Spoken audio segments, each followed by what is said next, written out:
Alright. I'm gonna try to see what I can do about that Thaniel boy. I think I have to talk to Jahira.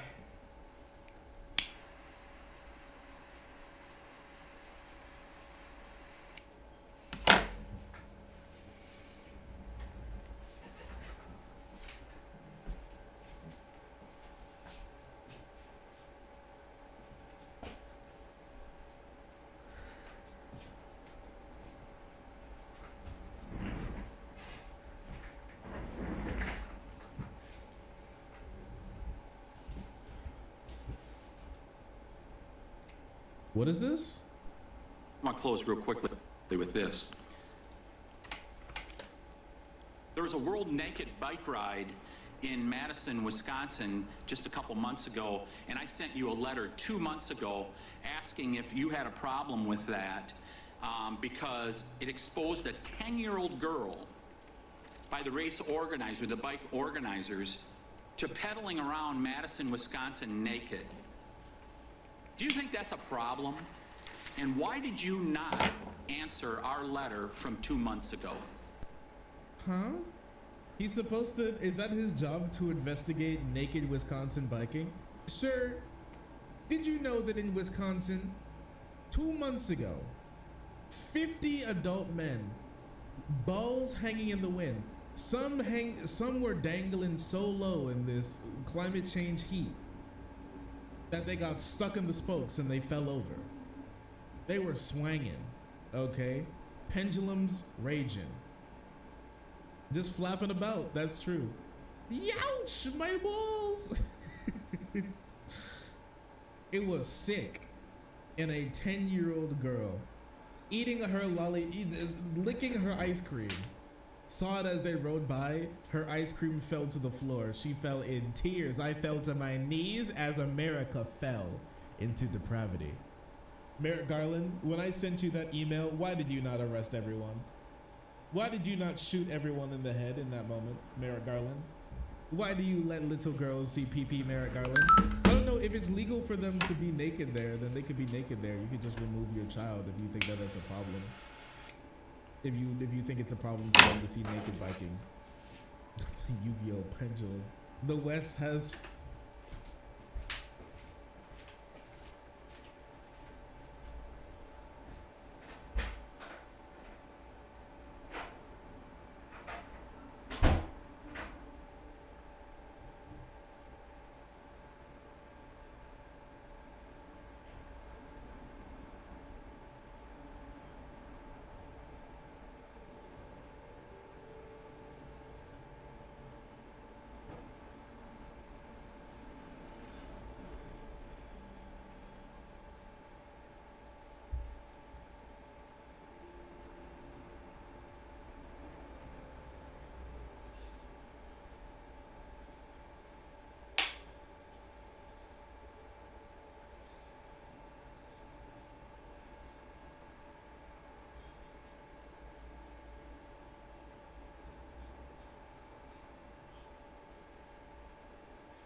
Alright, took another fat shit.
Alright.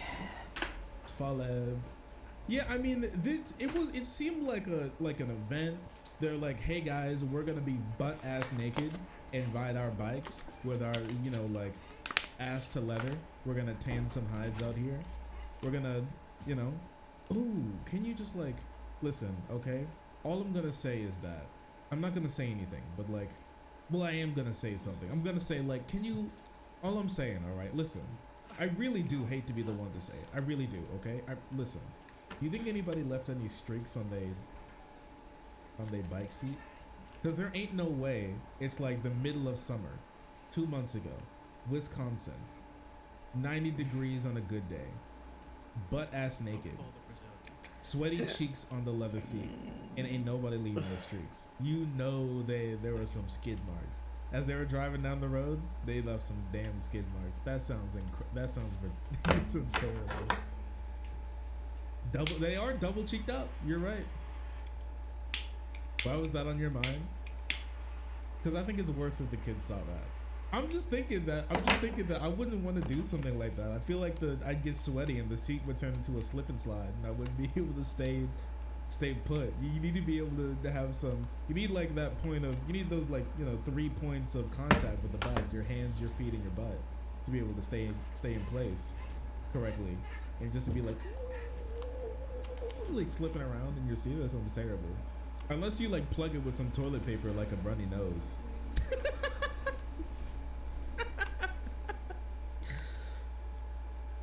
But yeah, I was like, I don't know, just thinking like, oh. Anyways,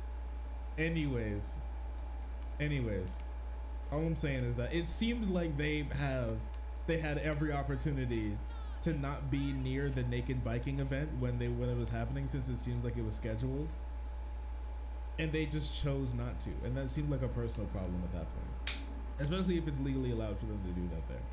Literally, Where's Jaira? I actually think that they'll be fine. I don't even think the kid will remember, if that even happened. Only you can say this. I feel like I'm the only streamer who's like strong enough to speak up on these types of things. Like everybody else would have just let it go. I think it's important to talk about these types of things. I am the chosen one. Someone had to do it. I'm assuming they put up warnings, or I mean, at least they just like it's public. We're gonna be naked biking. I'm sorry, I'll have to ask the Office of Legislative Affairs to get back to you about this. Does it tip? He's so fucking mad, dude. He's so angry about the naked biking event. About the naked bike ride. Why did you not arrest Isn't that like a local thing? Like, is that really his job to do that? I thought his job was like federal stuff, really, or like national security type legislative type of, you know, judicial memes. Is his job to go into like every random state and then fix all Where the the problems? fuck is Is that how Jahira? that works? And arrest naked bike riders? I don't think that's what he does. I don't think that's his thing. I'm gonna keep it real with you. What about the naked bikers? He only works with federal cases. Yeah, that's what I'm saying. Like, it doesn't make any sense for him to go in. That seems like a state issue if that was the case. Oh, sorry. I didn't see you there. If you're enjoying the content, hit the subscribe button. If you don't, it'll make Boo very sad. I know a bunch of you who are watching are not subscribed. Join the frenzy. You won't regret it. Thank you, Boo. How's Doja Cat both blowing up and losing diehard fans at the same time, and what's Satan got to do with it? The singer has the #1 song in the world right now, but from angry followers to a Stranger Things fallout, it turns out that satanic panic may just be the least of her issues. I'm a random person on the internet. You're a random person on the internet. And together, we're here to talk about Alright, so Doja we gotta Cat. do Now, Moonrise losing over a Towers. million Instagram But followers can't be first- easy, but Doja Cat just pulled it off. She's got people pissed, and it is coming from all directions. Some people are convinced she sold her soul to Satan, others are convinced that she should break up with her boyfriend, and she even found herself in the middle of a controversy involving her and Noah Schnapp, aka the kid who plays Will from Stranger Things. But the biggest beef of all wasn't between Doja and another celebrity, or even between Doja and another person. It's between Doja Cat and her very own fans, and it has gotten personal. Hence the -1 million Instagram followers. Opinions range from Doja Cat's a terrible person who deserves to lose her career, to she's done nothing wrong at all and this is all just an elaborate troll. And as usual, I feel like the best discussion is held somewhere in the middle. So we're gonna go over the whole thing start to finish, and by the end you'll see that the real issues stem from a clash between Doja Cat's true nature and the way that she's commonly perceived. All this Doja Cat controversy has melded into a big ball of wibbly wobbly satanic panic stuff. But much like a cat, we're going to unravel the whole thing. But before we talk about that, let's talk about me. What if I told you that you may have missed 4 uploads between this one and the last video of mine that you saw? For those of you who may not know, I just started a new channel. That channel will be home to what I'm calling casual commentary. And you can think of it as just a very stripped back version of what I do over here. A very stripped back version. In fact, I'm pretty much just talking freely over there. No sponsors, no schedule, no script. Really, it's the perfect place if you kind of just want to hear me talk more often and about more things that are maybe a little too silly or a little too small for this channel. I've already posted 4 different videos over there about everything from concerts to cop controversy, so there's plenty to watch. This is all just for fun, so like I said, there's no schedule, but I can tell you that the next video is going up the very day after this one goes up, so head over there and subscribe if you don't want to miss any uploads. You can find the channel down below in the comments or in the description of this video. Also, the channel is not a cult. Can I just establish that really fast? There's a lot of comments over there that lead people to believe that I have started a cult, but that's not what the channel is supposed to be. So when you go over there, can you just leave a comment that makes it really, really clear to newcomers that the channel is not a cult? I don't wanna Yo, scare there's off gonna new people. So I There's gonna be comments full talking about here. Nice to join the cult. Nice to get an invitation from the Master D'Angelo. Hold up, I got it.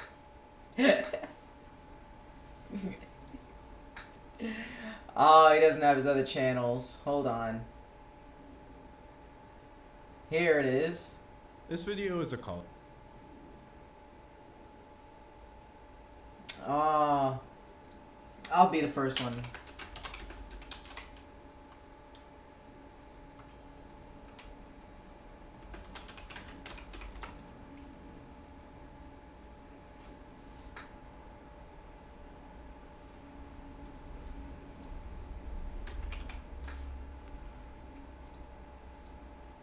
There we go.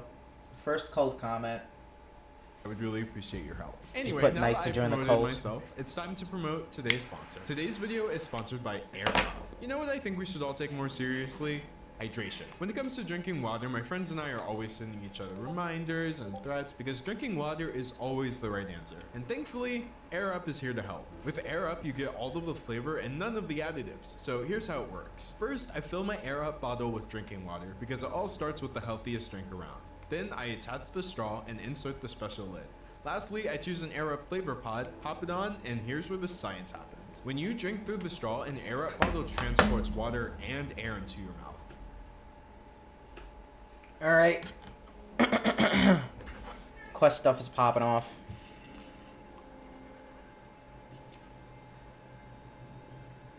Open.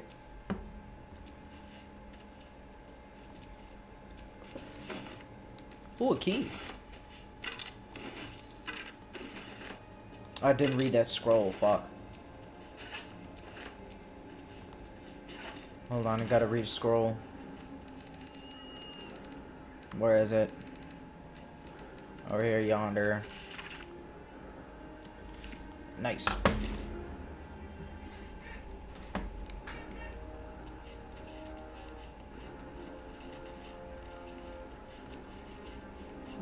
druids of the Emerald Enclave. They died trying to stop Catherine Thorne long ago.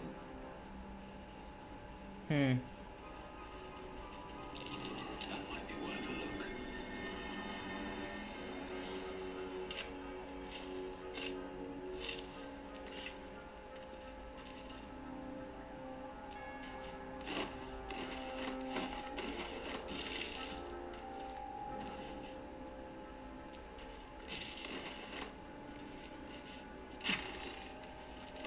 Nice.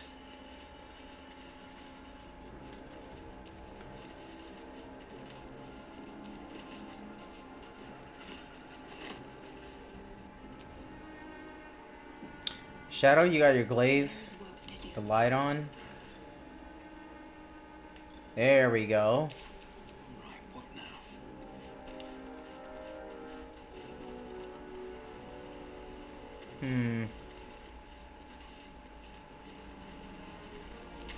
We gotta find Roland.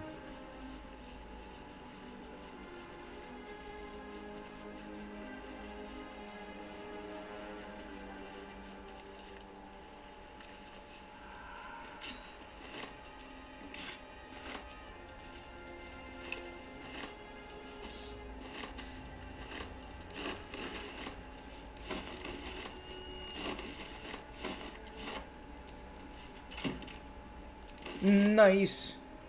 Crumbling wall. Oh, that's it. It's gone. Alright.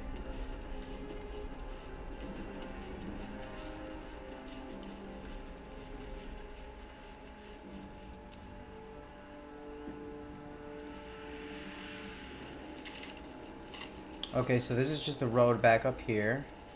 I remember I stopped here before, okay.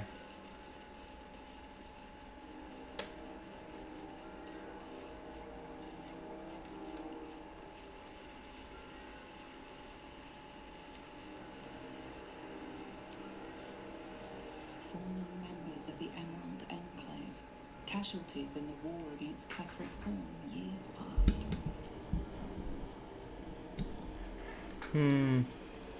Okay.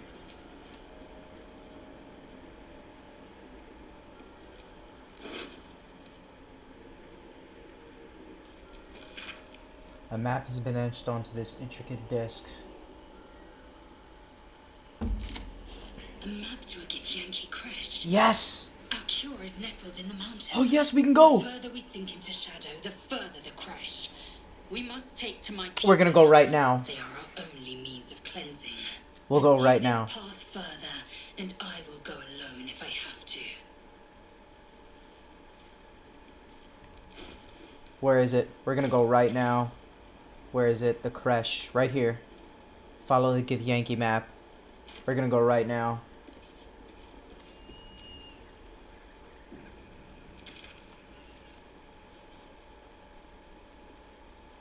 Yeah, let's go.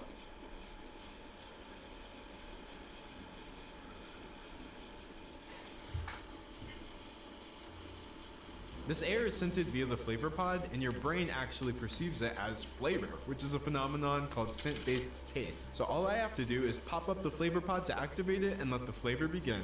You can also deactivate it for an unflavored experience, depending on your mood. Air Up bottles come in a variety of colors, and they're perfect for when I'm on the go. Air Up doesn't just help you drink more water, it keeps it fun with a bunch of flavors that you can choose from. So click the link in the description to try Air Up today.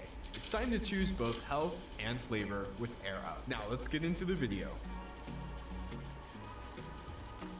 So before we look forward, let's start by going back, and I mean way back.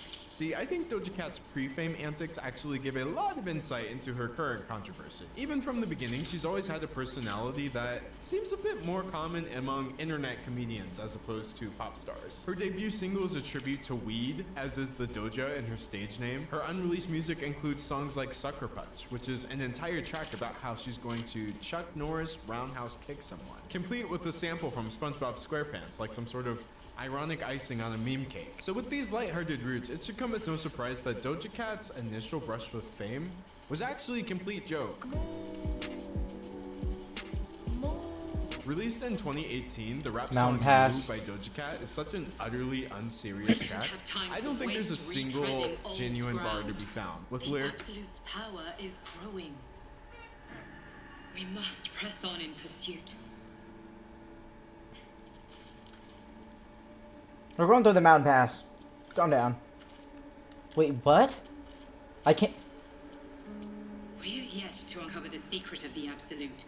You must return to Moonrise Towers while Ketherick is weak. Fuck, man. I have to go right to Moonrise Towers? Why is everything such a rush right now? God damn it.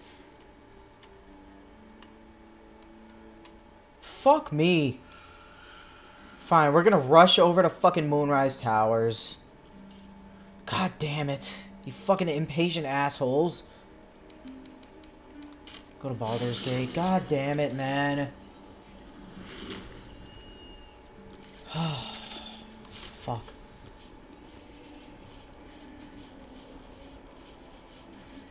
Everything is a goddamn rush now. I don't have access to the last map. Fuck.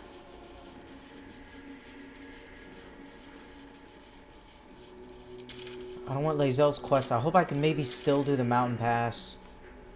Where's Moonrise Towers? Over here. Let's go through town. Nah, fuck it. Take the roads. I'm sorry, Lae'zel. Hopefully we find something at Moonrise Towers. If not, we're going straight to the creche.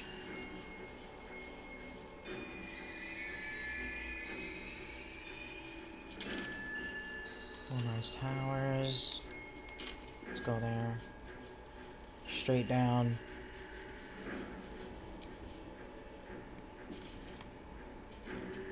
Moonrise Towers at last. Make no mistake, I will have answers about these gay tadpoles. Fist right here. Oh shit.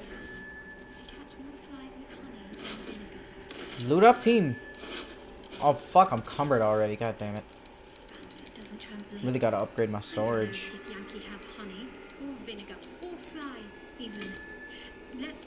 Oh my god, what did I pick up that was so fucking heavy? What the fuck is that? Oh, this. I trust we'll find reason to exercise both here. 113. God damn it, I can't carry shit. Am I still cumbered? No. Alright, Lae'zel, time Shadow, time to loot up.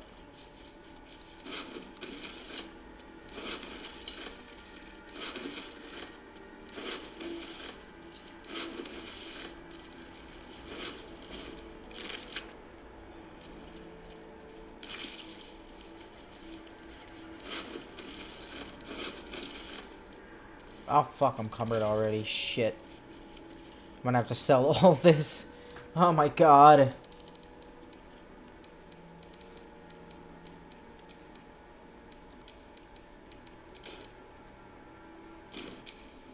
Eager for battle.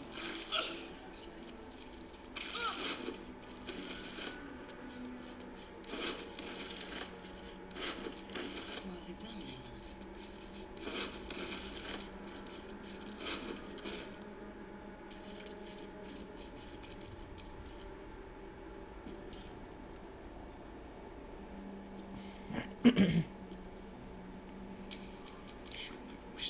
Let's go. What up, girl?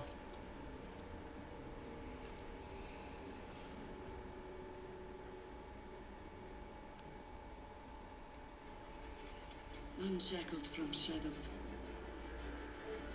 She will rise in moonlit glory and carve a path of brightness to the accursed one's second death. So saith the wise Alondo. That beacon of angelic wrath has taken the fight to Ketheric on the rooftop, and the first line of defense are dead. But storming the tower won't be easy, and if we wait too long, Ketheric will gather his strength and retaliate. Fuck, so we can't long rest? Now though, he's on the back foot for the first time since he returned from the grave. This is it. The spearhead moment. You brought us this far. So how shall we proceed?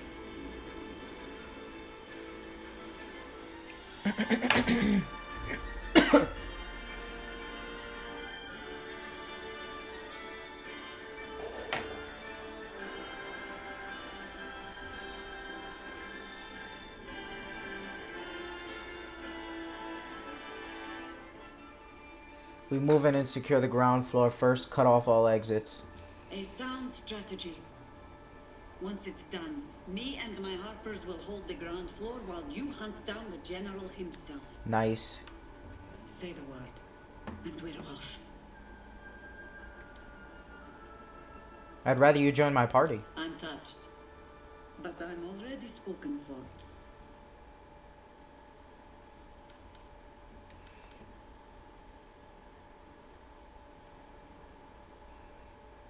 I have need of a formidable ally. Very well.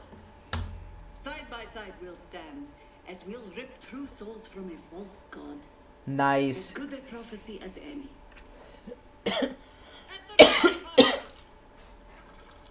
In this light, there will be victory.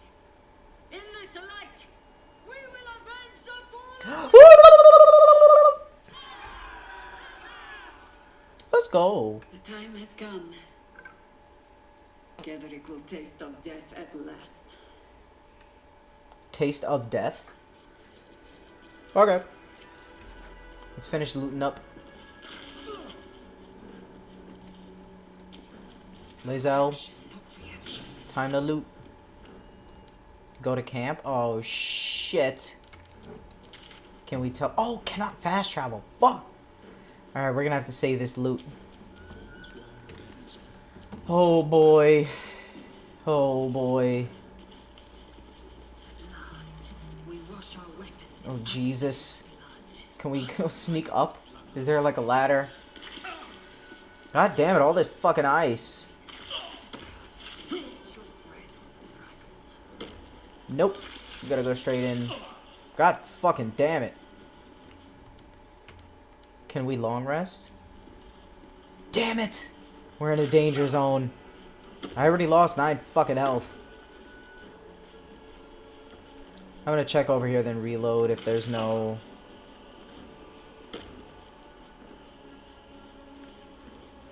Oh, maybe? Maybe? Oh! Oh, sausage. They got food. Where the fuck is my team? Why is Shadow going inside? She's so stupid. She's so stupid.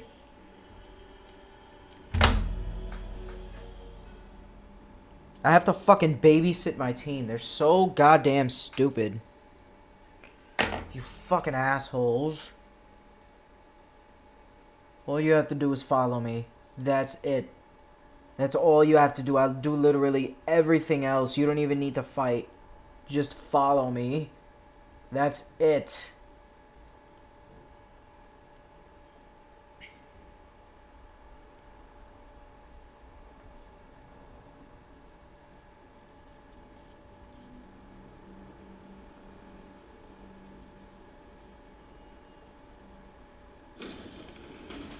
Alright. Come on, guys. We wash our weapons in absolute blood.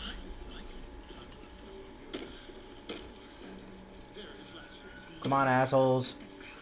Shadow! Please, just come. Thank you. Is she cumbered? Why are you cumbered? She is. God damn it. Send some shit to Lae'zel. Are you still cumbered? I can't see your cumber bar. I have to scroll all the fuck the way up. Lae'zel, are you... Now Lae'zel is cumbered. Oh my god. Send to Astarion. Jesus, fuck me. Fuck. Oh, fuck me. Come on. Yo, what the... How the fuck did you make it? Astarion, get over here. What are you doing? Astarion. Thank you. Fucking dipshit. God damn it. Come on!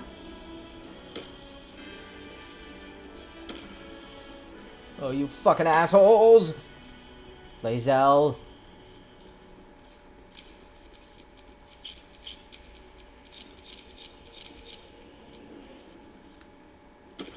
Jesus fucking Christ. It's a goddamn puzzle just fucking trying to navigate, you dumb assholes. Fuck. Alright, we're in the kitchen. Oh, shit. Infiltrated Moonrise Towers. What's in here? Alright, let's loot up before we go out there. Astarion, you're in looting duty. Oh my god, so much money. And I'm not even going to be able to carry all of it. He's cumbered? What? What, Astarion? What the fuck? What did you pick up? A cleaver.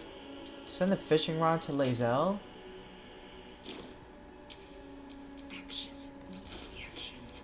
You're at 151. Let's see how much you can carry.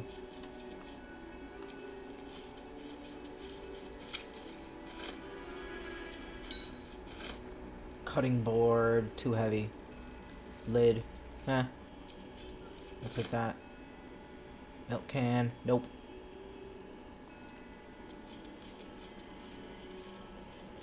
Kurget.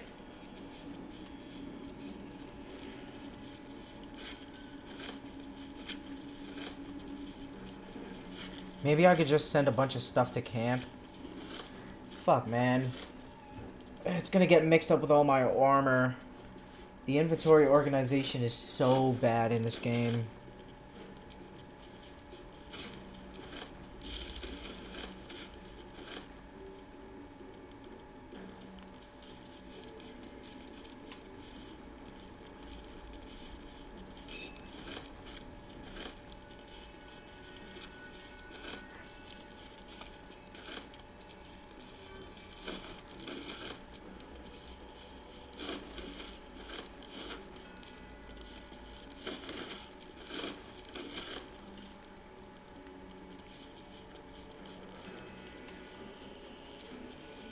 Fish fillet. Nice, nice, nice.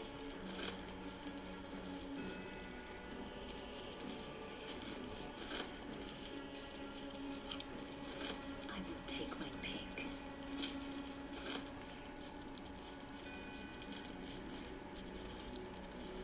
So I got some carrots and potatoes.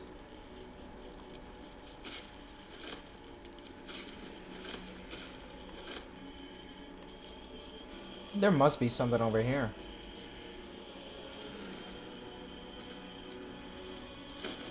I knew it. Rotten food. Give me that. I'll sell it.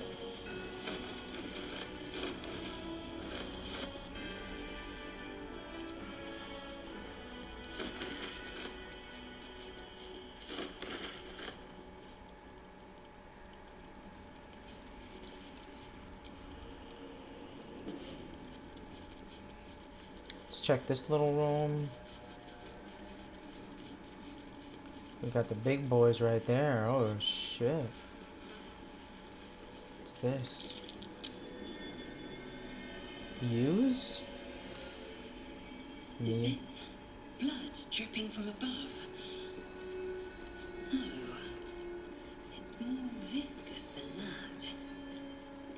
What the fuck is that? Mucus. Is this blood dripping from above? I don't know. No. It's more viscous than that. I'll collect the cups.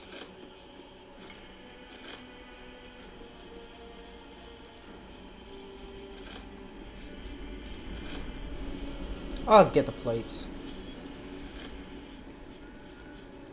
Of course, a nice slow collectathon. Man, I wish I could just scoop all this shit up.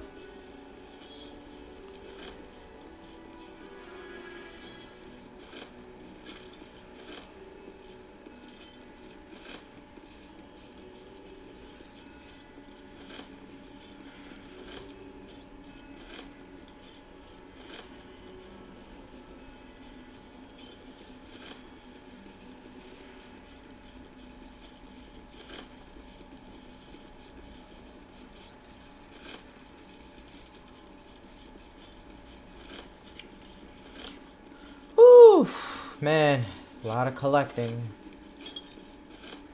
It's gonna be a lot of selling too. Nice tedious work.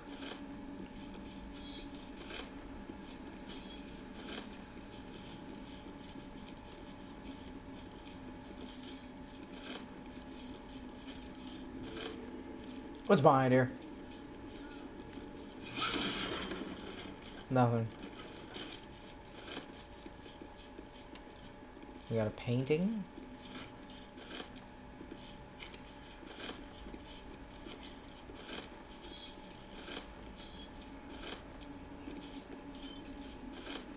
Got all this loot.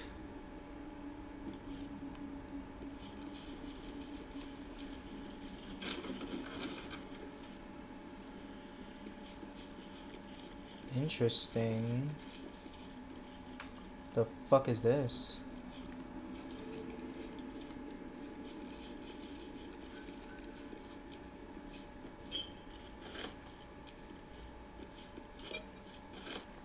On weapon coatings.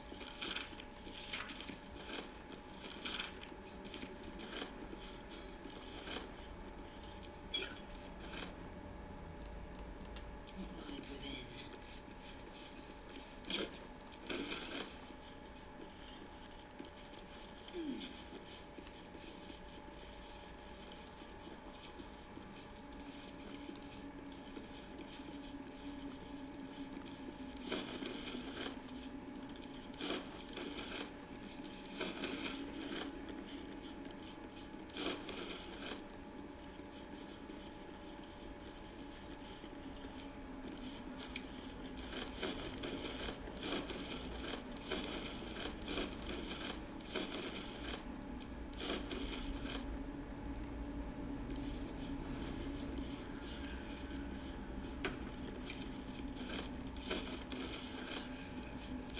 Oh, she's cumbered.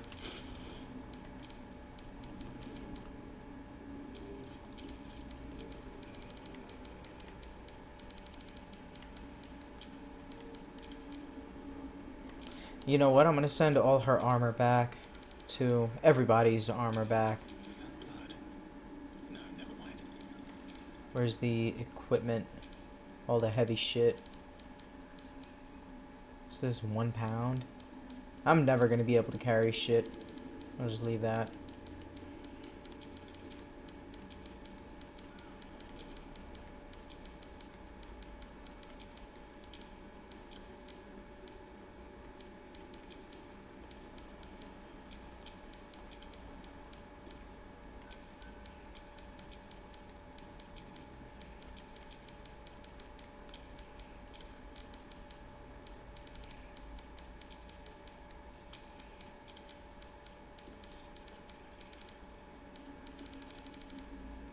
Alright, we're good.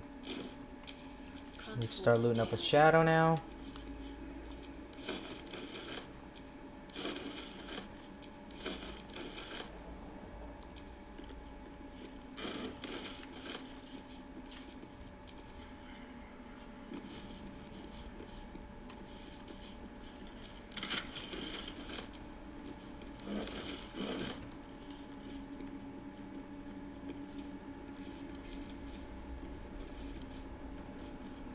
Pick up the pan. Worth a rummage?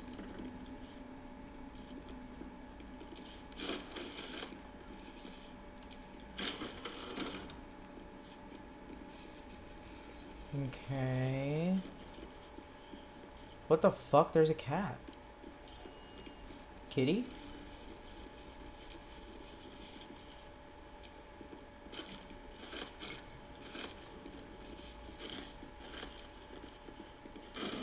Fish barrel for the cat. Got fish for the cat. Maybe that's what it needs.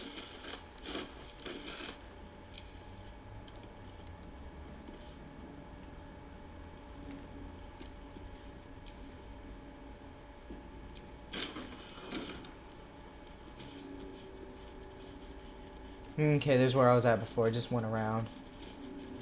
Okay, so we're going back around now. We discovered this whole little area.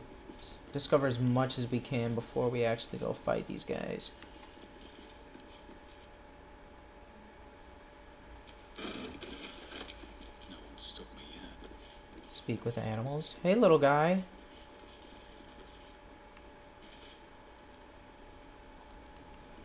Hey, little guy. Steel Claw. These are the stalking grounds of Steelclaw, Furnace One.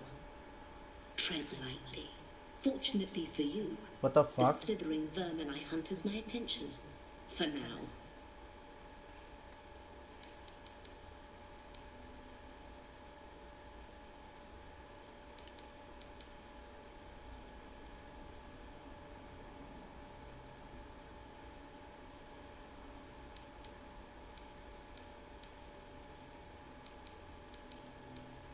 Murder every single one you find. I intend to. I braved lapping waters and leaking ships to find this prey.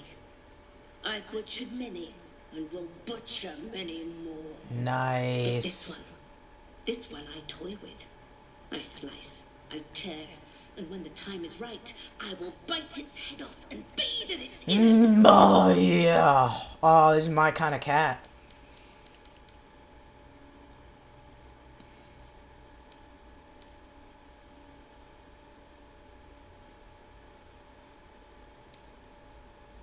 Good luck with the hunt, Steel Claw.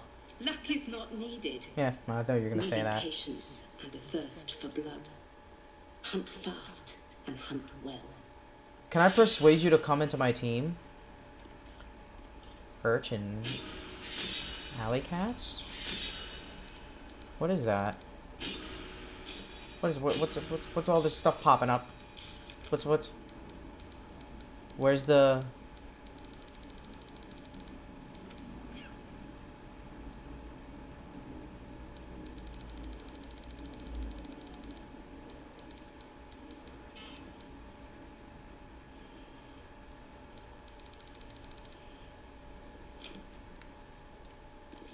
Kitty.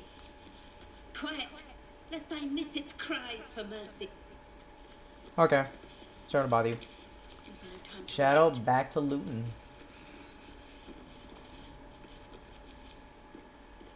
Oh, pitchfork with necrotic damage. Nice. Cat hole? I'll get the fish skeleton in. Oh, Kitty's got all our milk cans. Nice. See you, Kitty.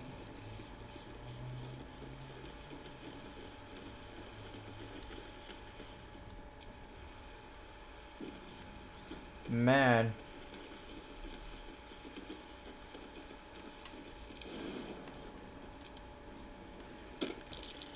This is the spot that was marked on that map before. Oh, we're getting loot. Let's go.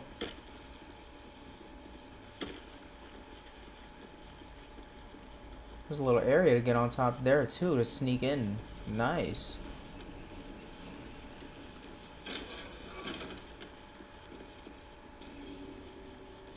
Moonrise Tower's main floor.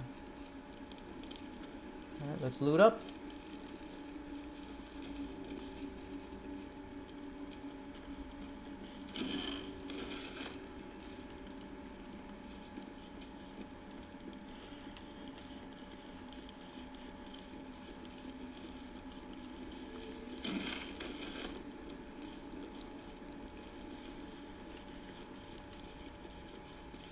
fetch that?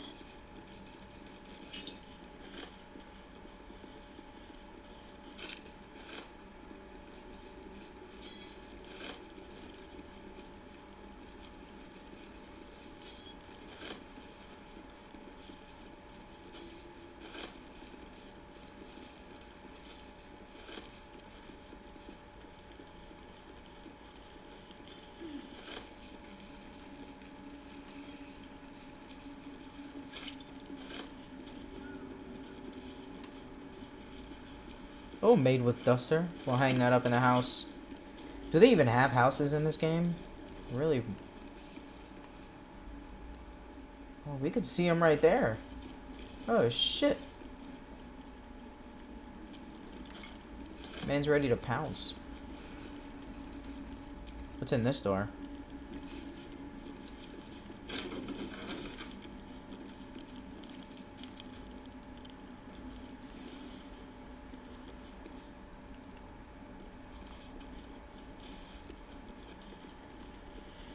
What the fuck is down here? Got these doors here, they're inside there.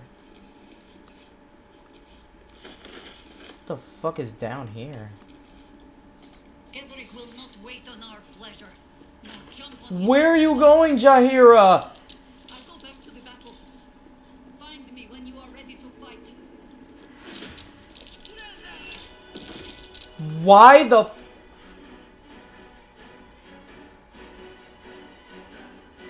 This game is so fucking stupid. So fucking dumb. So fucking stupid. Why did you do that, Jahira? Why? Why would you do that? You stupid fucking asshole.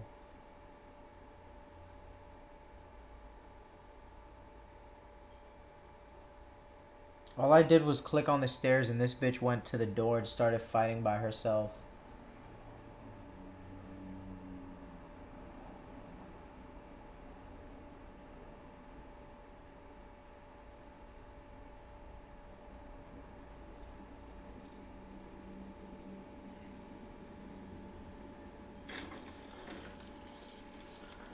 Alright, Jahira, you impatient asshole.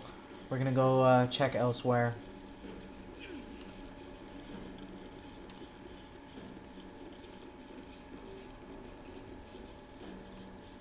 Can't go out there.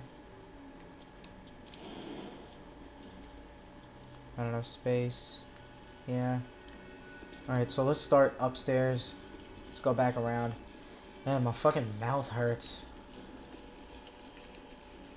Where was that treasure? Hidden treasure? Fucking where? Oh, that's right. This little path up here. Wouldn't Oh.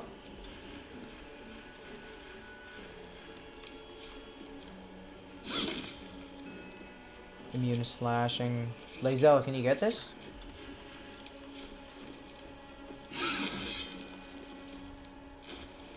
Do we have another type of weapon for you? Oh, a great club. Oh, but it's gonna fucking switch her skills around. God damn it, I hate that shit. Fuck. Alright, I'm ready to do some more weapon wheel organization.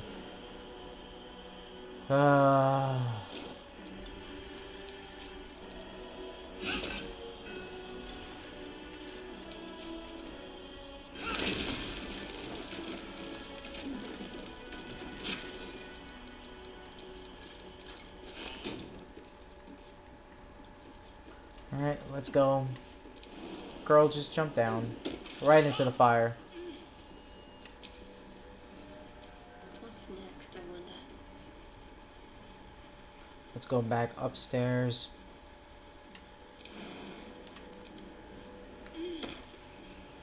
Oh, no, wait. Just walk through the fire. Fuck it. You dumb assholes.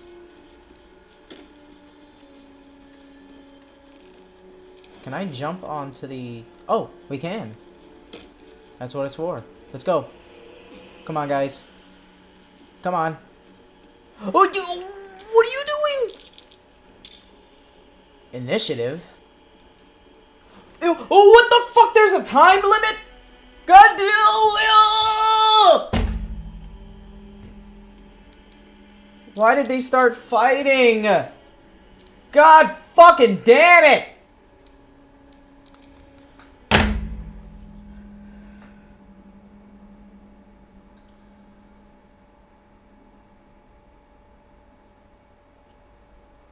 Oh, man. It's like these fucking background time limit shit is fucking annoying, man. First with Lae'zel's mission, she gets fucking mad at me. And then I respond, and I thought I was going to save her mission for later, but I deleted it. Oh, fuck.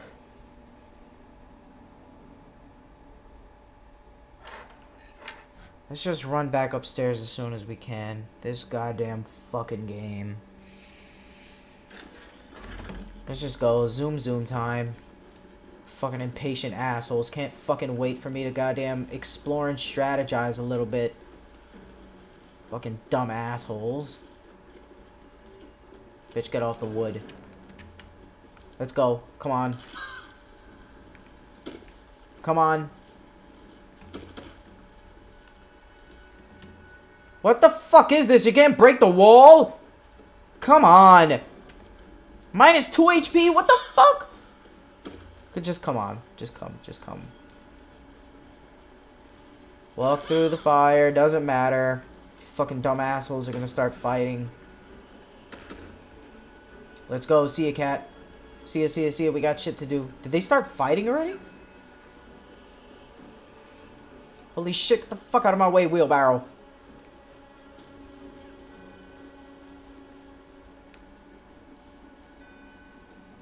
There's the viscous liquid. Let's go.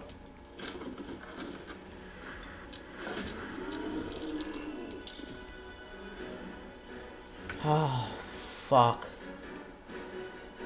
So we got these guys over here. Holy fuck, they do not have a lot of health. They're just the arrow guys. Fuck, man, what's with this time limit shit? I didn't even get... Who's that? Adept Nola? Alright, Nola. She's ready to pop off. Who's that? It's an enemy? He's invisible. So we just have Nola. We have Jahir. Jahir is really good. How much health do these guys have? 20? Oh, I thought they had a lot more. Temelia, Timothy, Barnabas. So Astarion. What happened to our action? We don't have an action?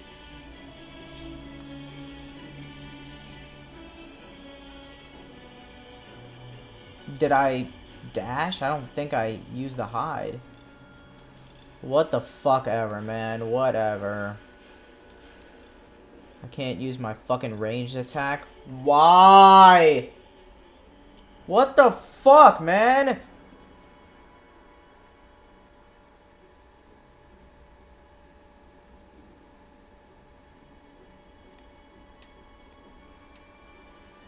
What the fuck happened? What?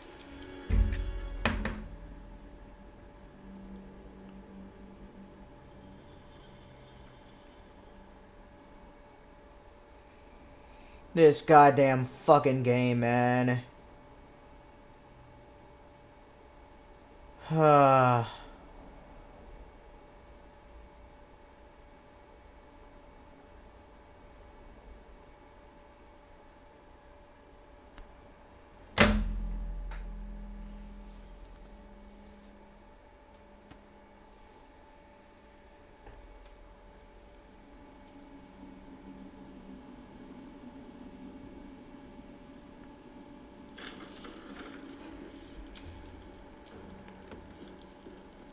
Let's just go, man. Let's just fucking go.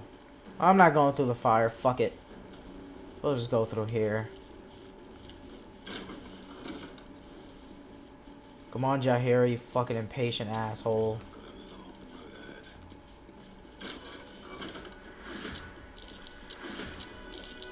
Starion, there's your action. Nice. Gotta kill Lantarv. Excuse me.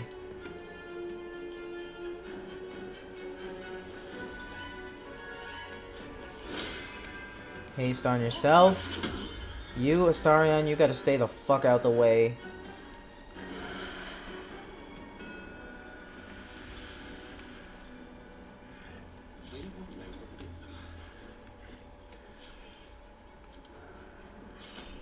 Let's go. Oh, fucking asshole. Fuck you.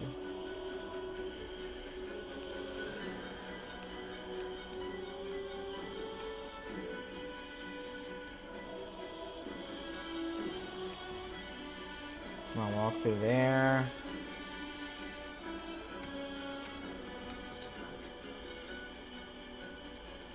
Let's go over here. Oh shit, I controlled Jaheira. Okay. Oh fuck, I thought she was gonna fight by herself. God damn it. Offhand melee attack, bonus. Main hand is an action and a bonus action. What? Why would I offhand melee attack? What? That fucking sucks. What? Ice Storm, level 4. So she's really with the magic and entangle. She has some... You have some empty radials here, Jaheira. I don't know what that's about. So I guess I can use offhand melee attack and then flourish. Must be with her main hand. She can cure wounds. Do Ice Storm? What is this? Ooh. What exactly does that do?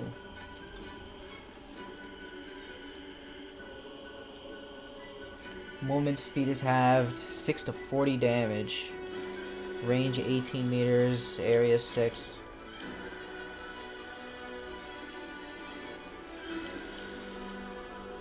So they need to roll a 14 or higher to get out of this.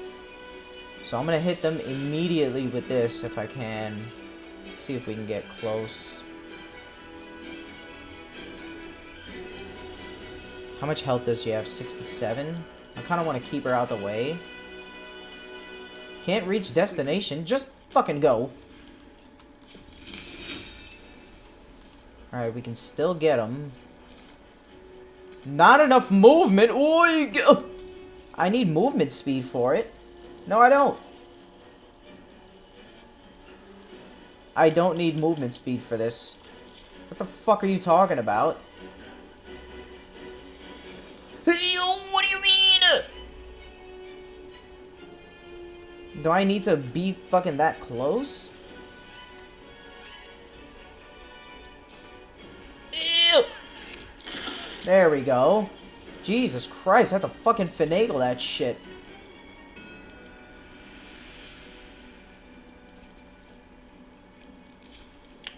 Yeah, stay here. Lae'zel. Rally. How much for 5 turns? I don't think we need that just yet. We'll heal a little bit, get some poison.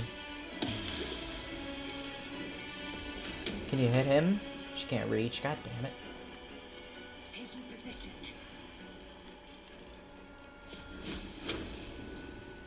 Oh, this guy fell down.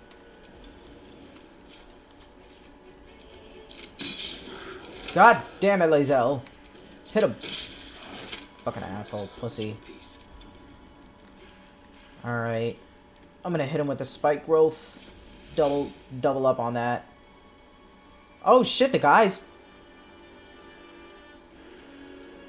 How the fuck? Oh, they're already dead. Never mind. Oh, I thought I killed them. Jesus Christ.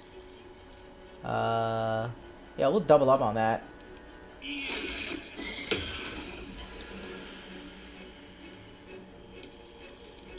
Okay, what the fuck? Alright, fuck me, I guess. Did I just say fuck you? Yeah, I did. Fuck you.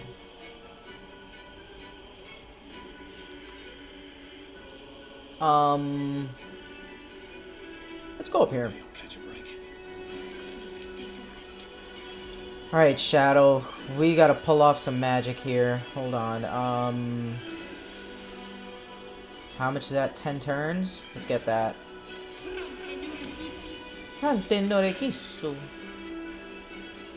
Give Lae'zel a rally. She's gonna need that.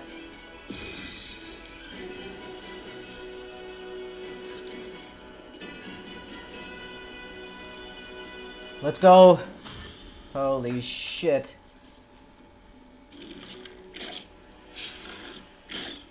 Hey, you dumb asshole. 3 arrows? Oh, those are all different guys. I know more of their buddies are gonna show up. This can't be the only... Oh shit, Adept?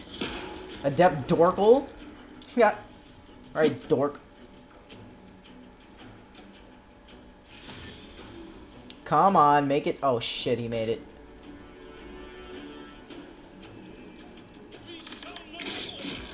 Get him! Get him! Oh, good shit!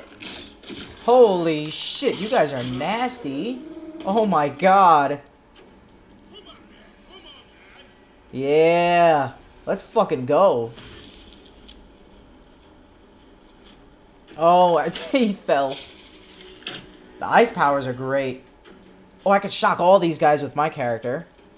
I could do a little, I could do something nasty.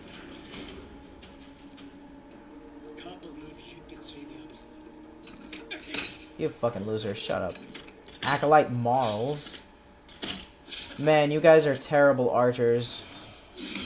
What the fuck was that? Who the fuck is that, first of all? Guardian of Faith? What the fuck? Alright, Astarion, we're gonna have to... Oh, there is no cover. He's facing my direction. So we're just gonna go this way, if that's possible. And, let's see how good our sneak attack is. 75%. I'll take it. Oh, God, good. Holy shit. Level 5. Ah, he'll be dead soon. Let's hit him with, Oh, bonus action. Hold on, I forgot about this. Hold on. Okay, what the fuck was that, man? God. Why did it end my turn?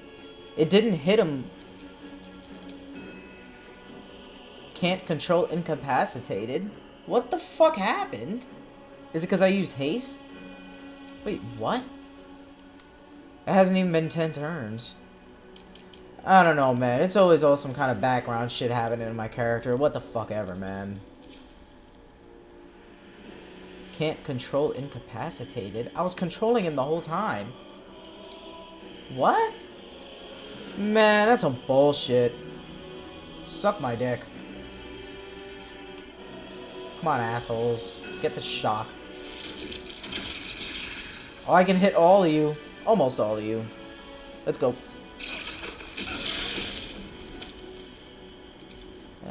Can I get something else in here? Not really. Disciples Zrel. Fucking asshole. Fuck you. You still have time to surrender. Jahira. Jesus Christ. Oh my god, look at her health. Oh, what can you turn into? Eh, nothing good enough. Badger. No thanks. Alright. Let's get a little spell going. Let's get these guys. Fucking assholes. Holy. He's dead? Oh, he sacrificed 20 health to kill himself. Nice. Alright. Saves me some energy. Go over here with Astarion. You stay safe. Lae'zel. Fuck him in the ass. Can we go Rage? Let's go Rage. And then Reckless Attack. Oh shit! Get the fuck out of here! You dickheads. How much health does he have? 22? We'll disarm.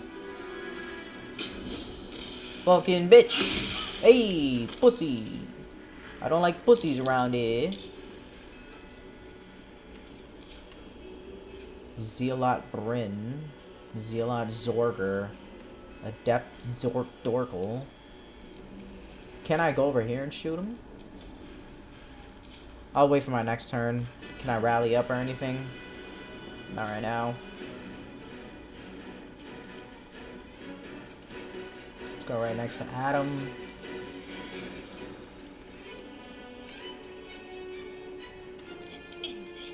Alright, Shadow. We're gonna need another mirror image. Let's get that.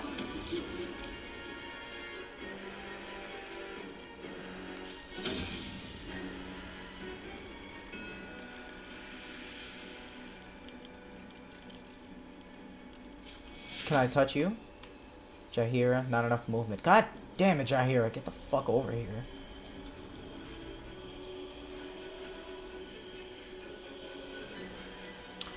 Maybe a guiding bolt.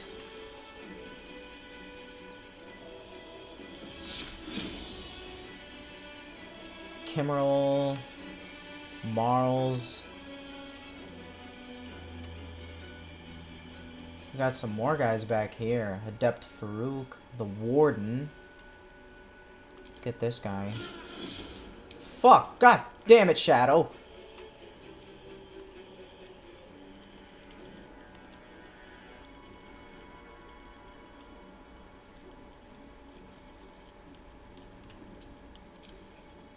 She slowed? Oh. Oh shit, he hit us with a shadow thing. God damn. Come on, boys. Hit him up. Good shit, good shit. Oh, nice. Beautiful. With the double. Thought you were getting away from that. Yeah. Holy shit. Damn, Lae'zel's getting it. No! Jahir is dead. Fuck. Good dodging, good dodges. Jahira. Oh, she's dead. Alright, Astarion, you gotta clear house with some spells.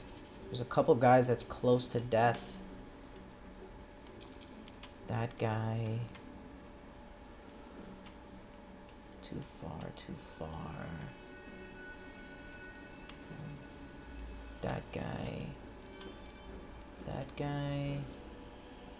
This guy. Too far.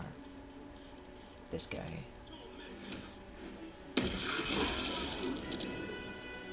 Shit, wasn't enough to kill the guy on the floor? I don't know.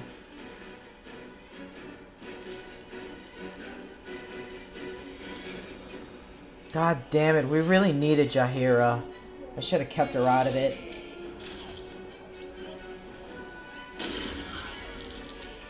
Lae'zel is dead? Oh my god.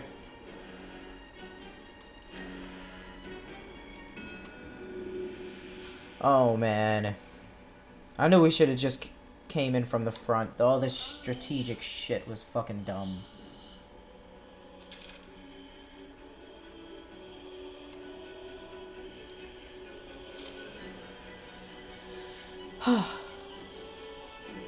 Who am I, Adam? I don't know, whatever, man.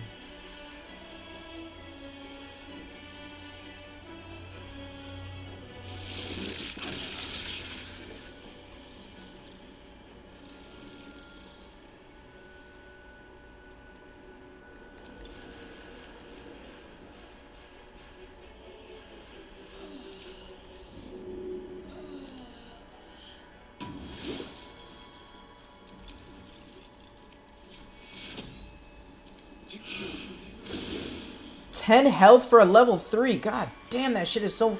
My character fucking sucks, man. He's fucking garbage. Fucking cleric, druid, elf, whatever. Fucking sucks. Spells are so goddamn trash in this game. Lae'zel. Fuck me. We gotta get you a potion of speed. You need all the extra actions you can get. Flying. Does anyone have speed? That's flying. Drink and fall into a 2-turn slumber. Unless interrupted, you gain the benefits of a long rest. That's not gonna fucking happen.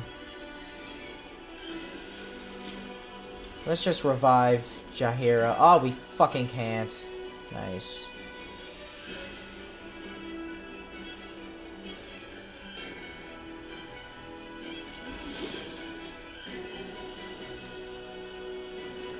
Lazel, we need to get the fuck out of here. Fuck. Let's just spread out.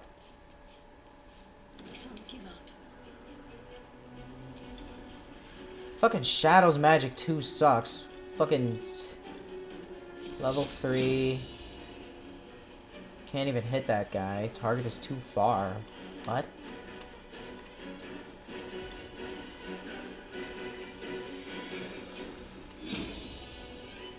See, a 60%. What the fuck is that, man?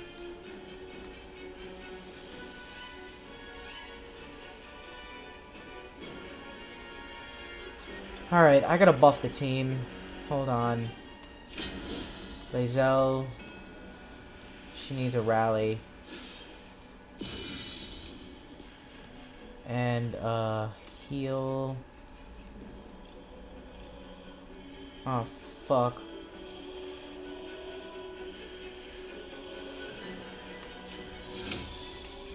Invisible.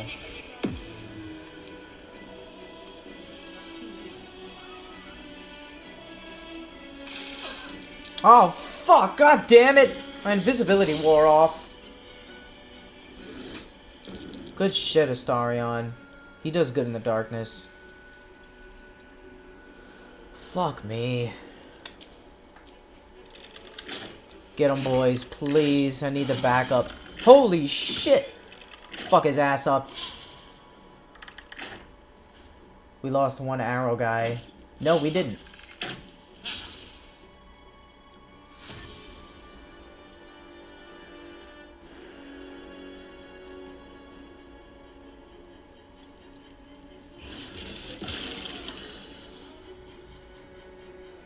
Who's Hadar?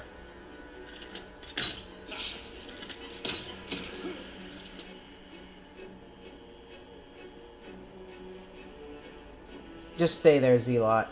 No one likes you. Fuck.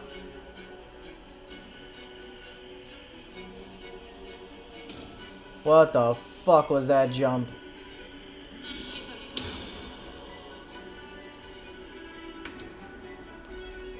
Alright, Astarion. Jaheira's right there. I don't know, man. Should I go for a kill? Or heal I'm gonna heal Jaheira. She's gonna be way too useful right now. I have to heal her. Can't be resurrected? What the fuck are you talking about? She's dead forever? No fucking way! What the fuck?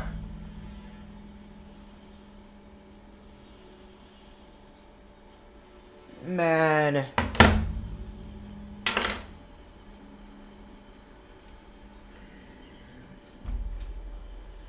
This game gets so much fucking harder and harder to play every day. Just, I don't know how it fucking works. I just don't know how this shit works. Why did she die? Why the fuck did that happen? Why the fuck didn't I have time to scout out the entire castle before the guys in the front started fucking shooting their goddamn arrows? And they started the battle by themselves without me. Why? Why? So many questions.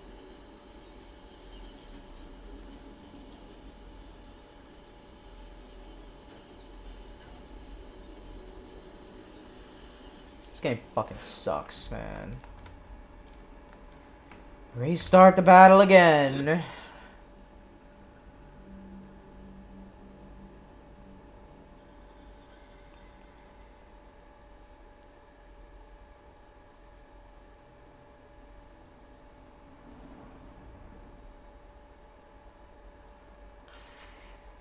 I did have my teammates a little too close too, but goddamn, without Jahira, that shit was so fucking bad.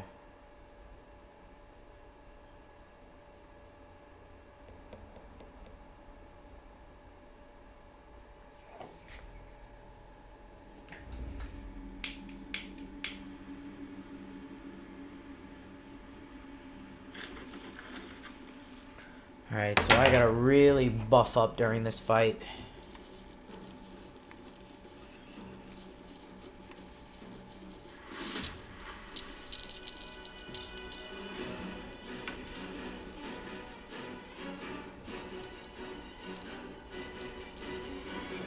Should have snuck in there.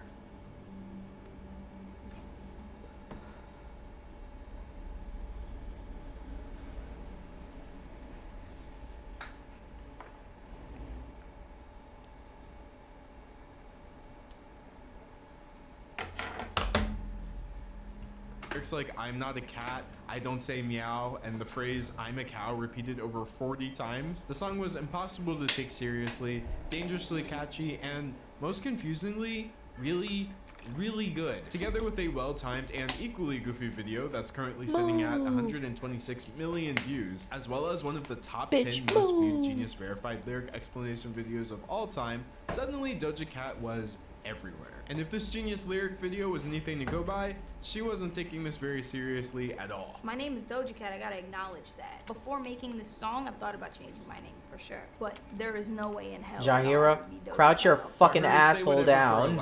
Do you not have it? Her to her new fans even more. Hide. This might seem like Fucking the start of a happy dipshit. story, but a pretty big theme in this video is actually the difference between perception on the internet and actual reality. So while the internet gleefully declared Moo to be our song of the summer, it's worth noting that its success was fairly self-contained. Despite being later repurposed as a single and used to boost her sophomore album Amala, the song was more popular with Discord users than disc jockeys. And it didn't really make any waves outside the web at all. So one has to wonder, how did Doja Cat then go on to score a total of 8 top 10 hits, including 2 #1 singles? Well, it turns out that Moo wasn't just lightning in a bottle, and in fact, it wasn't even the catchiest song that Doja Cat had up her cow pattern sleeve. In late 2019, most of the world was just blissfully living their lives, completely unaware that the global pandemic was just moments away. But as people enjoyed these last few moments in the sun, I want to get the before a flurry surprise of shot. stay-at-home orders ruined every single plan I had ever made that year, little did we know that something else was going to be spreading quite rapidly the next year as well. Doja Cat had just released her 3rd studio album, Hot Pink. Now, even though her signature style of comedy makes its way into all of her work,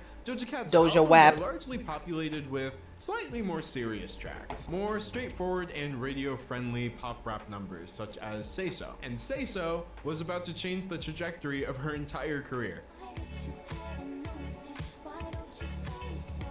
If there's one platform where viral trends plus catchy songs actually can impact the radio, look no further than TikTok. Say So, an overwhelmingly pleasant song with disco vibes and cute lyrics, basically just the exact kind of music that does well on the Clock app, and do well it did. Between the viral dance challenge and the relatable lyrics, the song wound up becoming the 5th most used TikTok song over the next year. Unlike Moo, this actually did wind up bringing in major offline success, resulting in radio spins and huge playlisting. And the following music video and Nicki Minaj remix were actually enough to push the song to #1 on the charts, making this not just Doja Cat's first #1, but getting her and Nicki a Guinness World Record for being the first female rap duo at the top of the Hot 100 charts. This success lasted all throughout 2020, and the fact that we were all stuck at home now with a lot more time to stream music than we had before definitely helps cement Say So's place as one of the biggest songs of Let's the go. year. Nobody could have predicted Doja Cat's I forgot to use my rise haste. from God farm-based damn it. meme machine to Fuck. pandemic pop princess,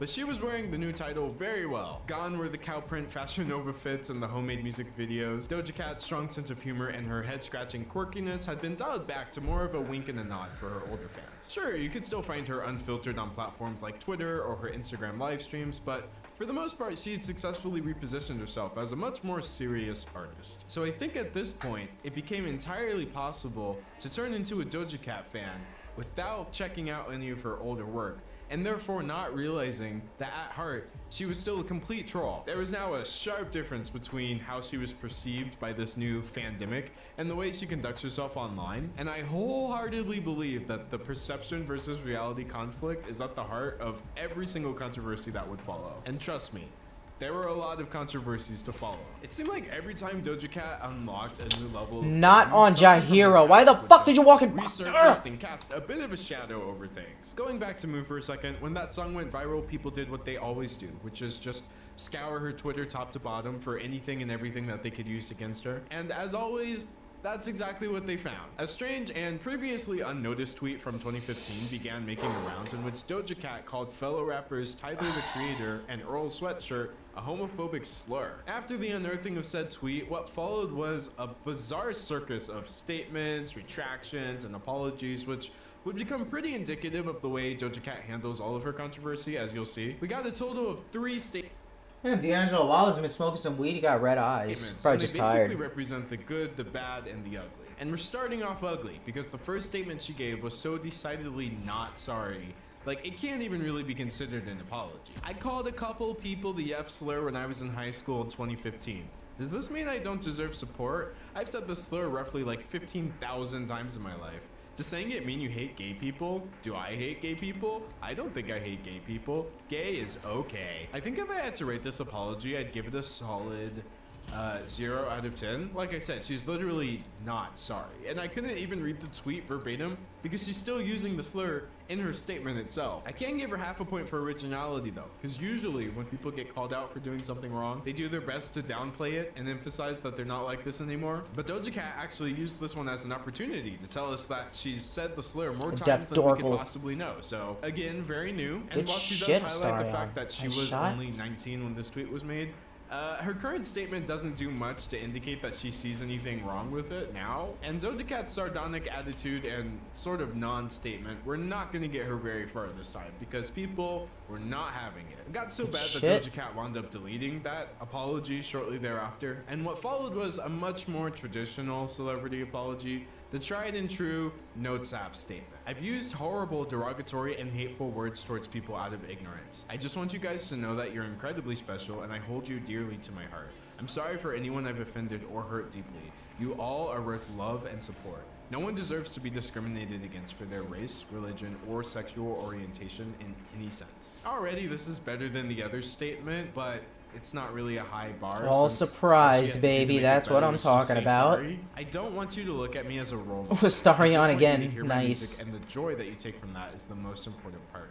I love making music with you. Thank you for everything to this day. Now, as for why that statement was later deleted as well, I honestly couldn't tell you. In fact, the third one that followed it up was pretty similar. I apologize for the derogatory terms I've used in the past, and no one should be discriminated against for their race, religion, or sexual orientation. I love you, and I hope to make more great music with and for you in the future.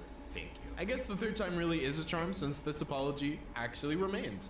Also, keep in mind that she said the words, I love you, in this statement because it's gonna come back up later. But anyway, this does beg the question, which one of these 3 statements is actually real? It kind of comes down to just how quickly you believe someone can go from complete nonchalance to a genuine apology. But it turns out that trying and failing with multiple statements was really about to become Doja Cat's thing. While the Moo era was marred by the all too common problematic tweets controversy, Doja Cat found herself in the Say So era facing a much stranger problem. Doja Cat denies stripping for white supremacists. I mean, if that's not a headline for the ages, I don't know what is. And having this kind of thing get published by the likes of the BBC while you currently have a song in the top 10 is understandably. Why isn't my team in the battle? There's a pretty big difference between this controversy and the last one. Last time, Doja Cat was completely in the wrong. Using homophobic slurs is homophobic, regardless of your intentions, and responding in an unapologetic way all these years later is just really disappointing. While she did eventually say sorry, Doja Cat definitely deserved the backlash she got there because, I mean, she brought it on herself. But as for this new story, it turns out that things were a lot less black and white. Let's start with a fact. Doja Cat did in fact hang out in chat rooms on a platform called Tiny Chat. In one of these chat rooms, she used the N-word. That's not up for debate, it's on video.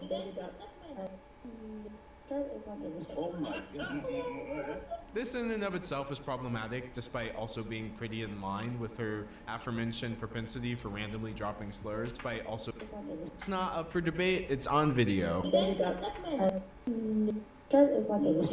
For debate, it's on video. Facts sort of began to morph and take on an identity of its own. Thanks to a mountain of anonymous and unsubstantiated claims from randos all across the internet claiming to have been in these chat rooms with Doja Cat used the N-word turned into Doja Cat let other people call her the N-word. Other people turned into white supremacists. Hanging out turned into stripping. And before you know it, the news story is Doja Cat stripped for white supremacists in a racist chat room while they called her the N-word. And that is frankly just not true. It didn't happen. While aspects of this are obviously rooted in reality, the final product is just so far removed from reality, it just becomes a work of fiction in and of itself. But this was actually just the beginning of how wrong people were gonna get the story. Someone then unearthed a song in which Doja Cat used the phrase dindu, which is a derogatory term that 4chan types try to use against black people. Much like the video chat room situation, this fact took on a life of its own, and it quickly turned into Doja Cat is mocking the death of victims of police brutality. Again, that's not what happened or even close to it, and the song itself has nothing to do with that. The chorus is pretty obviously fighting back against the term and posing the question of how far we could come without being boxed in by offensive terms like these. And as a black person herself, Doja Cat has every right to explore things like that in her music. But it was too late, because we have yet another massive perception versus reality problem, and the perception was that Doja Cat is just a self-hating racist who mocks victims of racism and engages in racism online with strangers. And something like that is a bit too much to ignore. First came the text statement, which, as you can guess, did not last very long. Doja Cat starts with the elephant in the room, saying, "I've used public chat rooms to socialize since I was a child. I shouldn't have been on some of those chat room sites, but I personally have never been involved in any racist conversations." Again, watching the clip, nobody else in the chat room was talking about anything racist at all. In fact, it was literally just Doja Cat. She was the one blurting out that word in order to get a reaction out of people. Anyway, Doja continues to clarify that while she's biracial, she's not only black, but quite proud of her African heritage. Lastly, she mentions the song. "It was written in response to people who often use that term to hurt me. I made an attempt to flip its meaning, but recognized that it was a bad decision to use the term in my music." She wraps it all up by telling her fans that she loves them once again, and she apologizes for upsetting anyone. Now, personally, I think this response is leagues above the way she handled things the first time. She actually apologized for the offense that she caused, but made sure to clarify the things that she did and did not do. And frankly, most of what people were accusing her of, she flat out did not do. In fact, I think that if people were just willing to be reasonable and admit that they might have misjudged the situation, this apology probably would have been enough. But this was the internet. Why would anybody be reasonable? You didn't think that was going to happen, did you? And therefore, this apology did not do much to regain control of the narrative. So, therefore, it was deleted, and Doja Cat hit us with a take 2. Or should I say take 102. This is what's been going on for the last 3 days. Hi guys. Hey guys. Hey guys. It's because I am movies.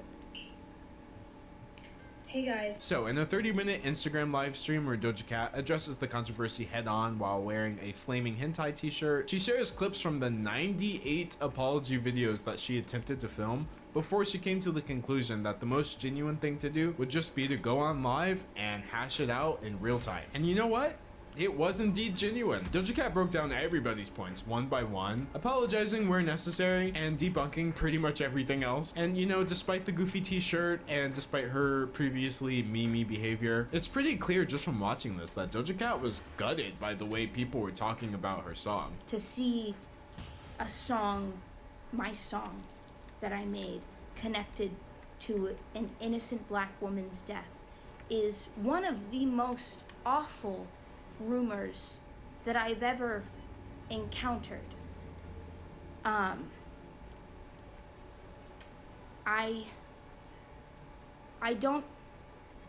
don't see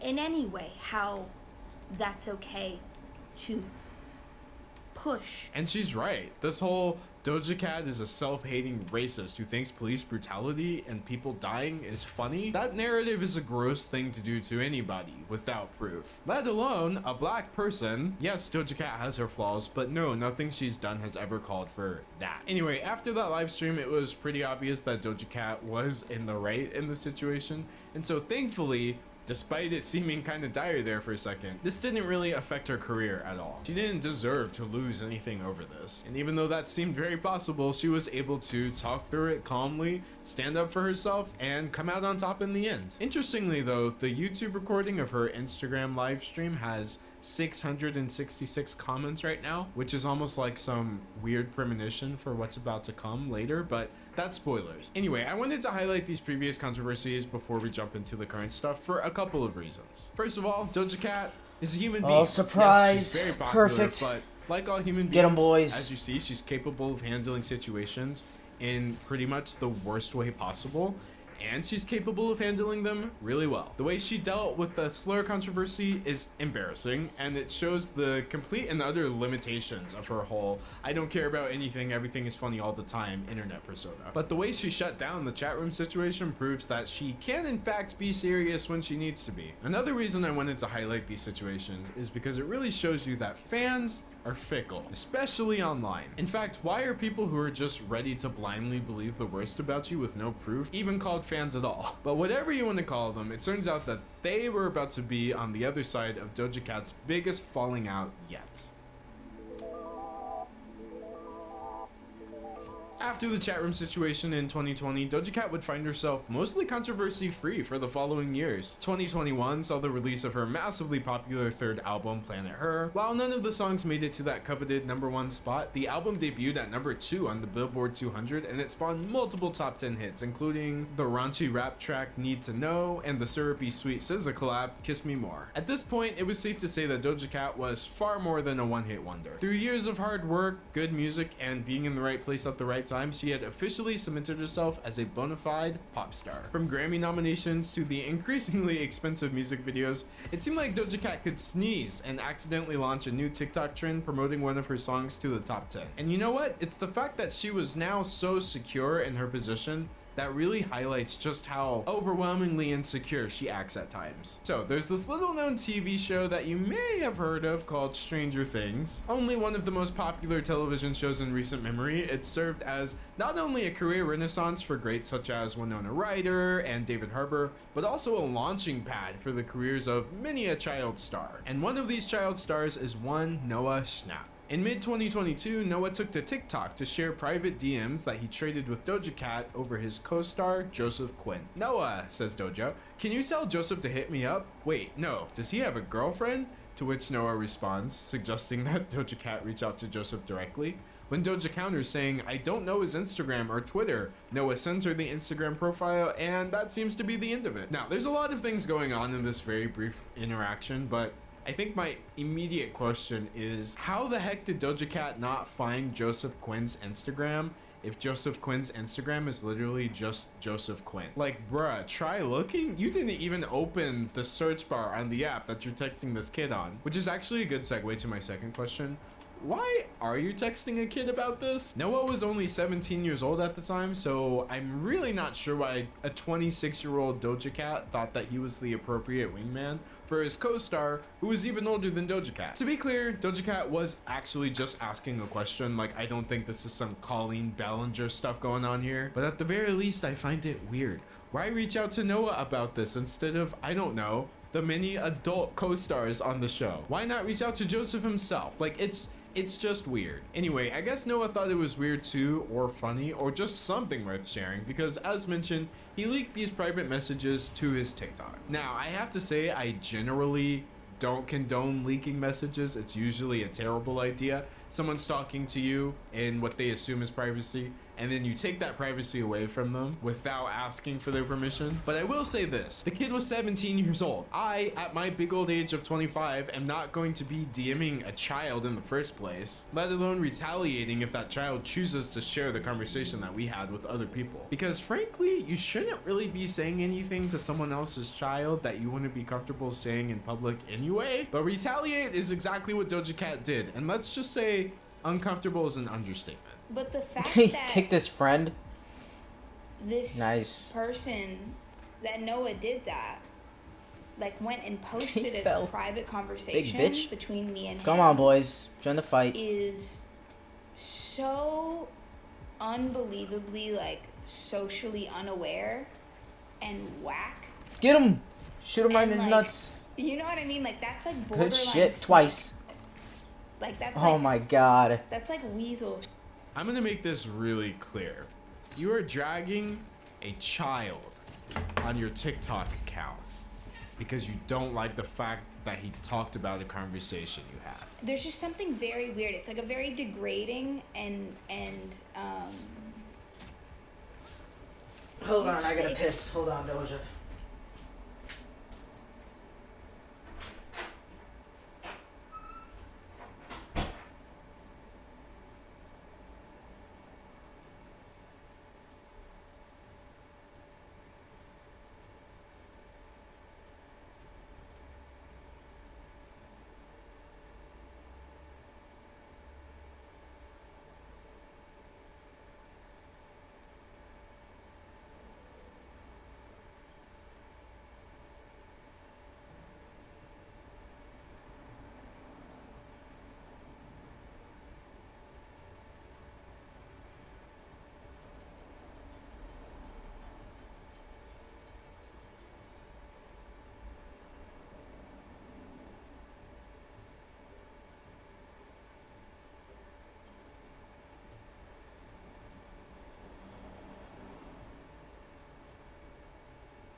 Oh, damn, it's getting chilly.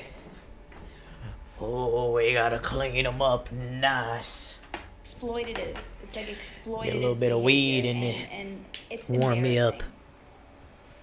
It's I'm in that like marriage super you wanna. embarrassing. Now, again, I definitely think Devil's that Noah could've lettuce. just hit Doja Cat up with the, hey Some of the Doja, devil's mind if I dick. share these messages? I think they're funny. But also, I'm not going to shame a child or say anything that would make them feel less comfortable about speaking up about an interaction they've had with an adult, whether that interaction was good or bad, it doesn't matter. I just don't think there should be any secrecy here, really, but Doja Cat is acting like Noah violated the Geneva Conventions. In fact, it was already public news that Doja Cat was thirsty for Joseph Quinn thanks to tweets like these, so I'm not really sure what he revealed in this scenario. It feels like a weird power play thing.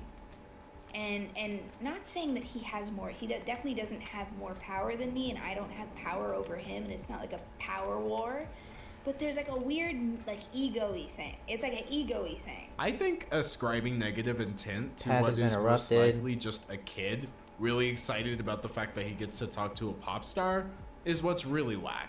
I'm so sorry, but how were you exploited? If anything, you were trying to exploit your connection with Noah just to get to his co-worker, who probably hasn't messaged you back for a reason. But yeah, she really tried to paint this as some sort of bizarre power trip, which is it's just a really weird thing to do. It's not that deep. It's just that he's a very Path dumb is kid. interrupted. If How? he's the really dumb kid, but you're the one who got played, then does that make you the even dumber adult? Or I promise you there's absolutely no way this was posted with negative intent. Have you ever been 17? I remember being 17. I don't care if I was famous or not. If one of the biggest pop stars in the world messaged me thirsty over my coworker, I would think that was the funniest thing that happened to me that week, and I probably would want to share that with everybody. Noah didn't post this with a caption like, Doja Cat, you're pathetic and you should be embarrassed. So kind of seems like you're projecting a little bit here. Maybe on some level you think this is the case. But anyway, I think the worst part by far was the fact that when Noah himself responded to this controversy, he was just miles ahead of Doja Cat in terms of maturity. He posted a new TikTok using one of her songs in a goofy challenge, and he put this in the comments. Guys, everything is all good. I apologize and I still follow her and love her music. No hard feelings. Honestly, this is just embarrassing. Not for Noah, to be clear, his response was great. It's just embarrassing to be shown up like this by a child. But yeah, overall, I bring this up once again to show that for every controversy that Doja Cat somehow manages to handle well,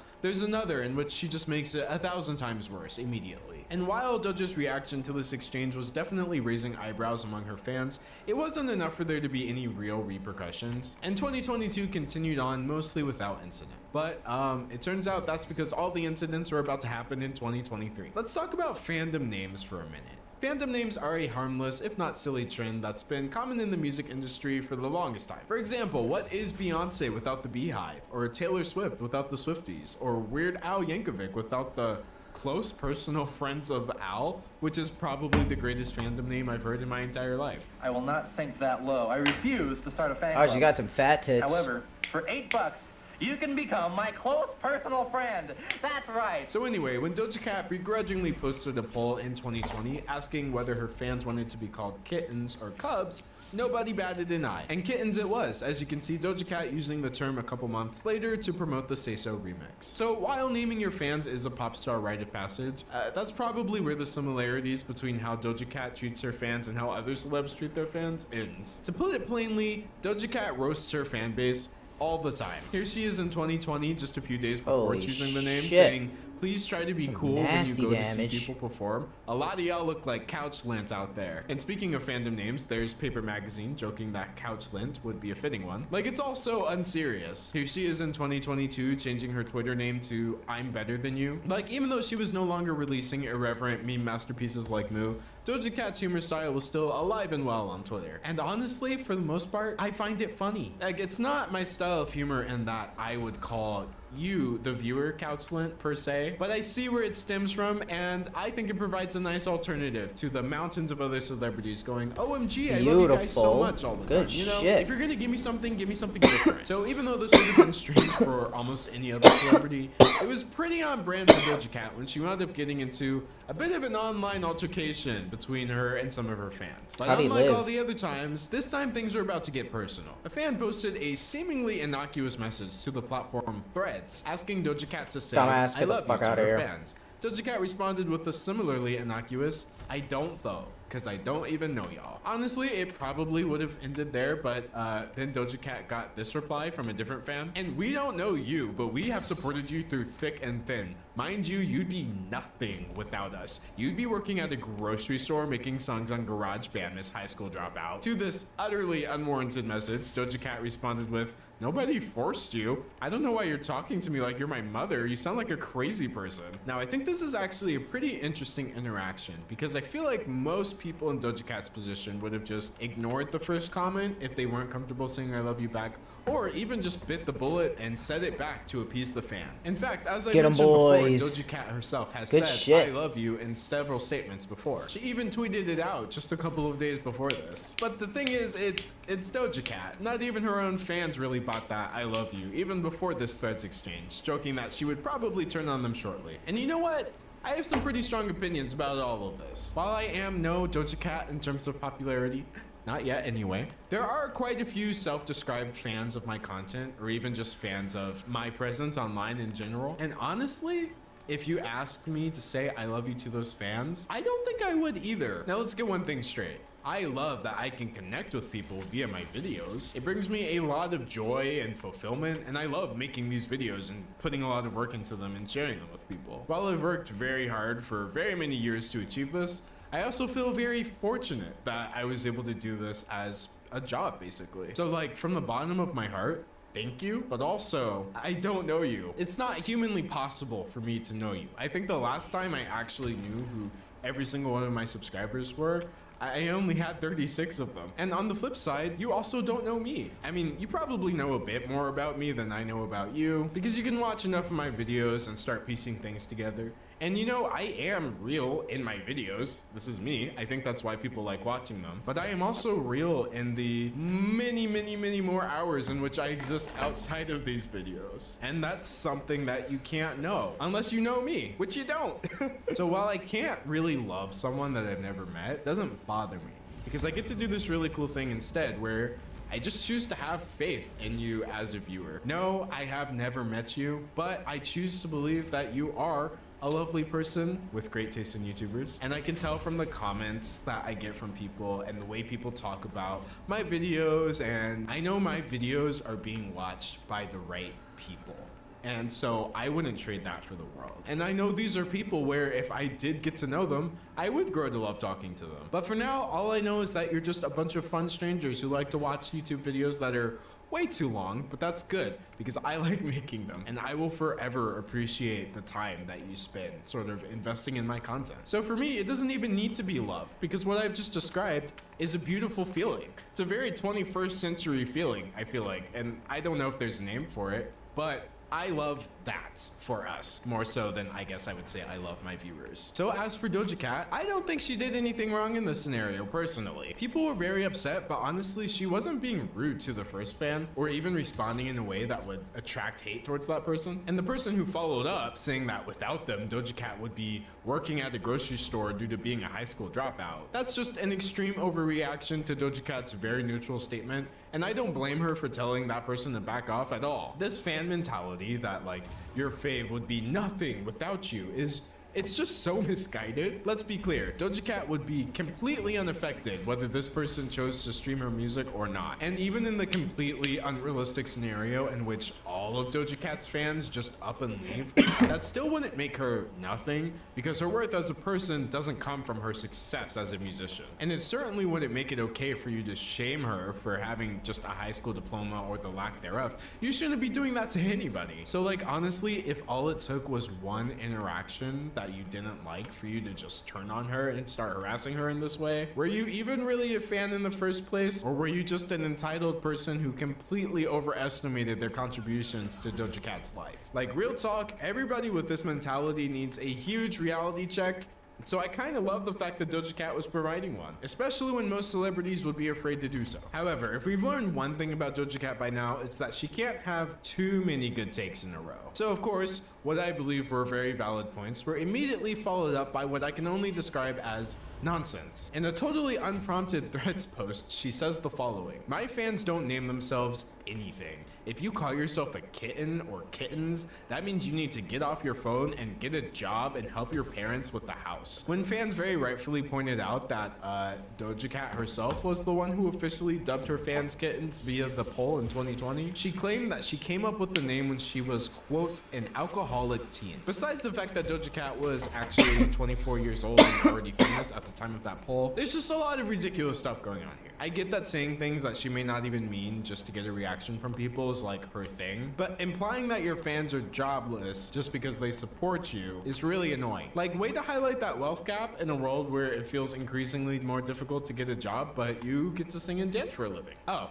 and wear designer clothing, of course. And as Doja Cat herself said, she doesn't know her fans, so implying that they are like jobless and need to make themselves useful is just, it's just wrong, honestly. Girl, But what are your although other she wasn't spell done, slots what for? should I Level change my 1? name to, since What are you your don't level like the 3 term and kitten? 4 One slots fan for? very reasonably asked, to which Doja Cat replies with, What the just fuck? delete the entire account suck. and rethink everything. It's never too late. Now, honestly, this 4 to reply 11. isn't really reading as serious to me, especially coming from the same person who compared their fans to Couchlint. I don't really think she genuinely wants this person to delete their account. And so while I normally would find this actually kind of funny, in context with the get a job tweet, that lighthearted nature is just kind of hard to find in this one. Doja Cat went on to tell another fan that they were creepy for having her full government name as their screen name, which actually, yeah, no, that is creepy. I feel like in general, we are way too liberal with the usage of celebrities' birth names. Like, have you noticed that? Like, sure, Doja Cat's name may be Amala, but like, I'm not on a first name basis with Doja Cat. I understand it for people whose stage names aren't very stage namey. So for example, I get referring to The Weeknd as like Abel, because that can be a lot easier just in a casual conversation. Plus, he refers to himself that way as well. But for someone like Doja Cat who already gave us a name to use,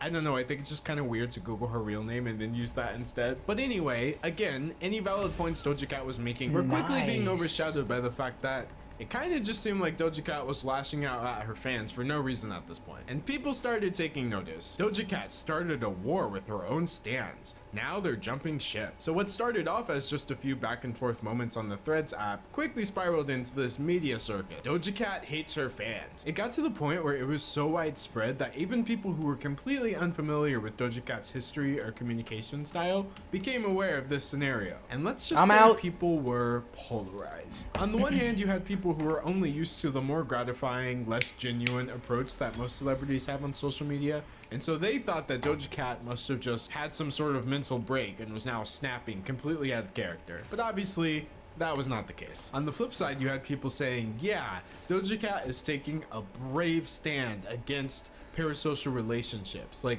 she's playing 5D chess and getting rid of all of her overly attached fans in one fell swoop. And you know what?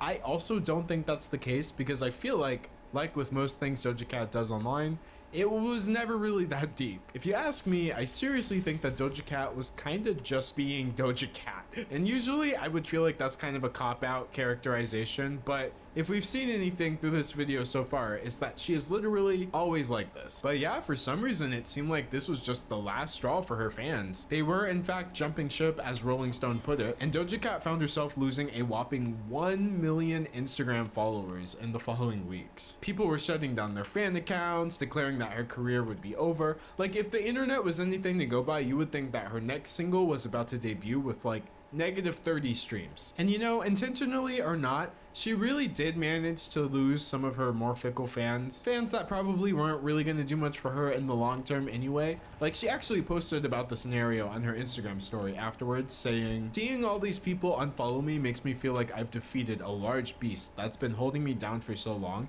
and it feels like I can reconnect with the people who really matter and love me for who I am, not for who I was. I feel free." So on the surface, this whole thing seems like it's just a big cautionary tale about overreaction. Despite making good points, Doja Cat overreacted to her fans, and then her fans overreacted to her, and then a bunch of people hit unfollow and she lost a bunch of followers, and then that was the end of the story and nothing changed, because none of this matters at all, because Instagram is not real. Like, it would almost just be a funny story if this was the entire story, but it's not. See, while this is the version of events that some people are focusing on, there is something, or should I say someone, that we have totally overlooked. Someone we haven't looked at yet, but who provides quite a bit more context on why, for some fans, this might have gone just a bit deeper than a disagreement about parasocial relationships. To get the full picture, we have to take a look at none other than Doja Cat's boyfriend. Before there was TikTok, before there were YouTube Shorts, there was only one short form content titan, and that was Vine. Now, of course, it's been over 6.5 years since Vine was shut down, which, besides making me feel very old, makes it kind of hard to remember the who's who of popular Vine stars. But among said stars was none other than Jay Cyrus. Reaching over 1 million followers on the platform before its end, he was pulling millions of views on his most popular Vines, and was even nominated for a Shorty Award for Best Vine Comedian. Now, when the app was finally shuttered in 2017, YouTube experienced the now infamous Viner invasion that brought us the likes of the Paul brothers and Lele Pons. But whereas most of the influx was directed towards YouTube, Jay Cyrus decided to go the streaming route and tried to establish himself on Twitch instead. He also released some music, as many people do, and honestly, his stuff was pretty solid.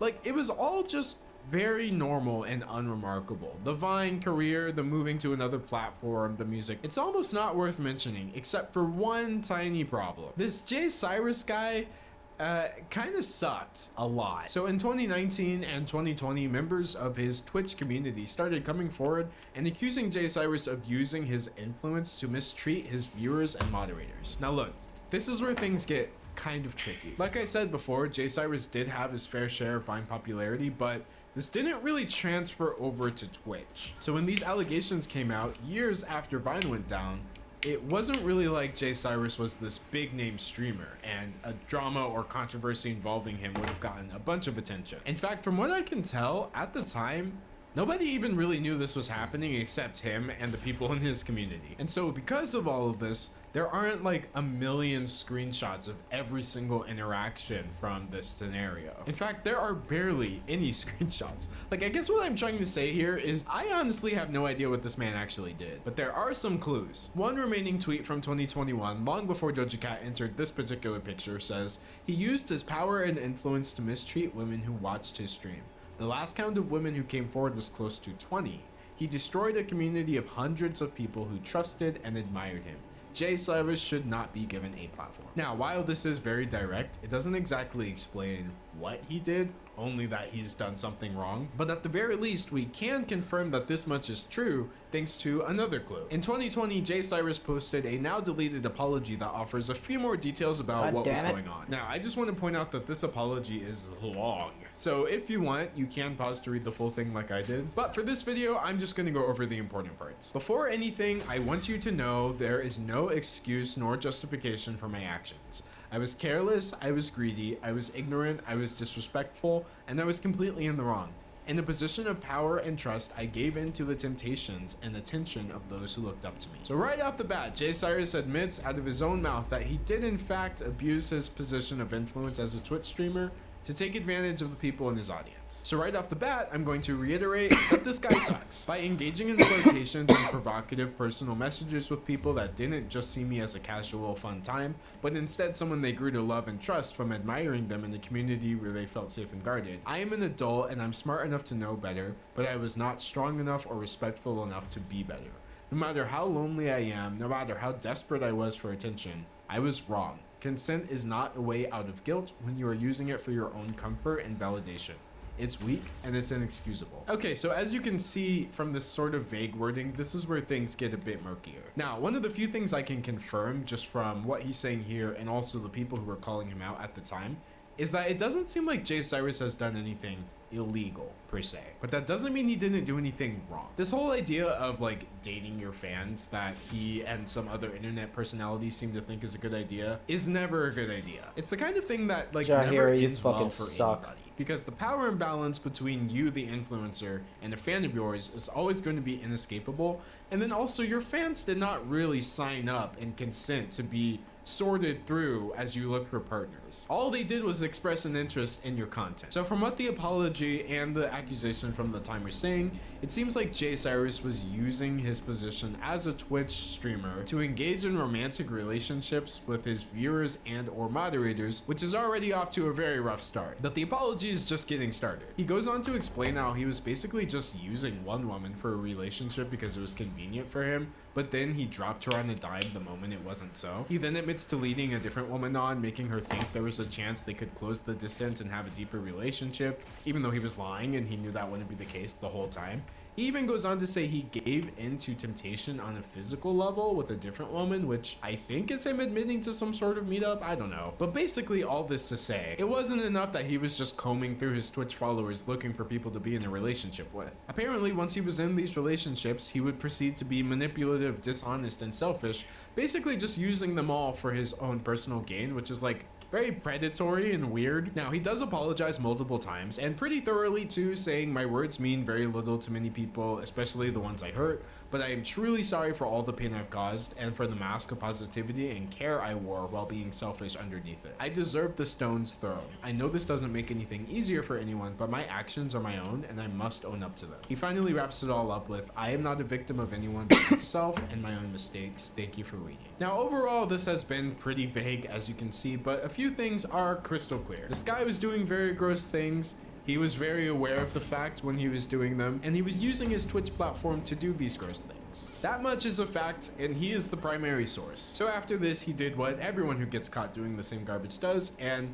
took an internet break, before, of course, returning to Twitch sometime later as if nothing had happened. He now streams fairly often, seemingly without incident, and he posts a lot of clips to TikTok as well. I would say that for the most part, all of this was pretty much behind him, and for better or for worse, I haven't seen a single person come forward since that time around 2020 and allege that he continued to do the same behavior. So from what I can tell, he did in fact change his ways. It's behavior that he left in 2020, and that was pretty much the end of the story, until he started dating one of the most popular singers in the world. Somehow. As Doja Cat's mysterious new boyfriend, Jay Cyrus was now getting the most attention he had gotten in years, maybe even in his life. And with this influx of new attention, people did what they always do, which is scroll through your Twitter looking for anything and everything they can use against you, etc. Of course, they found it. And so naturally, Jay Cyrus's really gross history of just kind of grooming his own fans for relationships that he could then manipulate them in. That all came back up and it was brought to Doja Cat's attention. But like with everything Doja Cat, this narrative once again spun completely out of control. So as we saw, there wasn't much remaining evidence giving us details about what exactly happened. So because of this, people started coming up with their own details, if you will. Jay Cyrus emotionally manipulated the women he was in relationships with, very quickly turned into Jay Cyrus is a literal rapist, and a single Twitter user claiming that Jay Cyrus was, quote, in mine and other minor at the time's DMs, turned into Jay Cyrus is a literal pedophile. To be clear, this person didn't actually accuse him of sending inappropriate messages to minors, and I didn't see a single person from that time period claiming that he did either. But people just took this and ran with it. People were also claiming that the man was a racist, but actually that kind of did have more of a leg to stand on. A cursory search will reveal these silly tweets which people were making out to be racist, but a deeper dive shows that the real problem was actually happening way back on Vine. So part of Jay Cyrus's whole shtick was playing these characters, and in a very Shane Dawson-esque move, one of these characters was this. Call them all, because I just figured out what I'm doing for my glamour shots. Oh, you a bad. Obviously, a non-black person putting on a black scent and a cheap wig to mock black women is racist, and I didn't really see any acknowledgement or apology about this on his part, so I have no idea if he continues to support this stuff now or not. You ratchet, we real. You got your weed from Goodwill. Girl, I got a rich man. That's no bills, girl, please. So that's a decent example of something valid to bring to someone's attention, since it's based off of his actions, but calling him a rapist pedophile, not valid, since there was not only no proof of that, but also nobody even coming forward to allege that this happened to them. And this whole thing really overshadowed the more serious existent issues of grooming and manipulation. Now, even though you will find the odd comment with this extreme misinformation basically anywhere where discourse about Doja Cat's boyfriend takes place, a lot of the people bringing this to Doja Cat's attention were talking about the actual facts here. And you know, it does pose an interesting question. What do you do if somebody brings it to your attention that your partner has done very bad things in the past? And seeing as this is a nuanced situation and Doja Cat's approach is anything but nuanced, this was shaping up to be one of the worst ways she handled the controversy yet. Besides straight up blocking at least one of the people who came forward, Doja Cat replied to people referencing the situation in her usual manner. And to be clear, her usual manner is completely inappropriate and unacceptable when dealing with really serious things like this. I want y'all to read this comment and take it as a message. I don't care what y'all think about my personal life. I have never and will never care what you think about me or my personal life. Goodbye and good riddance, miserable hoes. Ha ha. Definitely not the way you'd want to categorize people talking about fairly serious allegations here. Someone else told her to leave the man, to which she replied, implying that the two were literally hooking up as she was typing her message, which is way too much information, but alas. Overall, she really decided to dial up her unbothered edgelord persona to like 11, in which she cares a whole lot about making us think that she doesn't care at all. And while this is all good for silly songs about cows and harmless, if not prickly, interactions with fans about parasocial relationships, this is an insanely childish and counterproductive way to deal with people bringing up their knowledge or even experiences with her partner grooming and manipulating these women. Instead of saying, oh, he doesn't do this anymore, he apologized, I would never tolerate grooming, any of the things that she could have said, or even instead of saying nothing at all, she just tried to play it all off as some big joke. But all that did is make it seem like she's totally accepting of this behavior. And with the way that she's acting, how could you blame anyone for coming to that conclusion? This is where the sardonic attitude and the non-answers completely and utterly fail. And I feel like this is pretty much the lowest point in terms of Doja Cat handling her online controversy. Now, there are a couple of things to note. As we saw, Doja Cat's boyfriend did apologize and change his behavior. Of course, whether or not that apology is accepted is up to the people that he was targeting and manipulating. But at the very least, it's an important distinction that he's not currently using his position of power to do this. At least not that there's any evidence of. So Doja Cat is not currently contributing to his ability to do these things. She's also not responsible for his choice to do these things in the past, especially as this occurred before the two ever met. So I don't think that Doja Cat should really be held responsible for him, especially when some of the things that people are saying about him are not even true and it's actually very egregious misinformation. However, you can still hold her responsible for her and her choice to react this way. I think treating the situation so frivolously and blocking people trying to speak out about it on your giant platform is not only disappointing, but it's honestly a much more legitimate reason to become disillusioned with Doja Cat than the silly parasocial relationship stuff we went over before. And this all happened before Doja Cat went on her tirade against her fans. So calling them creepy and jobless and seemingly just being really angry at them out of the blue, all of a sudden seems like it has a bit more context, doesn't it? So while I do think that some of her fans are just really silly, and probably a lot of the people unfollowing were doing so for very silly reasons, this is not a silly reason. I'm not going to downplay her actions here or anybody's choice to unfollow her over those actions. But now this kind of brings us to a larger question. We saw in the past with the chat room controversy that like a seemingly big issue that turned out to be a small issue wasn't enough to impact your career. But now that we've had what seemed like a small issue turn out to be a really big issue, will this finally be enough to slow her down? Well, either way, we were about to find out firsthand. God damn.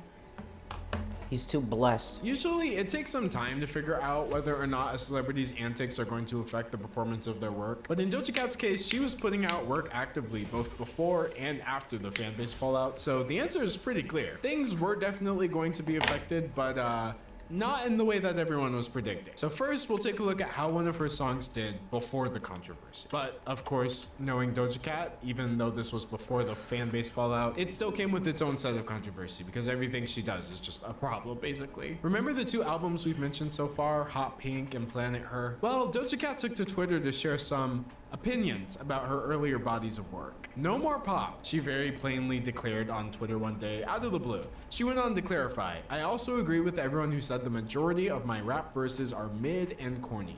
I know they are. I wasn't trying to prove anything, I just enjoy making music, but I'm getting tired of hearing y'all say that I can't, so I will. Now, when she initially posted these, nobody was really mad about it per se. There were definitely fans of her quote unquote mid and corny rap verses, and they pushed back against this idea that her work was subpar just because she now wants to try new things. But overall, I think we could all relate to there being a difference in how you're perceived versus how you want the world to see you. So I feel like people saw that and they didn't really take it the wrong way. In fact, the general consensus at this point, I would describe as excitement for her upcoming more sacrifice well needed for the team. But then in typical Doja Cat fashion, once she had everyone excited, she promptly proceeded to piss everybody off. Planet Her and Hot Pink were cash grabs, and y'all fell Can't for be it. resurrected. Now I can go disappear somewhere and touch grass with my loved ones on an island while y'all weep for mediocre pop. Sorry, but the phrase weep for mediocre pop is really funny to me, but a lot of people did not find this very funny. Doja Cat went on to say she hadn't done anything personal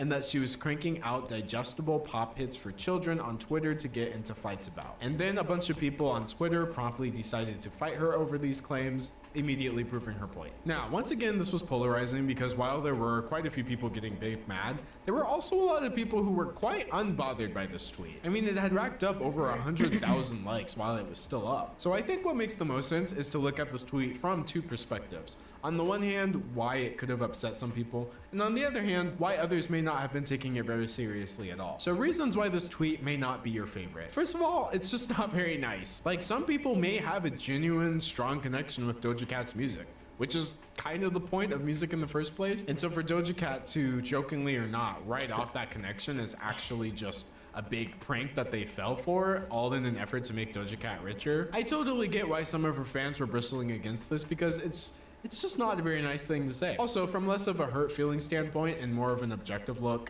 there are other people besides Doja Cat working on her music. Like, she does know that, right? Planet Her has a lot of work from producers like Y2K and Roger Shahayed, amazing, talented people. Like, the album is just chock full of stellar production front to back. So to write off the work of a talented up-and-coming producer like Y2K or an industry legend like Roger Shahayed just for like a funny haha moment on Twitter, it's kind of super lame. So overall, I completely understand why some people were put off by the whole thing. But on the flip side, I also understand why some people were not. A lot of people find it difficult to take Doja Cat's statements about her own music seriously, and probably the person who finds it the most difficult would be Doja Cat herself. Like, her online nonsense doesn't just apply to things like the one time she had Elon Musk help her change her Twitter name to Fart. It's always been present in the way she talks about her music as well. I think a lot of people who were upset about this might have missed last year's saga of her ever-changing album genre, but thankfully Billboard did a really good job of documenting it. So first, she states in an interview that her album was inspired by 1990s German rave music, before later tweeting, "I'm not doing a German rave culture album, you guys. I was pranking the outlet that interviewed me about it." She then proceeds to say she's doing a straight R&B album with no rap at all, before saying she was lying and she's actually doing an experimental jazz album. I thought it would be funny to steer you into believing I was doing R&B because I knew it would work, but I'm doing experimental jazz now, honest truth. Of course, this was not the honest truth, as she then pivoted back to R&B with only one rap verse on the quote 34th song off the deluxe, before finally disclosing that there would be no deluxe version of the album, as there is no side A or side B. The album will have 8 sides and come in a cube shape. Skipping past the fact that cubes have 6 and not 8 sides, she then went on to share her actual final statement via a voice note in which she declared, "I am putting out a rock album. It's going to have emo jams. The name of the album is called Rock Out Volume 1 The Abyss 5000. So what, pray tell, is the moral of the story? Well, for one, I'm just kind of sad that we'll never get to experience Doja Cat's take on 90s German rave music or experimental jazz. I would very much be down for either of those, or possibly even both. But the other moral of the story is that honestly, if you take her seriously even for a second, then you kind of already lost. So when she referred to fans of her earlier work as weeping for mediocre pop, I kind of found myself in the second group of people who didn't really care about this at all, especially since lying about her music and making fun of her fans are like her 2 main personality traits. This really wasn't surprising, y'all. And you know, I've seen a lot of people ask questions like, how could you even want to support her if she's like this? And I guess I would answer the question with a question and say, even if she was being serious about calling her old music mediocre, does it matter? Can you be secure enough in your own opinion to where you don't need her to like the album for you? Technically, I was targeted by her tweet because I like a bunch of songs off of both albums. They're not mediocre to me, and I don't need Doja Cat to agree with me to validate or justify my opinion. Unlike many of the things I've covered this far, I personally feel like the renouncing my previous 2 albums thing doesn't really matter at all and was not nearly as bad as people were making it out to be. But let me know what you think about it, because as you can see, there is no one right way to feel about it. Doja Cat is nothing if not a bit polarizing. And you know, instead of offended, I would say her statements left me more curious than anything. Between all the back and forth, the jokes, or whatever truth lay within those jokes, one thing was really clear. Her new music was gonna have to be a lot different than her previous work in order to live up to all of this commotion she was causing online. So when the day finally came and she released her lead single, Attention, from her upcoming album, imagine my surprise when I clicked in only to find that it sounded exactly like all of her other music.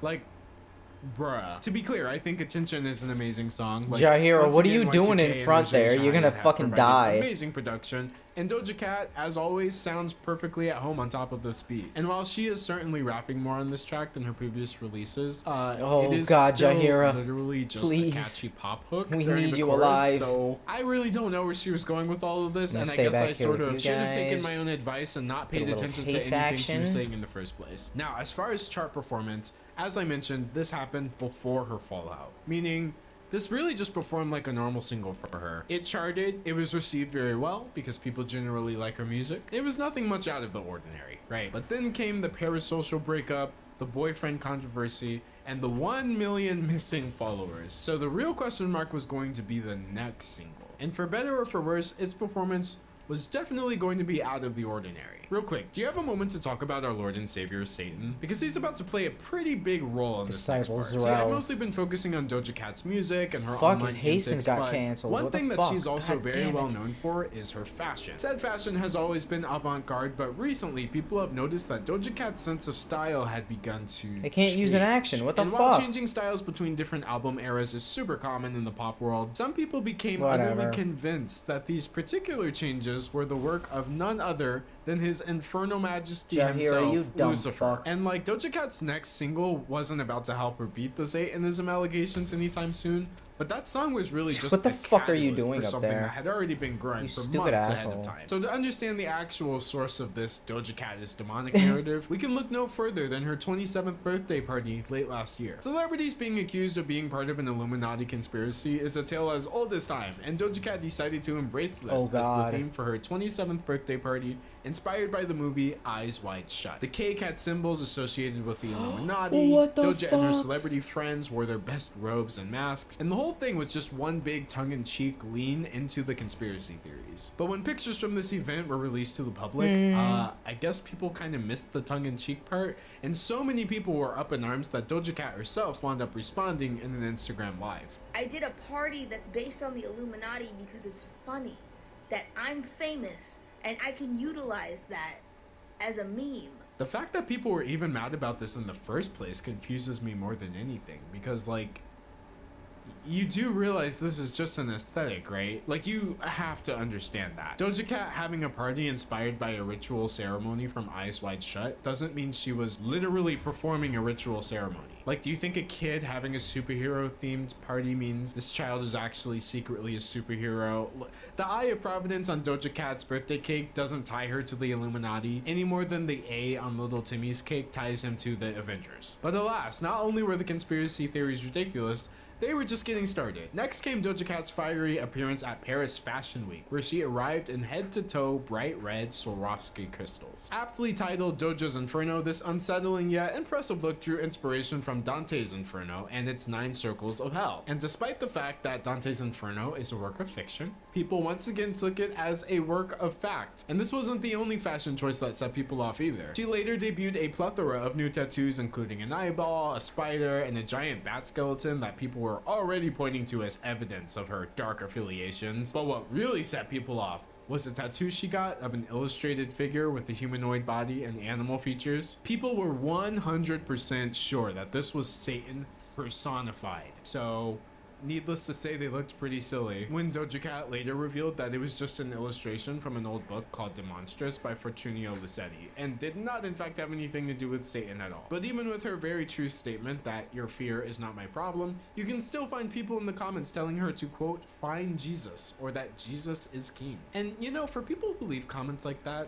I kind of have to ask, what exactly do you think is going to happen in this scenario? Like, I'm just going to read this comment and then instantly become a born-again Christian? I didn't even ask to be born the first time. Like, on the real note, these find God people better hope that I don't find them, because if I do, it's on sight. Anyway, I think the overreactions to Doja Cat's aesthetic choices really highlight people's tendency to lash out at things when they don't understand them. Doja Cat herself is extremely open about the things she's pulling inspiration from, but because people are unfamiliar with the source material, they're just assuming it's stemming from this place of deep darkness as opposed to a bunch of fictional stories. Again, Eyes Wide Shut is a movie. Dante's Inferno is a poem. And Fortunio Lissetti's Demonstrous is like a book of monsters, for crying out loud. These obviously don't exist in real life. If you're familiar with the works she's referencing, or even just aware of the fact that she's referencing works at all, it becomes really obvious that she's really just using this as a surface level aesthetic, and it does not go any deeper. I have it than on my that. spike And she growth. herself has not claimed anything to the contrary. But alas, people are people, and so the Doja Cat is a Satanist Illuminati member conspiracy was in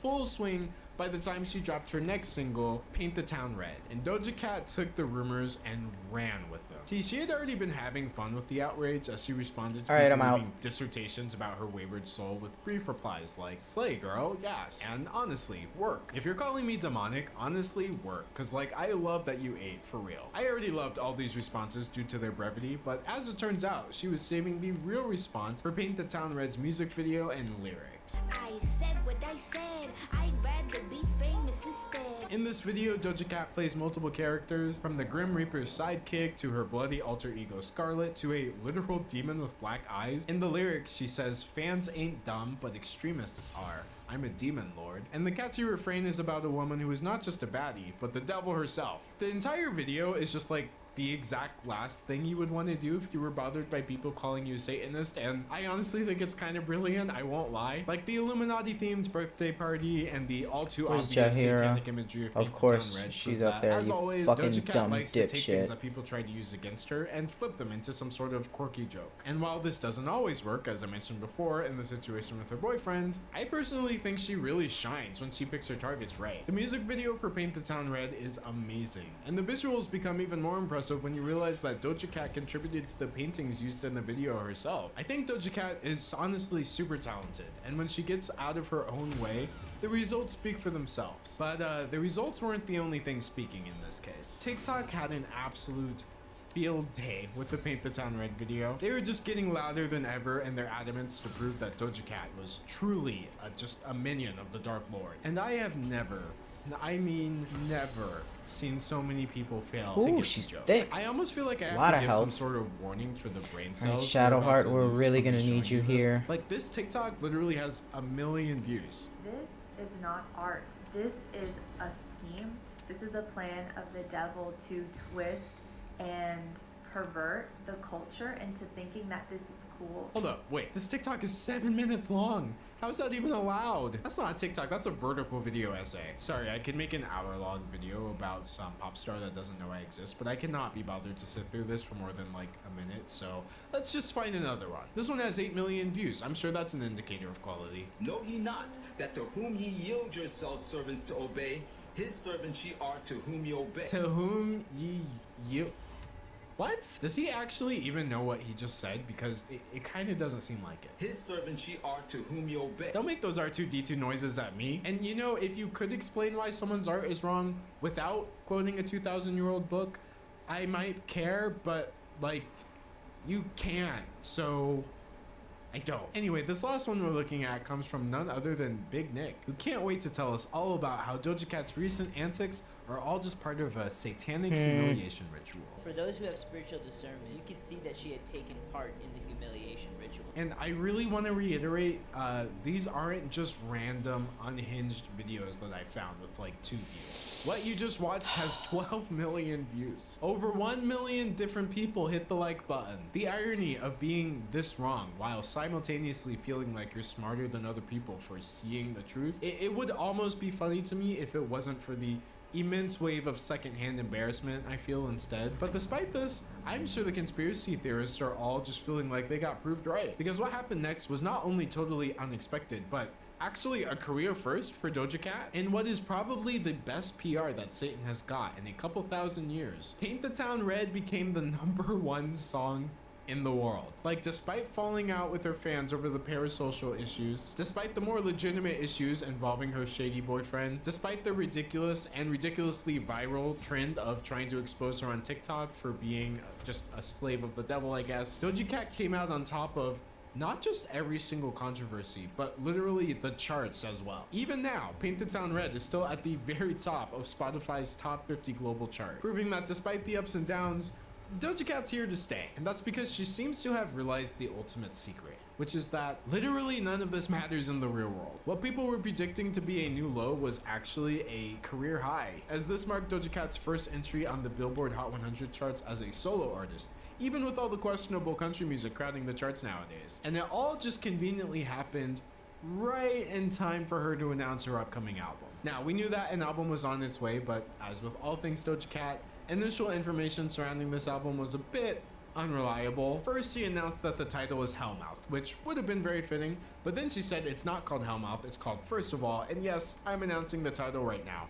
This was of course followed by my album isn't First of All, I'm changing it, before the real name was finally revealed as Scarlet, along with a spooky spider on the album cover. But while the name was safe, the cover wasn't, and she announced the second actual cover just a couple of days later, ostensibly to ease confusion over the similarity between the first cover and that of a forthcoming album from the German metal band Chaver. You know, just normal Doja Cat stuff. The album announcement was followed by another new single, complete with a music video featuring Christina Ricci. Side note, Christina Ricci, amazing. Like, have y'all seen Yellow Jackets? No spoilers.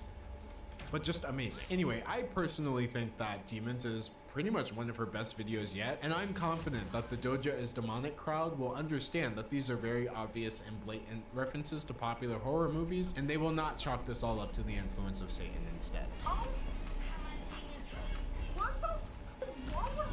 Just kidding, I wasn't confident about that at all. Anyway, after Demons came an energetic VMAs performance, a low-key promo single called Balut, and then a low-key controversy because Doja Cat didn't actually know what Balut means. You know, just normal Doja Cat stuff. And you know, Doja Cat's album will be released the day after tomorrow, if this video goes up when I think it's gonna go up. So while there is a chance that you in the future may have information that I don't, I'm gonna make a few predictions and you can let me know if I was right. If the success of Paint the Town Red is anything to go by, I personally think that Scarlet is going to be Doja Cat's highest charting album yet. As mentioned before, her previous peak on the Billboard 200 was at number 2. And while that was obviously a great achievement for Planet Her, something just tells me she's gonna reach even higher heights with Scarlet. And the reason for this, why it just seems so disconnected from the fact that she has lost 1 million followers and all these people were mad at her and that's an entirely separate group of people is mad at her. It all just goes back to the central conflict which has been at the heart of this entire story and fascinated me the entire time. Perception versus reality. I've said this before and I'll say it again. Rich people don't go away no matter how many teenagers on the internet tweet at them. Call out culture for better or for worse does not work. And with Doja Cat, we've seen the better and the worse. When it comes to the situation with her boyfriend, it really sucks that call out culture has absolutely no effect. The things people were saying in that situation were valid and they were coming from a place of legitimate concern. So the fact that Doja Cat was able to just brush it off and move on as if nothing happened is frankly disappointing. On the flip side, when it comes to silly things that were never real issues in the first place, like say Illuminati conspiracy theories, it's actually a pretty good thing that none of this actually matters or would affect her in any way. At the end of the day, it's all just so much noise. And whereas one thing is obviously serious and the other thing is not serious at all, if you find yourself in the middle and you were one of the people who was maybe just upset at her handling of the parasocial relationship of it all, maybe it's just a lesson more than anything. Because again, to lose this much of a following, but then to go on and immediately have the highest success you've ever had in your career, it really shows that the impact of online perception on actual reality is virtually non-existent. And everyone who legitimately thought that Doja Cat, of all people, her career was going to be over because people were mad on Twitter, I think they're severely overestimating the power that this perception has on reality. With or without us talking about her, Doja Cat kind of just persists. I also think that Doja Cat deserves a wee bit of credit for at least some of this. Objectively speaking, this entire thing has pretty much been some of the greatest album promo I've ever seen in my entire life. I'm a very boring person and I get excited by marketing, and this has been a blast, specifically referring to the way she was able to use the controversy in her music videos to flip this whole Satan thing on its head. It's honestly kind of astonishing that the people calling her out didn't realize they were just being used in a viral marketing campaign. Like, she made it so obvious from the beginning by naming her album Hellmouth and turning all the album covers red before Paint the Town Red dropped. This was also clearly laid out. There's a saying that goes, advertising is what you pay for, but publicity is what you pray for. And whether she was praying to Jesus, Satan, or the music industry gods, the excessive amount of free publicity she was able to get from millions and millions of people on TikTok picking apart her every single was probably worth more advertising than she could have ever paid for. A couple weeks before Paint the Town Red had been dropped, she fucking stopped asshole following in an pussy. interview. My philosophy around my work has become more apparent over recent times because I've been very inspired by You hatred next. and outrage culture. Fucking pussy. It's something I will be reflecting on in my upcoming projects. I will never cease to be amused by the irony of thinking that you cracked some grand conspiracy because Doja Cat's cake has a triangle on it, but you don't realize that your very reaction and thought process is actually being used by Doja Cat in a conspiracy to sell more of her albums. Honestly, in many ways, this video kind of wrote itself. Now, to wrap things up, I've seen people say everything from Doja Cat is having some sort of manic episode to like Doja Cat is intentionally trying to sabotage her career. And I think that these statements overlook the one thing that's become really clear in this video, and that is that Doja Cat is very consistent in her inconsistency. I don't think that's an inherently good or bad quality. I think it's neutral, and it just has the potential to be good or bad. But either way, it makes things a lot less perplexing than they seem. Since I can't skip ahead through time and tell you that this story ends with the picture-perfect, predictable ending of Doja Cat getting the #1 album, instead, allow me to skip back one more time. If I had to pick a favorite Doja Cat song, it would actually be her 2019 track, Rules. While not her most popular song, I think it's one of her best, and it has a line that I think about a lot sometimes. Aw, all of y'all was wrong. Talking about I fell off, y'all ain't even get on. Even before her big break with Say So, Doja Cat has always seemed acutely aware of the difference between playing the game and being part of the game. And for better or for worse, Doja Cat is usually the one playing. Instead of downplaying the benefits of celebrity like many people in her position, she kinda just toys with the whole idea instead, much like a cat. And I personally think it makes her one of the more interesting pop stars out right now. Now, this doesn't excuse her from legitimate criticism, because as you've seen, there have been issues with her statements in the past, and something tells me there will be issues with her statements in the future as well. But if I had to sum up my opinion on Doja Cat, I'd say that for every statement she gives, there's a grain of truth amidst a salt shaker of nonsense. And though this approach doesn't work in every scenario, it's pretty darn entertaining when it does. In conclusion, if you have a problem with anything in this video, just remember I said what I said. I'd rather be famous instead. Darn it, now it's stuck in my head. Just like the demons, she got me. Anyway, thank you for watching, thank you for the support if you happen to make it this far, and as always, I can't wait to see you in the next one.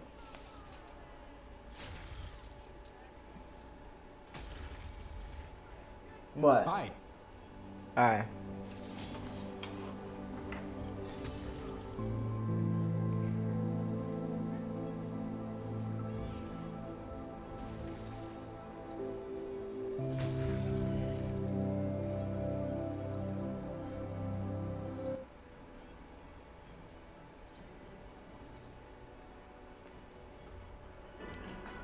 Oh man.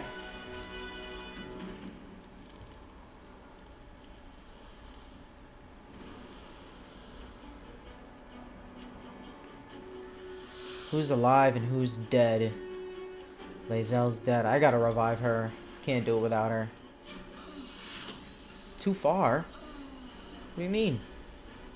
Oh fuck, I gotta get close. Start killing them.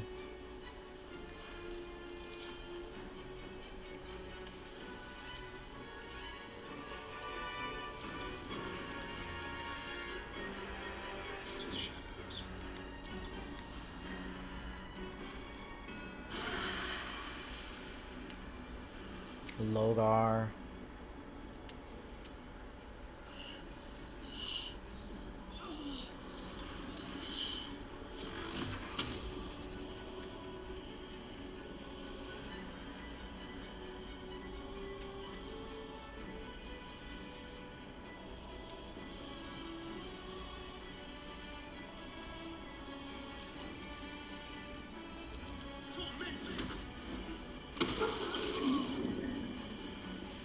Oof. This is tough. Time to push my luck again. Alright, Adam, you're gonna have to revive.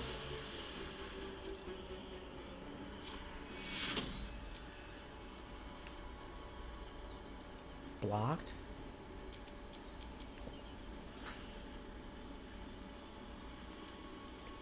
Blocked? Alright, get up here.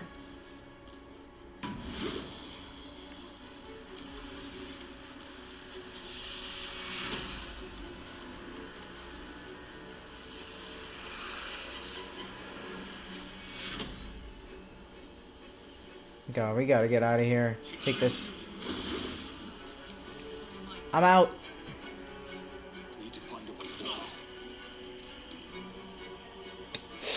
Holy shit. Alright, Lae'zel. I don't know what we're gonna do. Misty Step! I'm out!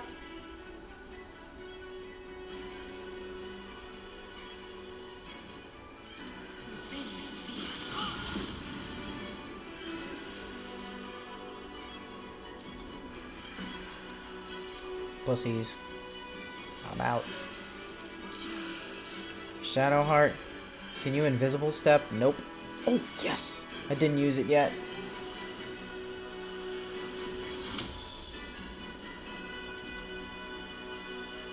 See if I can use an attack before I go. Might as well. This bitch. Of course. I'm out. Fuck you.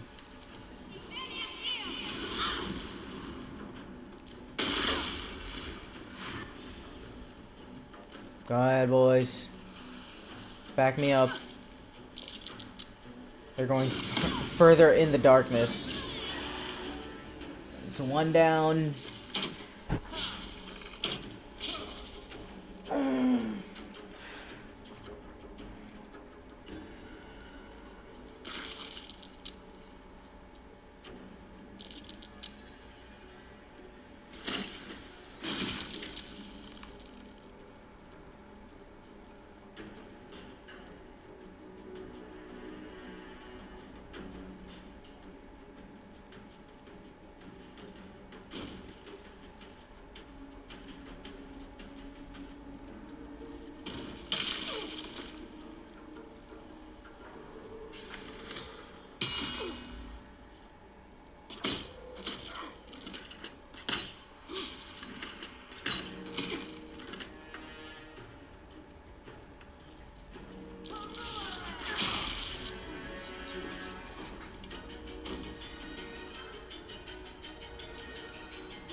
Well, come on, Adam. Gotta get you out of here.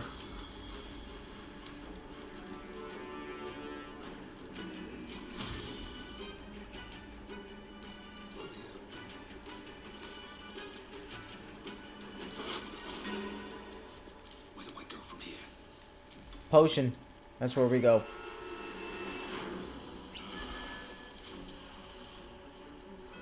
With haste. I am fury. I am death. Not right now, Lazo. We are not death right now. We're actually just dead.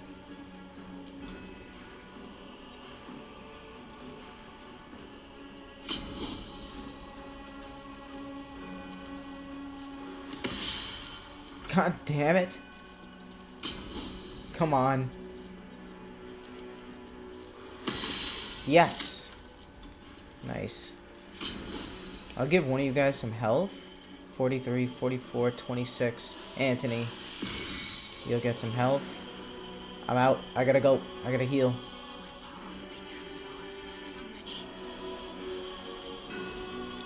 Shadow.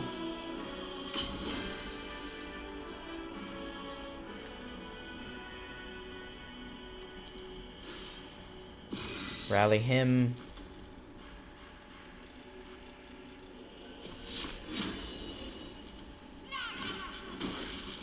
Damn, a level 3 only did 13 damage. Shit. He's strong. Sorry, boys, I gotta go. Yeah, somebody called me. Get his ass.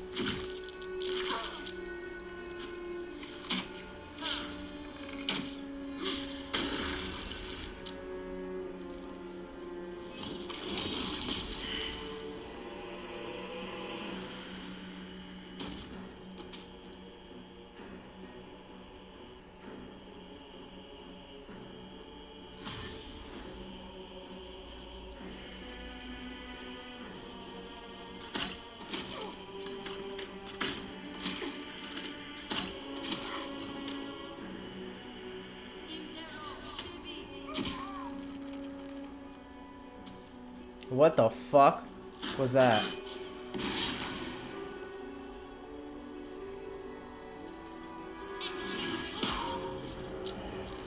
Oh, fuck.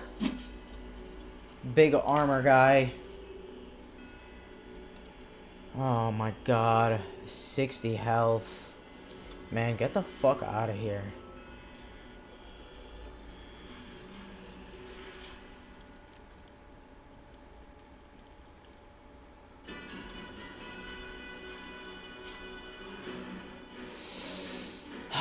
Gotta kill these guys. Munich, the Warden.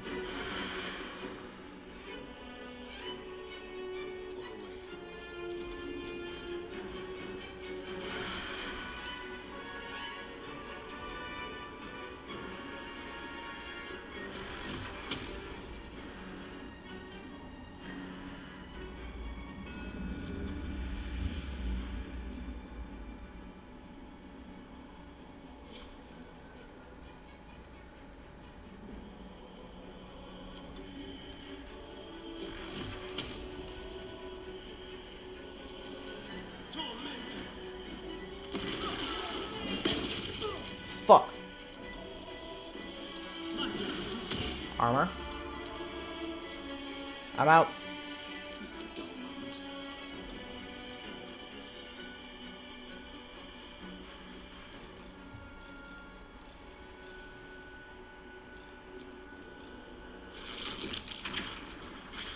I can zap him.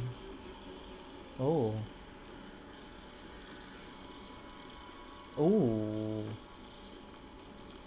Kind of want to get this guy too over there laying down. Can I? No, I won't hit him.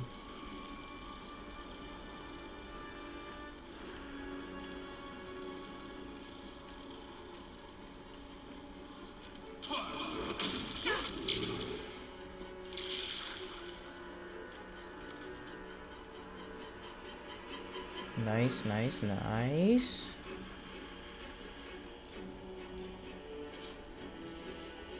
I'm out. Swift as my feet can carry me. Victory awaits.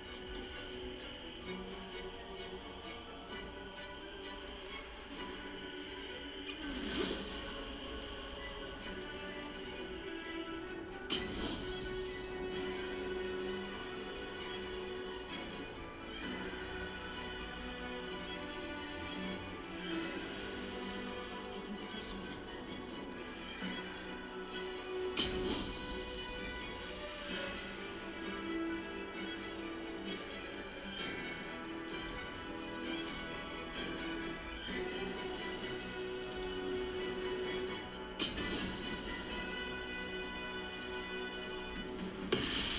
Good shit.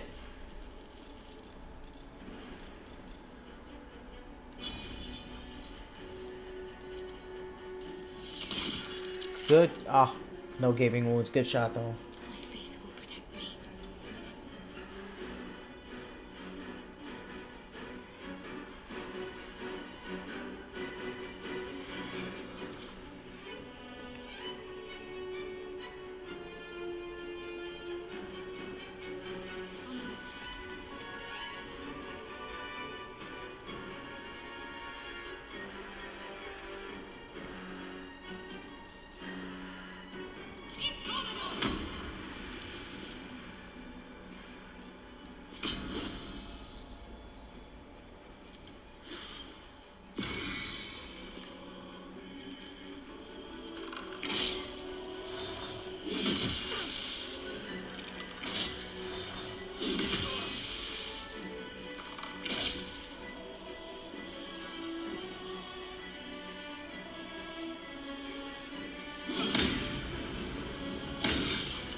God damn.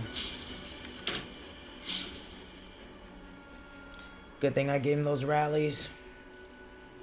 That one rally. Man, he doesn't need any health.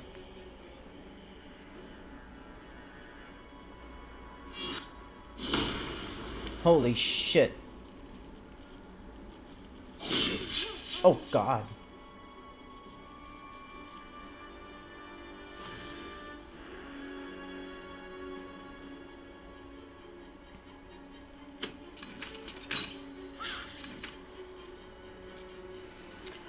Alright, I think it's time for the spike growth. Or the electric lightning. I don't know. Probably just the spike growth, they're all walking. Starion, holy shit, they got us with another shadow. We gotta go. We gotta get the fuck out of here. God damn. Munich, the Warden, Guardian of Faith. Double movement cost? What are you talking about? This is magic. I could just stand here and hit him. Oh, because I'm... Oh, fuck me. Let me see if I can hit it now. Oh, too far. Too far, too far. I can hit him.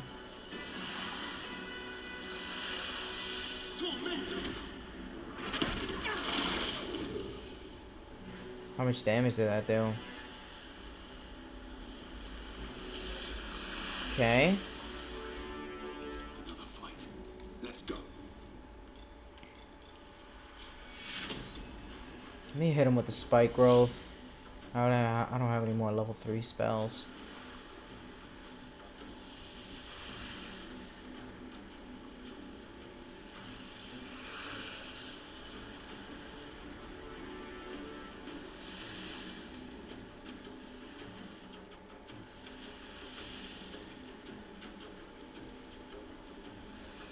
I'll slow all of them down. Let's get this over with. Cast a spell, dipshit. The fuck is wrong with you? God damn it.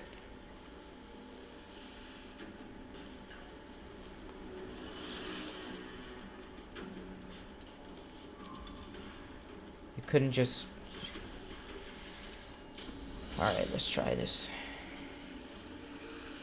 Target is too far. I'm still too close to the... There we go.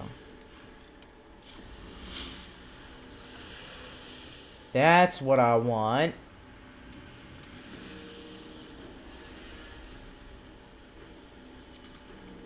Not enough.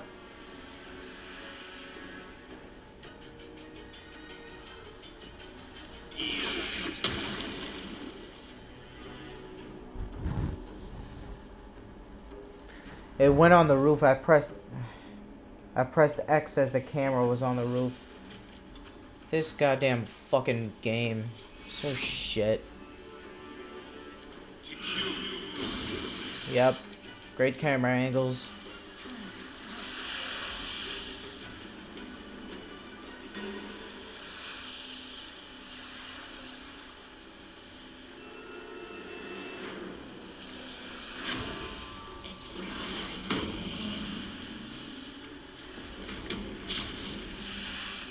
Fuck me.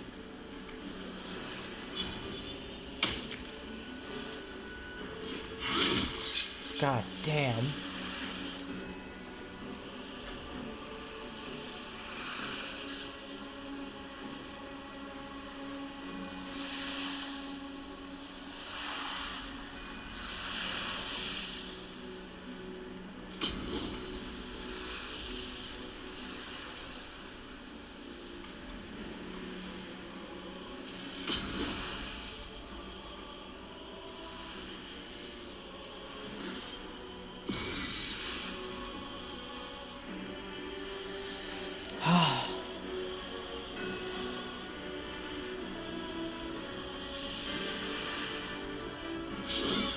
Of course.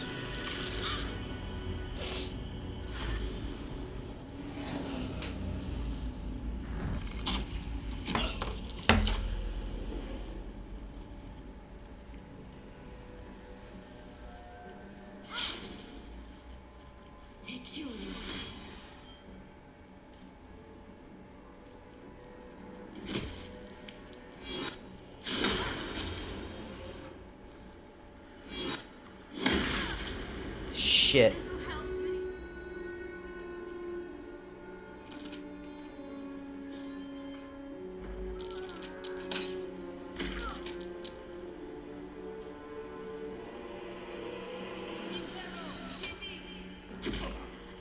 Fuck. Man, this battle is hard.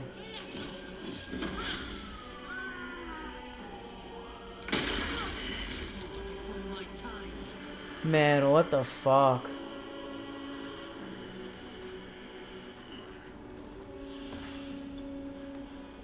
Lae'zel, just kill them however you can. Whatever.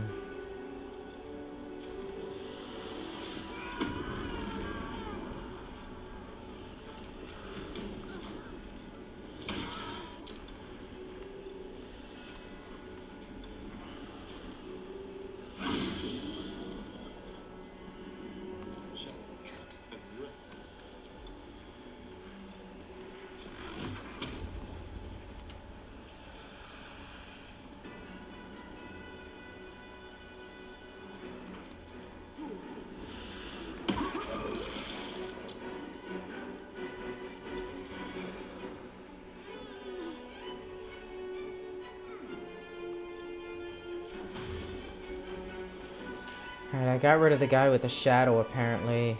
I think it's safe to move in a little bit. Let's go in.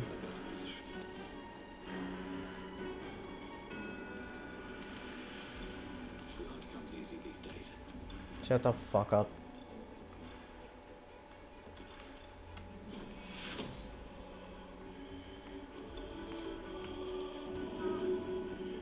Ensnared. Out of sight? Oh, fuck, man.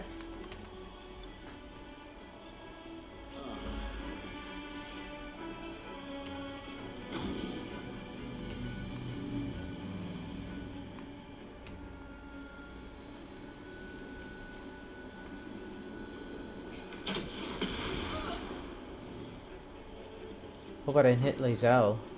I did? I hit her. What the fuck? I'm sorry, Lizelle.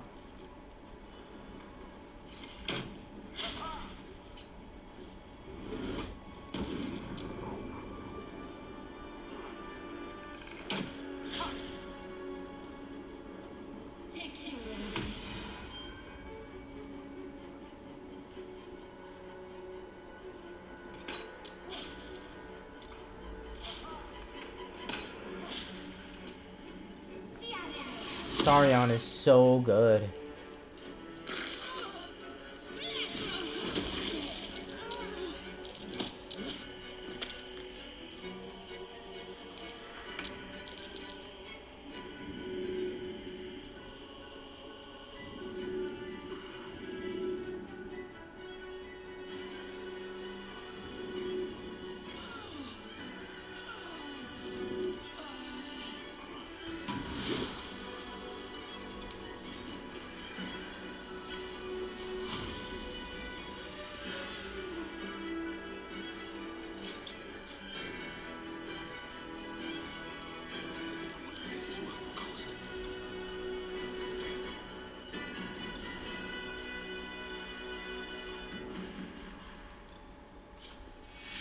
Please. Let me get her. Fuck. Quartermaster Tali. What are you doing out here? Are you now joining the fight? Alright.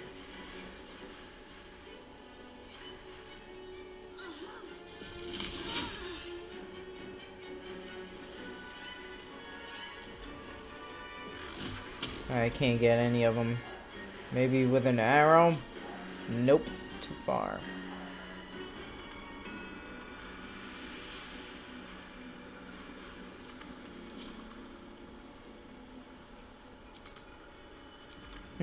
Interesting choice of skills.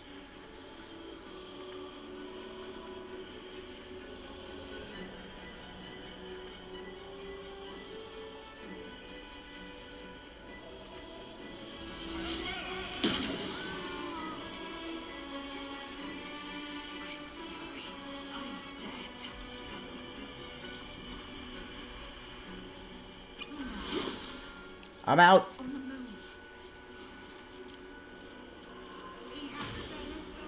Get your ass in there. Time to fight. Tali's gonna be the only one to survive. Oh, dodging arrows? Jesus. She's quick. No, don't heal him. Fucking pussy.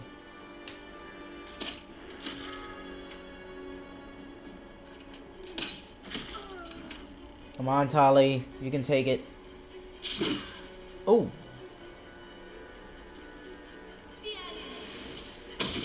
Oh, fuck.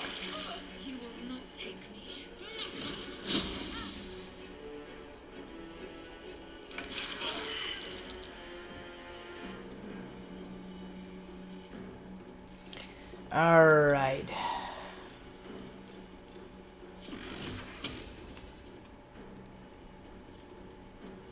Target is too far. Adept Nola. Interesting. Maybe they're trying to run.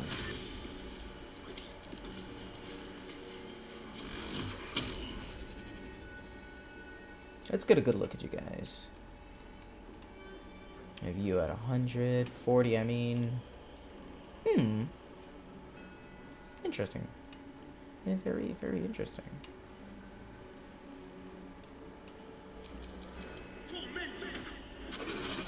Great view. Great view of the battle. Nice. Love that.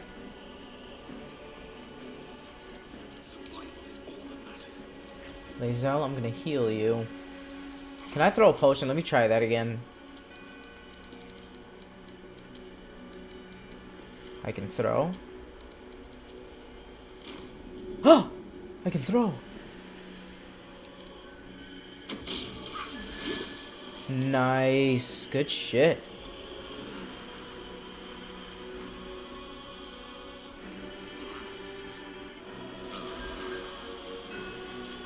I don't know why it worked. I was trying that before. In other battles, it wasn't working.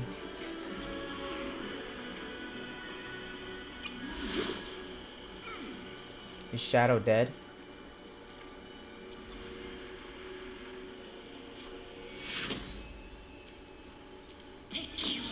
We need you, Shadow. Don't die.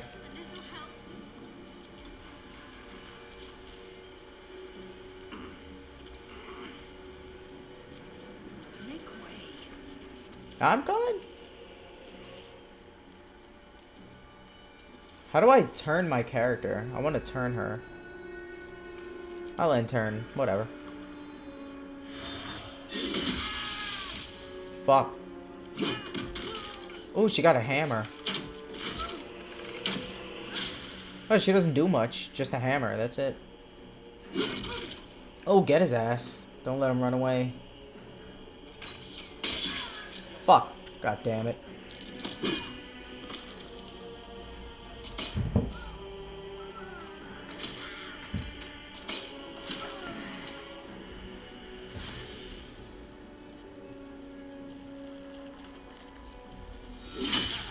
You dumb asshole. You really came in here. He hid behind Lae'zel. That's not a good idea. Where is this loser? I got one more for you here. You trying to hide? Fucking asshole. What the fuck are you doing back there? Can I throw my invisible scroll? No. Doesn't work like that.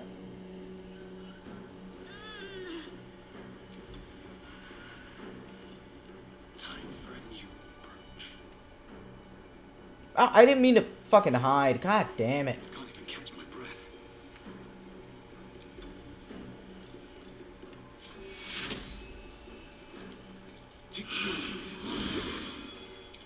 Oh, let me see if I can throw another potion at Lae'zel. Yes. I got you. Beautiful. 12 points. What the fuck? Alright, now come over here, beat his ass. Fucking dipshit. Fuck you. Get the fuck out of here. Asshole. I'm coming, Shadow.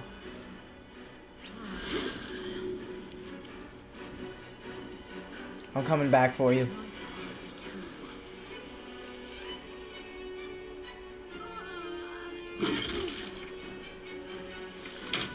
Maybe we can save Tali. Oh, we only have these three guys. Oh shit. Wow, I didn't need to back up that fast. I thought I don't know how dangerous this last guy is. Probably got a crazy spell. Yeah, and we got these assholes on top too.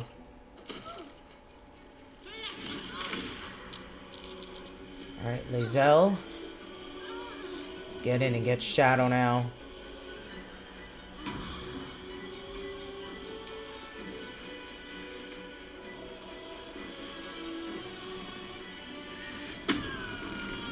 Alright, Tali. I'm coming.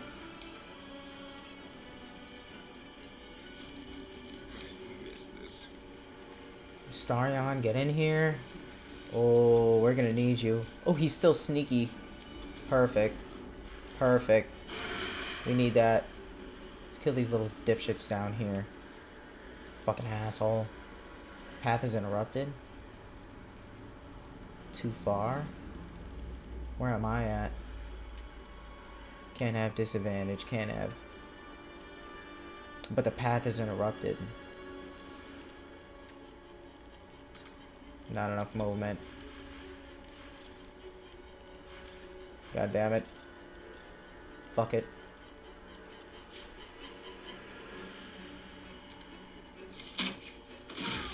Beautiful. Good shit, Astarion. Alright. Let's go in.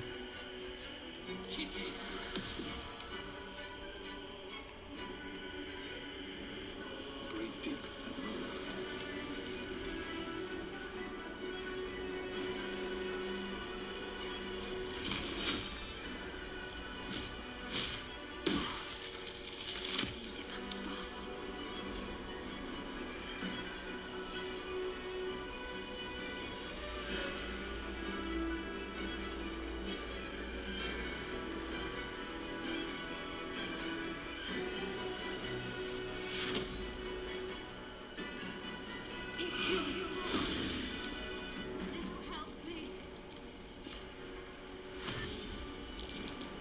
Damn, there's ice everywhere. Yeah, she's dead too. Everybody died.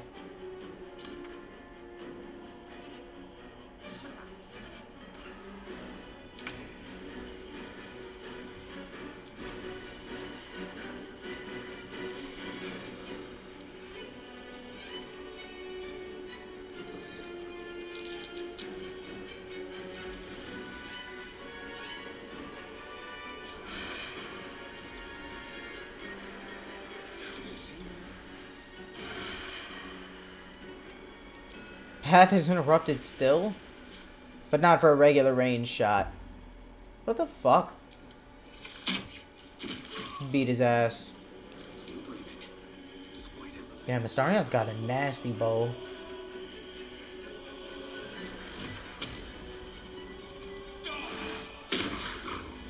He had 1 health, Adam. Come on. You fucking asshole. What a dumb piece of shit. Got you, Shadow, a little more health. Let's get deep in there. Let's go, Lae'zel.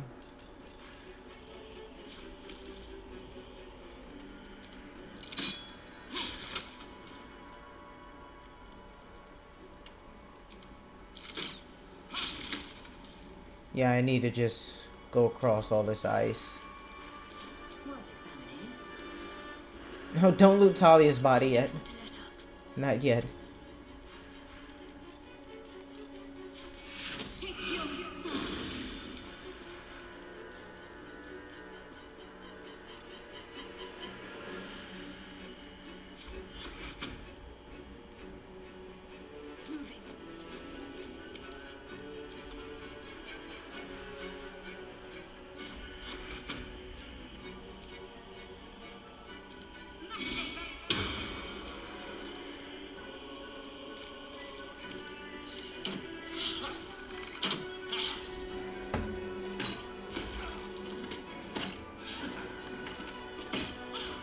Just got the arrow boys up.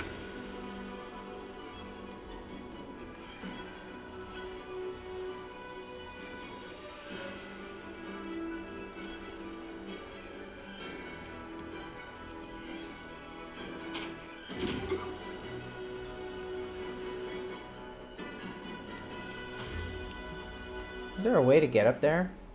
I don't think so. Oh, there's a ladder.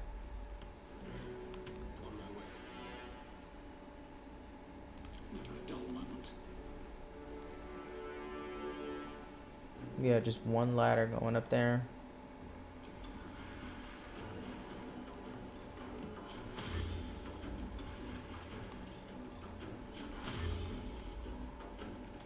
Don't waste a step.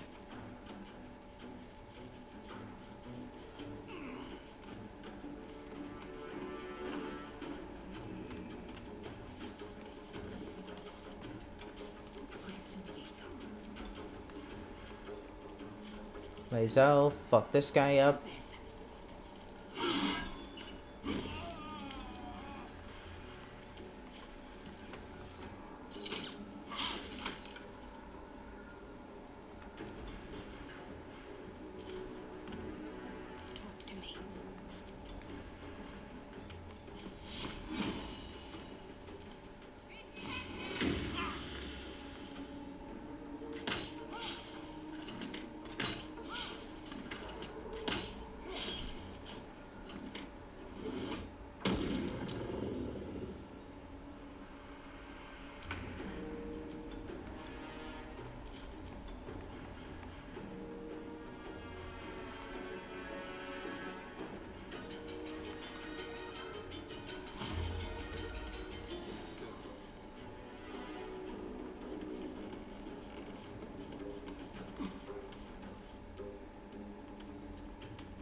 Yeah.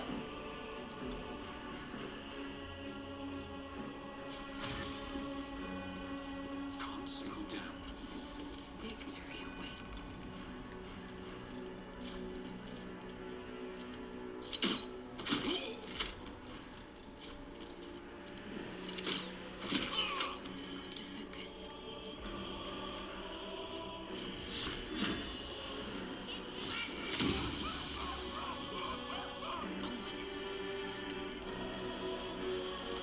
Oh my god, I can't believe we fucking did it. Holy shit.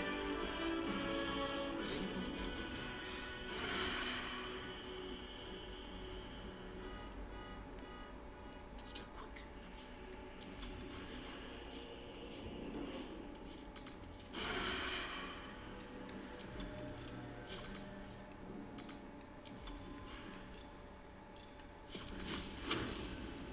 Fuck. Fine. Another fight. Let's go. Another day, another fight. Here's an enemy more my skill level. Fury.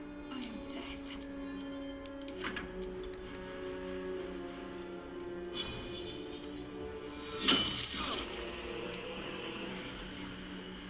death. I'll just pop him with arrows. We got him cornered. I'm gonna get a crit just for that. Oh! There's a parasite in that corpse, brimming with potent magic. Alright, we've got a lot of looting to do. Oh my god. And Jahir is dead. Everybody's dead. Whatever, fuck it. That shit was so hard. Who the fuck is that? Harper Lynn?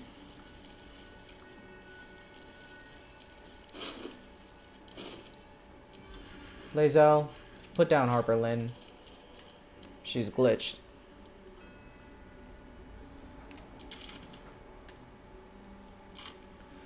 Confront Ketheric Thorm. Can we leave the Moonrise Towers and come back and loot? Oh my god.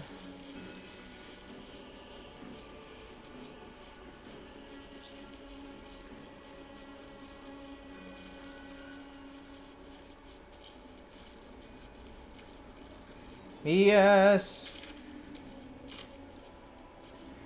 Alright. Is anybody dead? Oh, Astarion.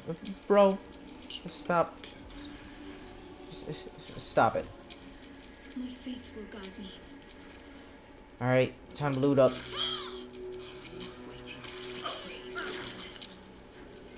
Make sure we got all this loot. Oh, we did.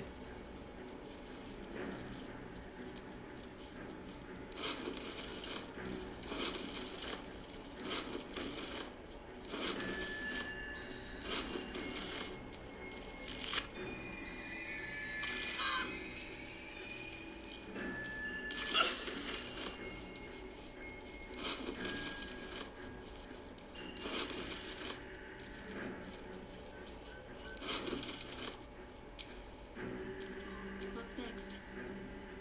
Everybody's getting cumbered.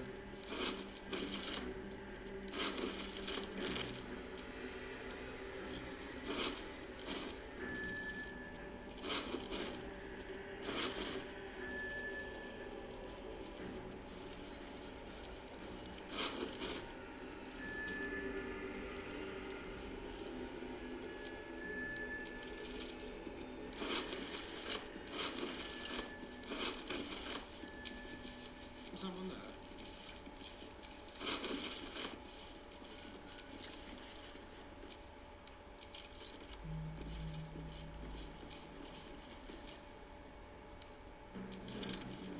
A lot of keys. Alright, Adam, time to get cumbered.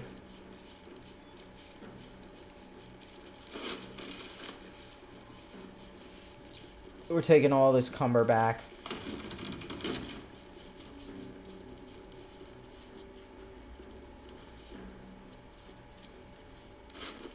Ooh. Yeah, we're gonna have to check out all this gear.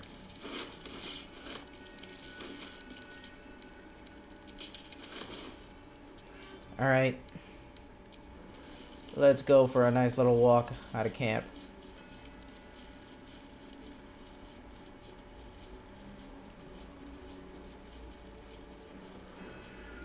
Nice.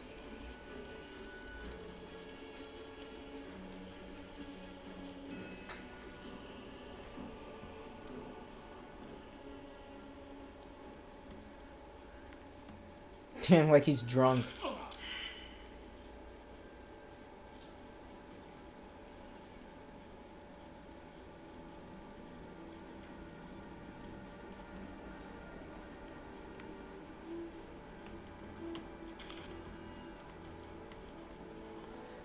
Last light in. Let's sell some loot.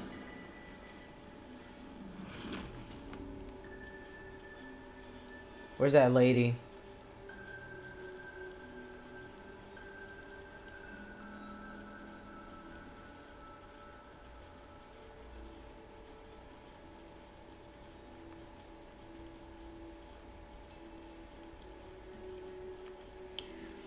I like Baldur's Gate 3, but I think it's a little too complicated for me.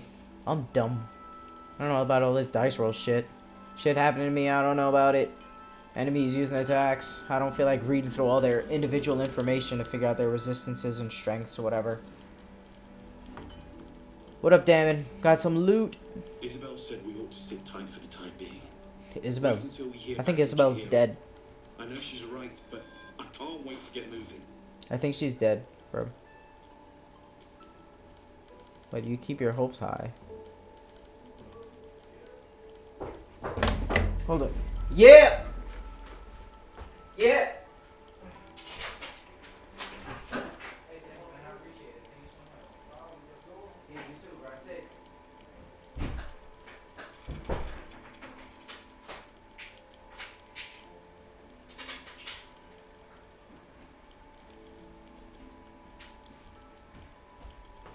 Ride safe.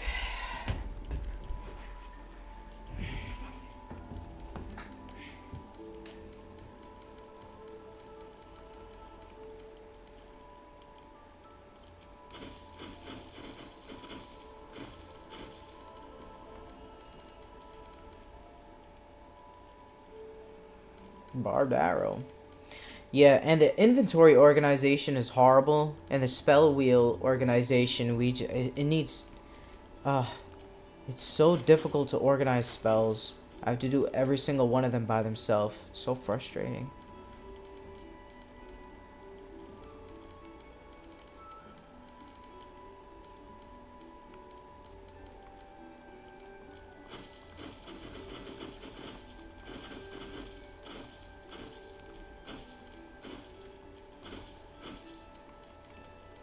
Sold her torch by accident. Her equipped torch.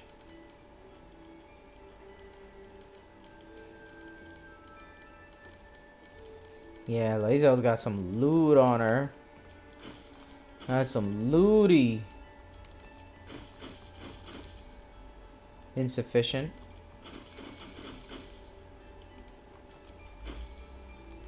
Whatever. I'm out. Leave. Anybody cumbered? Astarion's still cumbered. Hold on, Astarion. We'll get rid of your cumber right now. Mattis, we've got some cucumbers to sell. Don't you worry about it. Always open to you. Just make sure you give Shut up! a few knocks for me, yeah? Shut up! Give me your money.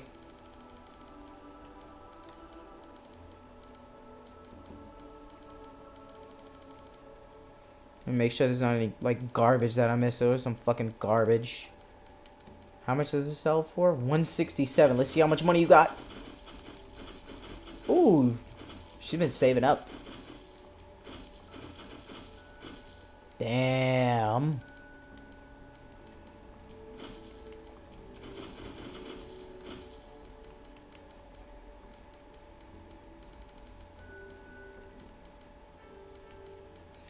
Ooh. Got 11,000.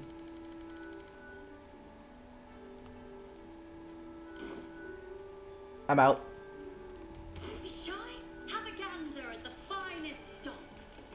See if there's any, like... I don't think there was any, like, good or special equipment that I got from that.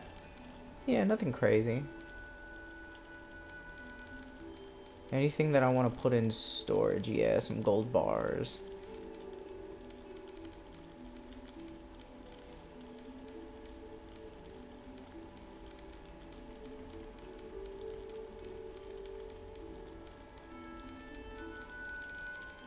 Premium trinkets and doodahs.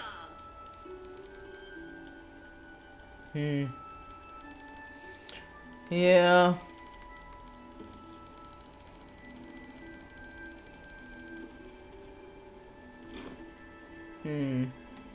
I'll see you around, Mattis.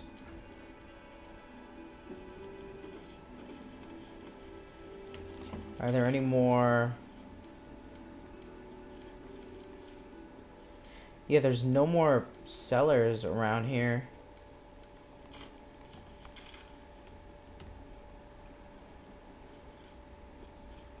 Seek Thaniel's shadow? What? It's available? Oh, it got fixed. Nice.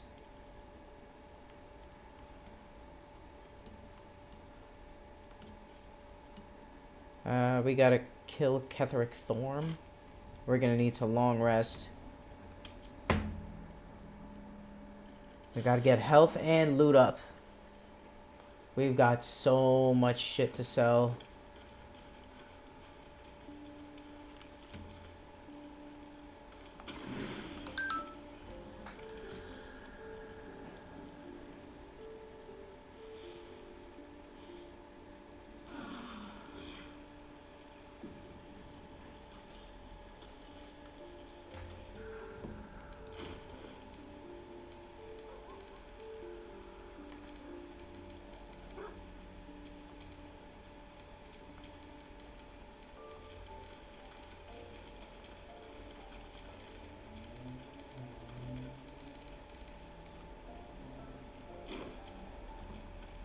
Yeah, my character's real heavy with weight. I suppose I could, like,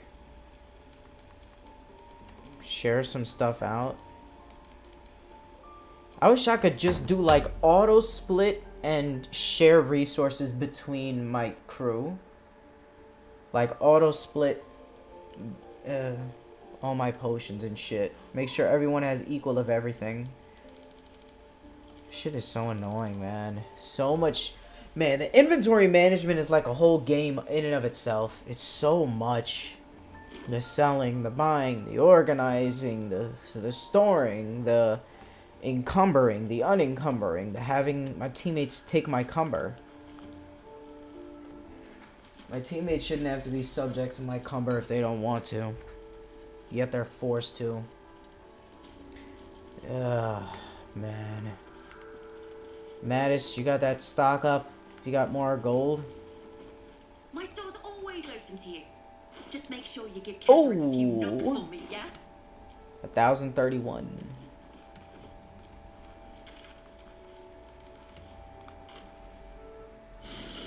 Let's go. We're looting up.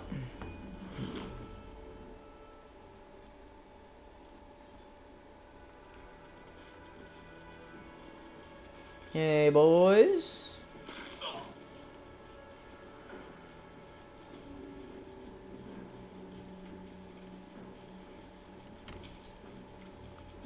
Shadow, we're starting with you. Actually, Adam. We got all these guys, right?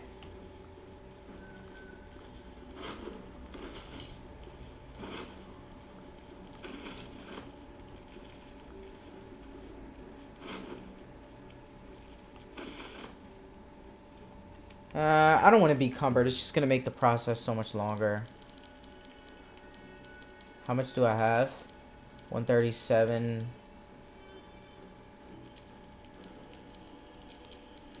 Send the shadow. 115.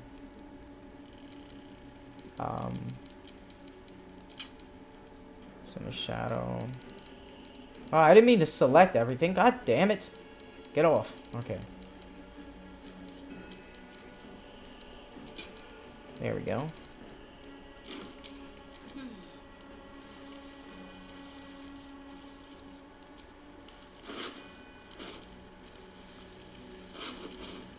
Alright, let's go in.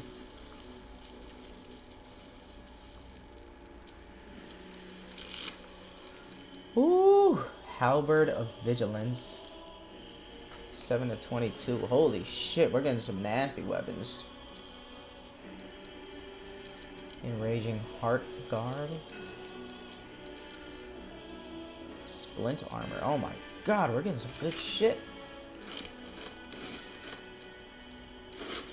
Quartermaster Tali. Mighty Cloth. Man, no wonder you died so quick. You were not ready for battle. She had a camp supply pack. She was like the, she was just a vendor. Moonrise Guard's Key. You're encumbered with how much? 159? What do you need, like 140?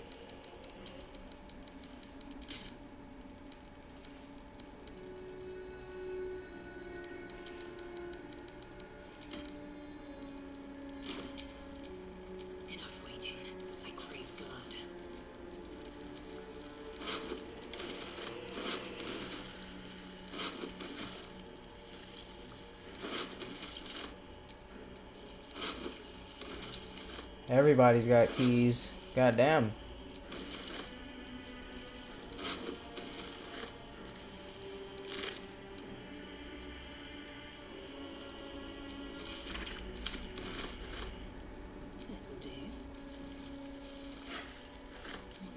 Gorik, what you got? Nothing, you dirty bitch. Alright. Next set of bodies.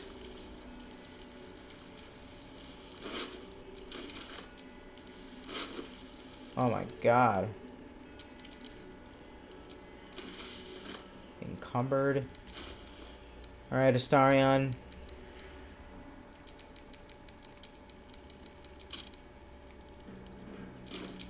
What now? We need you to take Cumber. Shut up.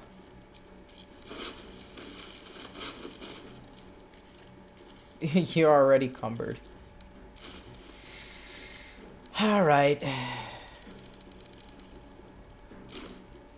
Let's go back. I have a lot on my mind. And on my dick. It's hair. Very bushy.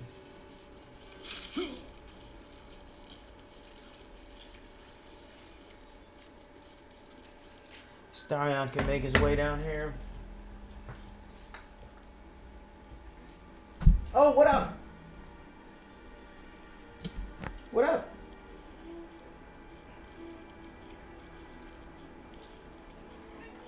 No, I'm not coming out yet. True.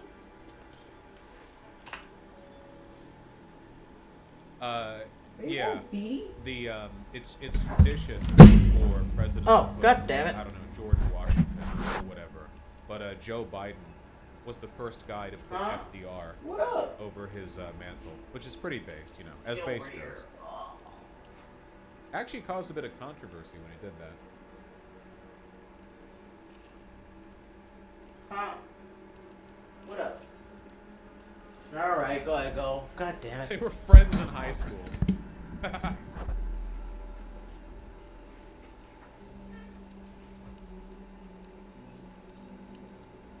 I'd be comfortable calling Biden a moderate sock dem or like a modern sock dem. Let's see if he graduates to a classical sock dem at some point. Yeah. The union stuff has just been pretty big. You know, you really want that. I feel like we should have listened when Bernie called Biden his good friend. Biden could be more left and so of it. Well, yeah, sure. That doesn't mean that Biden is like a good representative of our interests. Obviously, that doesn't change that. It's just important to understand the nature of the dynamic, right? If you're a socialist and you're making arguments in an environment where the party and the people you're up against are neo, Man, Jahir's dead. The arguments you make are different than if they're social democrats, right? Like fundamentally, you would make different arguments when talking to or about Manchin as compared to like Bernie or Biden. And Bernie is again a social democrat. Keep that in mind, you know. Or if you went over to Europe, you know, there's a lot of variety there as well. I wonder how Biden stacks up against the current Labor Party. I feel like, I don't know, man. the UK Labor Party has well and truly, yeah, fallen upon the sword. Yeah, Biden would actually be considered a communist in the UK.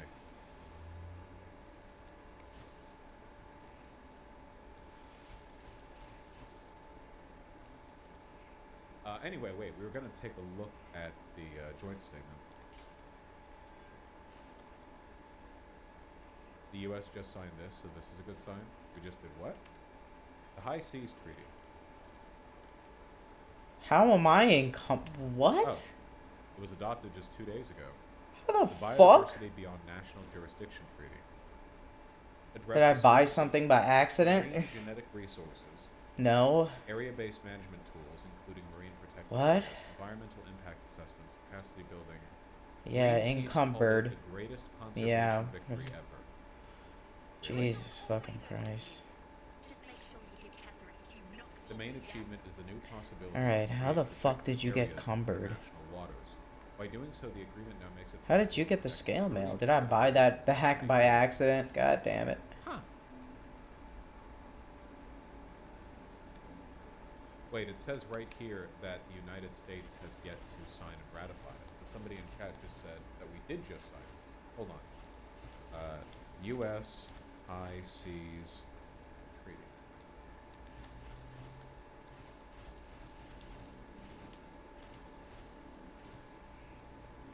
Matters, where are you getting all this money? Jesus fucking Christ. It's reaching a concerning point now. U.S. Department of State signed Bye. the High Seas Treaty.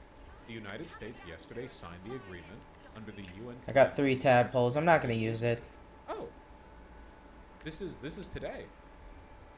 Okay.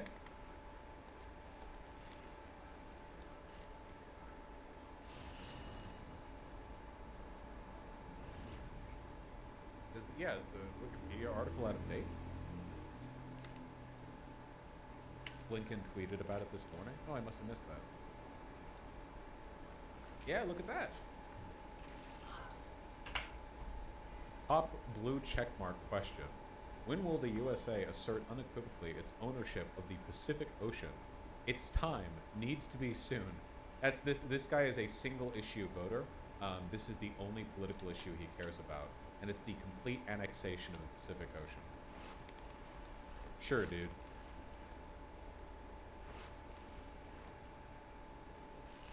I'm sure that the technicalities of this treaty are really complicated. As I understand it, to put it very simply, this massively expands the ability to internationally conserve wildlife. Is that correct? I'm not an expert on this at all. I mean, if Greenpeace says it's the greatest conservation victory ever, then that's pretty great.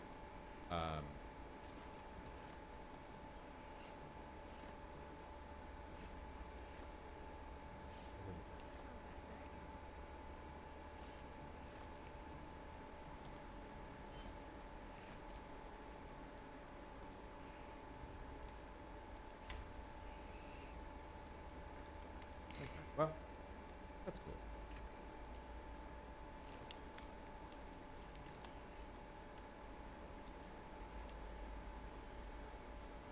We've also secured the trading routes of the Indo-Pacific with new partnership with Vietnam, Luna, Oisi, Timor. Ah, yes. Excellent. Truly, socialist Biden reaching out across the world to do deals with all manner of socialist governments. Yeah, Greenpeace doesn't have the best record, but I feel like if they say it's the greatest conservation, like there's not a reason to believe they'd be inaccurate on that. Bosch, Biden hasn't done a public option, which he promised hasn't legalized pot, he promised hadn't declared an emergency, still of course yes, he's better than we expected, but I think this coverage is a little too glowing, but all he did basically was saying working people good. You really think you could sum up like all of the union shit lately as him saying working people good? No, yeah, I'm not saying that he's, man, this is the problem. I feel there's this like performative need on the left to be like, if you say he's done a lot of good, it's like, well, he's not as good as he could be. Like, we know, right? Like, we know, right? Like, I feel like I said it multiple times, but I'm operating the assumption anyone watching this understands that he's not like socialist, you know, or a perfect representative of our values or anything. I don't know. I feel like people on the left have trouble distinguishing sometimes. Like a lot of people on the left who are very quick to criticize Biden, which is fine, also seem to have no idea what good things he's done. And to be frank, I don't think you have a right to criticize him if you don't know the good that he's done either. This isn't like Donald Trump, where we just know he's bad and learning more about him only tells us more about the specific ways in which he's bad, right? Like in this case, when we're talking about like relative value as a candidate, you have a lot of lefties who are like, well, he didn't do that, he didn't do this. But like, he did do a lot of things, and you ask, okay, well, what did he do? And they don't know. And it's like, well, then how can you even evaluate whether or not Biden is a good candidate? It was like Kyle Kalinske with Breonna Joy-Gray, where Breonna Joy-Gray was like, well, he didn't do this thing. And then Kyle Kalinske lists off like 50 things that he's done that are good. And then she's like, yeah, well, he didn't do that one thing, so whatever. You know, it doesn't matter, actually. You know, I don't know. Actually. But yes, performative disavowal, da-da-da, not perfect.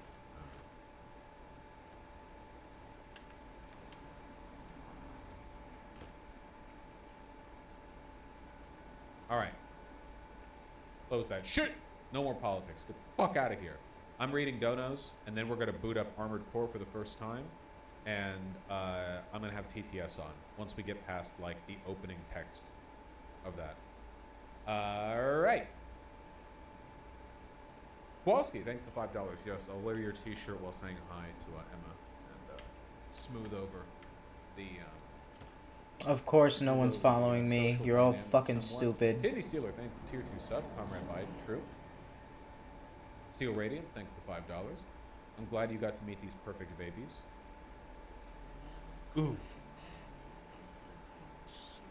Fluffy.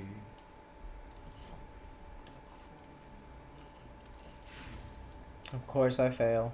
Oh my god, so many babies. Has Biden improved in the border issue?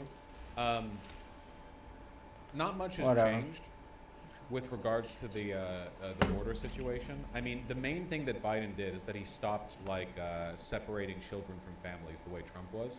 Apart from that, it's basically business as usual.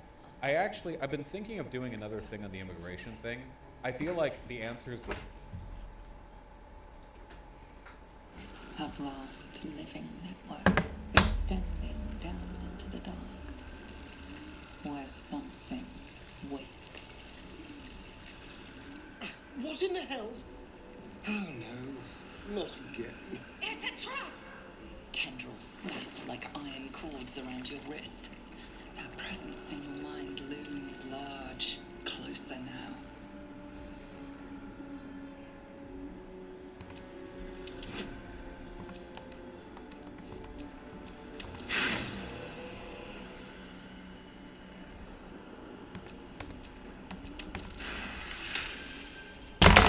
Whatever, man. With a soft sucking sound, your hand pulls free. Oh, thank goodness. I was worried I'd have to get involved. Now, let's keep our hands to us.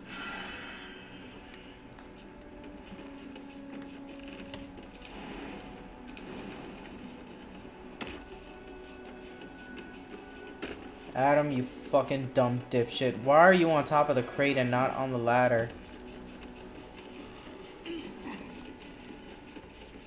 Bro, you gonna come down?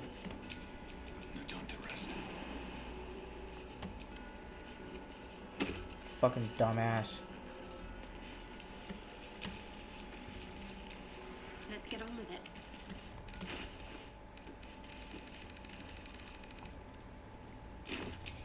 Assume nothing.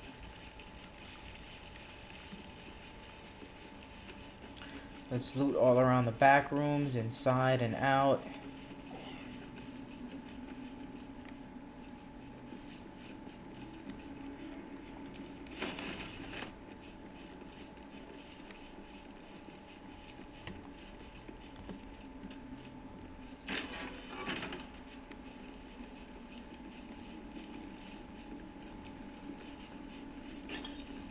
Securing.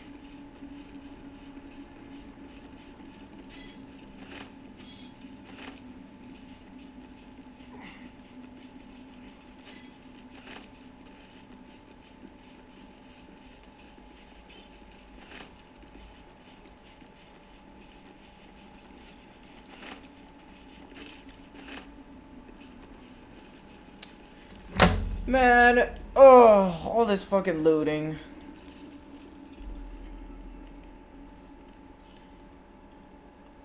Ugh. God, this encumberment is way too much. Oh, fuck.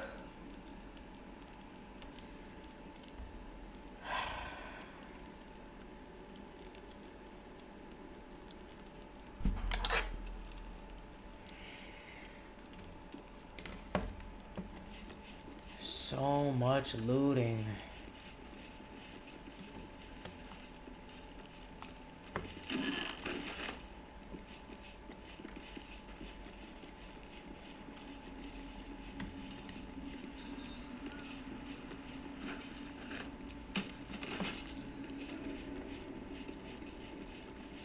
We gotta get all that food around there too.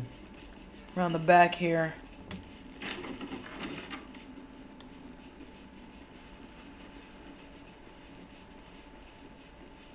Where's the cat? This looks familiar. Is it the spot marked on that map? Never a dull moment.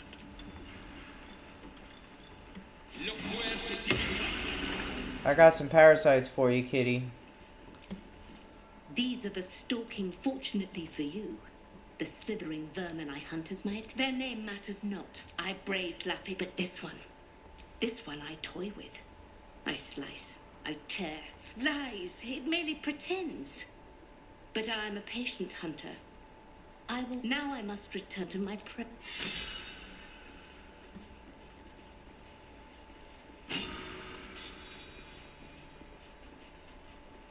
I wonder if I drop a brain specimen for her. I forgot who has it.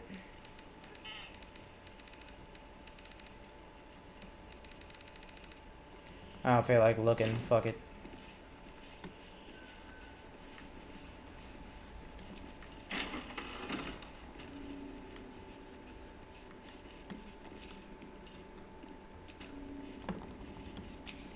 Oh, enough waiting. I crave blood. This adventure would have been a lot more bearable if I got, like, warnings. I don't know, man. Not warnings, but... just, I don't know. This Underdark adventure has been a lot. And I can't even access and go to the Grove and go chat with those people. It's starting to get depressing. God damn.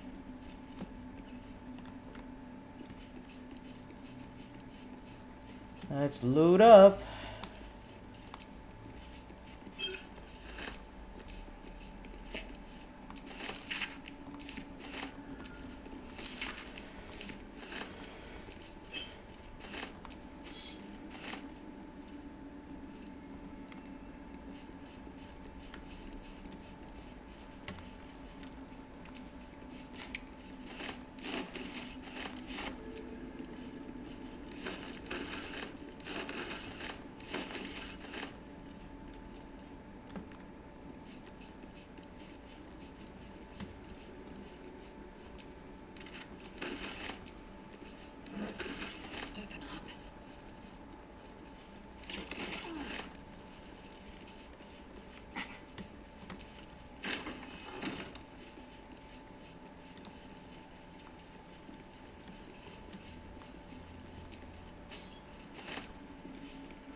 She still walks around the table. Why? It was right... You're actually further away from the item than you were just now.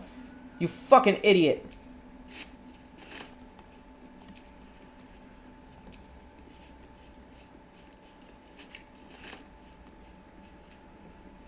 What a dumb fucking asshole.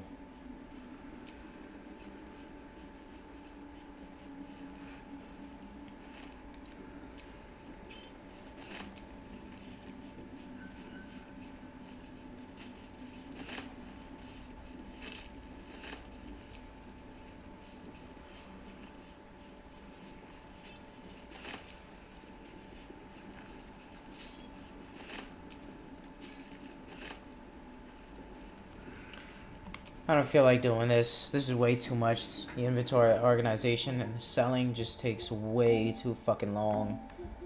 Way too much encumbering. I'm not even gonna play this shit as a meme. Wasting my fucking time. Baldur's Gate, I'll keep in there. I'll come back to it, but I'm gonna play Cyberpunk 2077 next. They got that update. It looks really fucking good. It looks so good. When is it coming out? The PS5. Yeah, I played 3 hours and then I quit. It was so fucking garbage.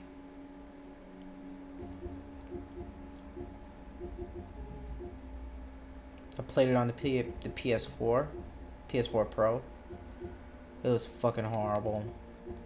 So fucking dumb. But now, Phantom Liberty.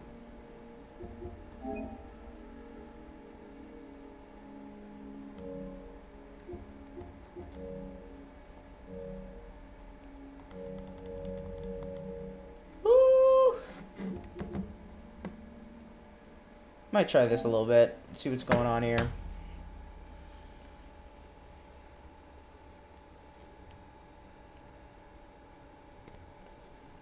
I don't know what those words mean. Sounds like some bullshit to destroy Colleen. I gotta get some more achievements in this. Save up money. Basically just buy everything. I don't think I'm gonna go for the S rank shit. And I do want to make a better build. A different build. The one I have now is nice, but I think I'm going to use the one I have for now. Save up and buy all the parts.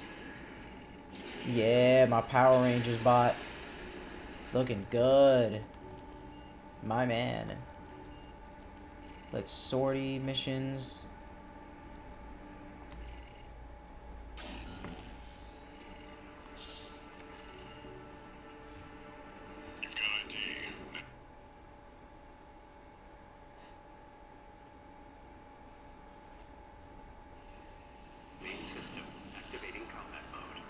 Alright. Wipe out the fucking T squad.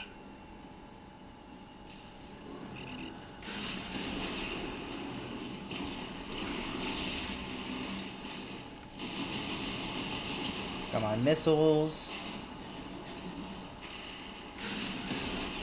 My kick. Let's go.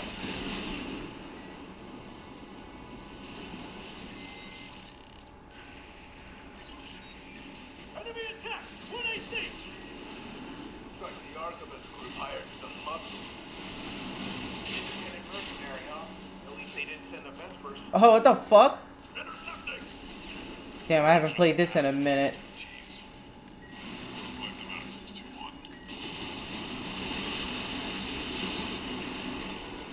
Not in a minute, but there we go.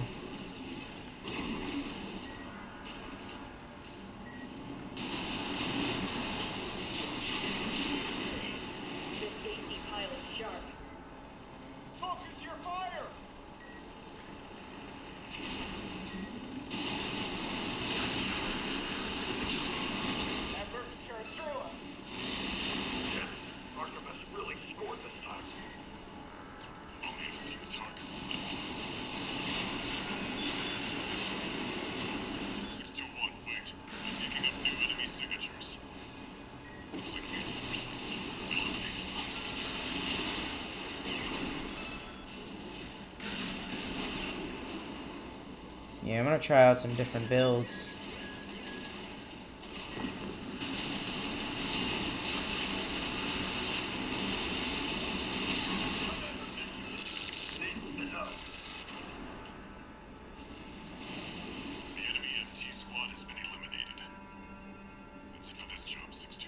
Got a little pointer on my chest. Let's go.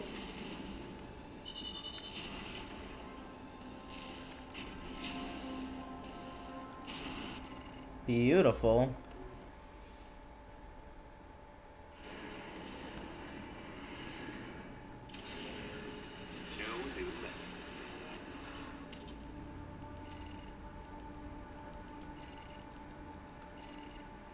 Alright, we're gonna add a new AC.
Let's get these.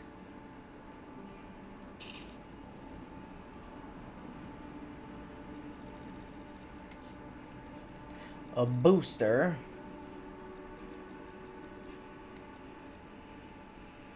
I don't know what's the fuck is important. There's so many numbers. Jet duration, consumption, reload time, ideal weight.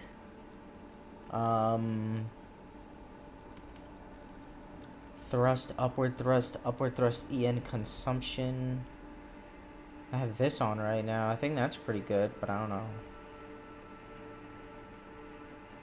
Guess we can get something a little more in the middle. Maybe this, and then see how we can work up from that. AB thrust?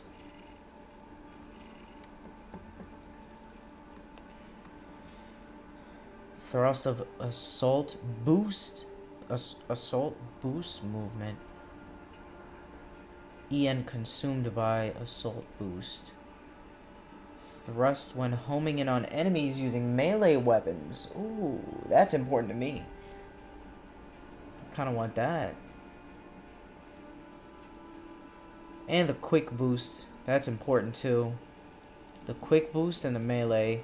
Let's see if we can find something. I already have a decent one here, but maybe we can find something better.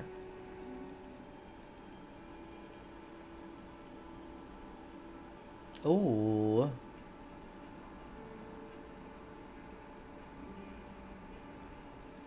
Let me see. Organize. Acquisition.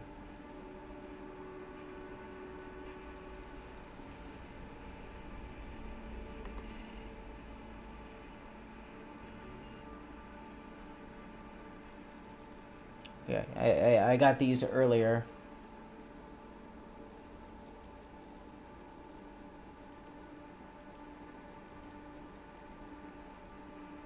Damn, this one is nuts. The Grid Walker. Not so much on the thrust, though. Brings that shit down. I don't know how much it brings it down, though.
Let's try that.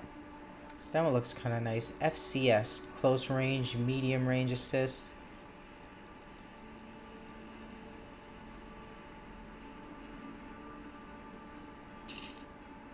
Get something like that. Nice little all around. Then we have more that specialize. This one's better close and medium. We'll get the all around. I'm gonna try mid to long range weapons. The generator. This is important apparently. Yeah. Alright. What kind of battery?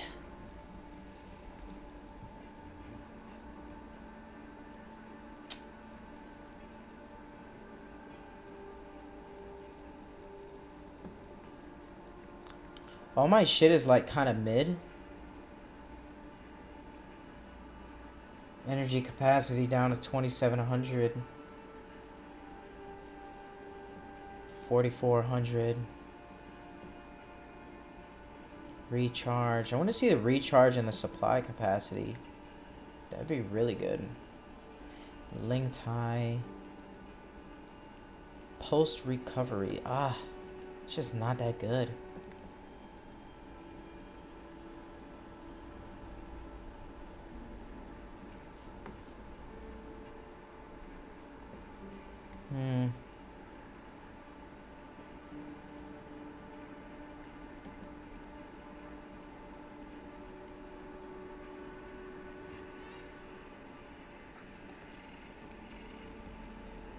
Efficiency of energy output diverted to ranged energy weapons. I don't think I really need that. I think I have a pretty good energy battery. Assault armor.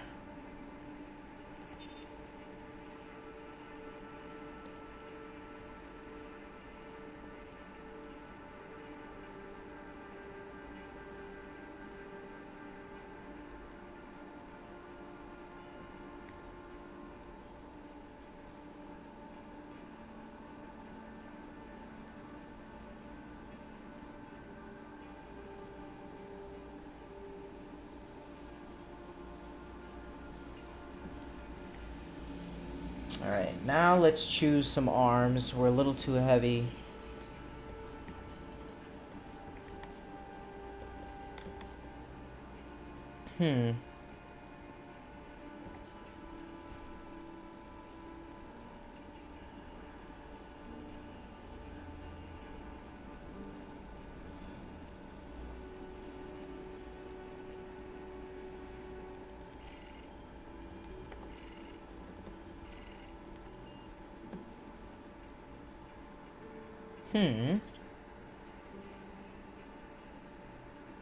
You know what?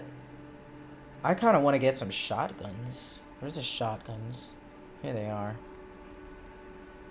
Shotgun.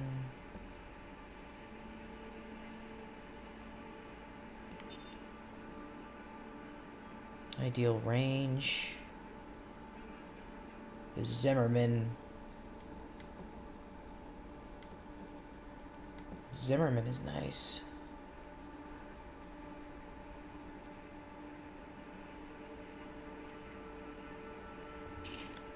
Put that on the left arm. Do we have the Zimmerman here?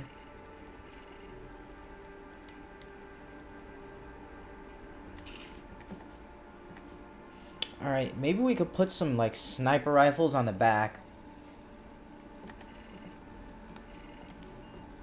Where's the snipers at?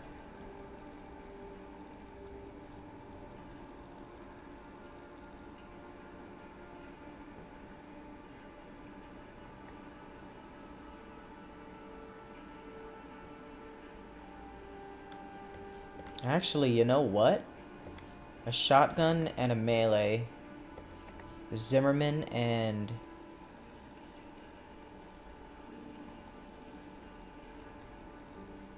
laser blade. Laser slicer, laser lance.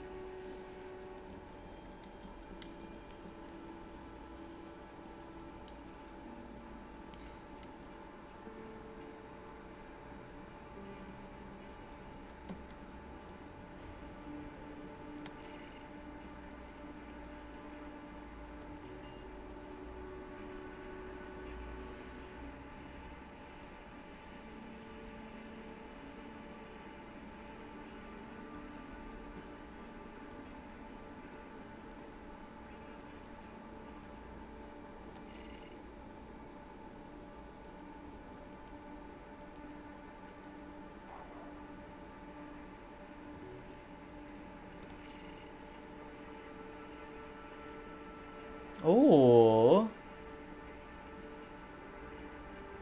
That's kind of nice.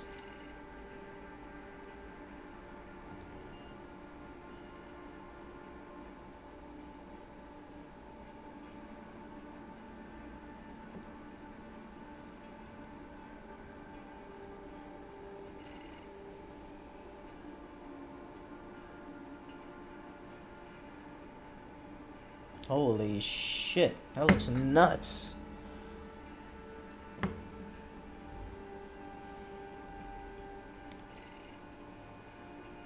Oh, the pulse blades.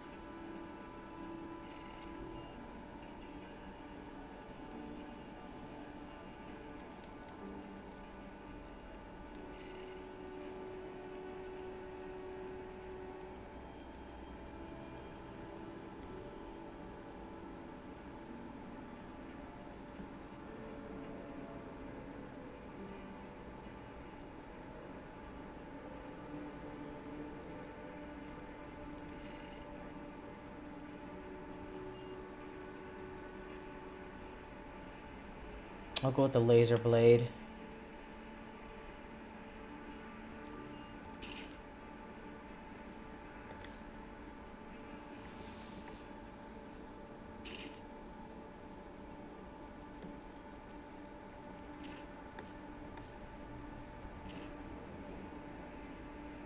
Current load?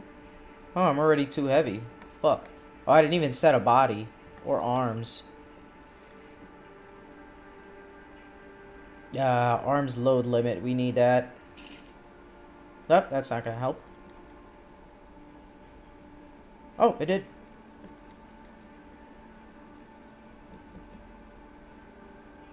Oh, nice. Tian King.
My current load? It's too heavy.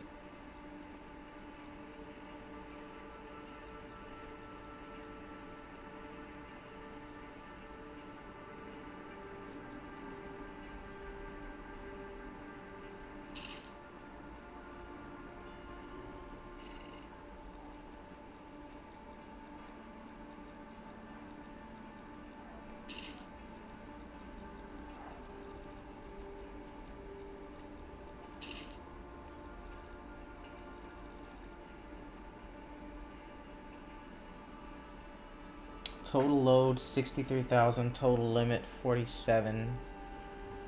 God damn it. So the arm must be really heavy.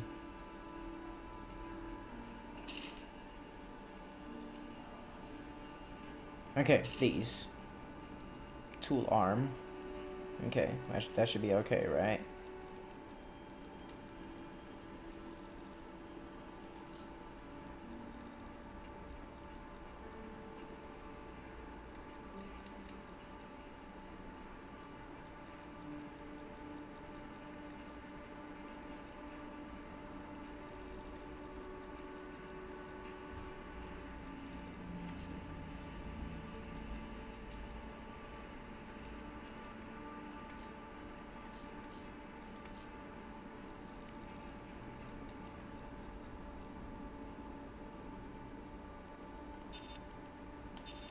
I only have space for the 4-cell missile launcher.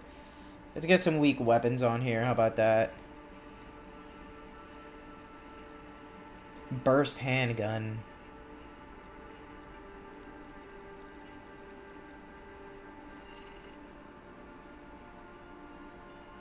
I guess we can get a pulse gun. See what else we got. Iridium. Nice. Can we get 2 iridiums?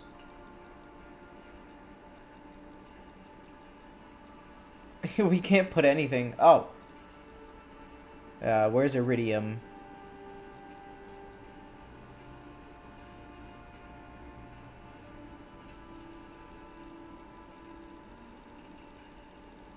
Yeah, we can't get it. Okay, so you know what? Let's just forget about missiles. We don't need them. Let's get the laser blade and the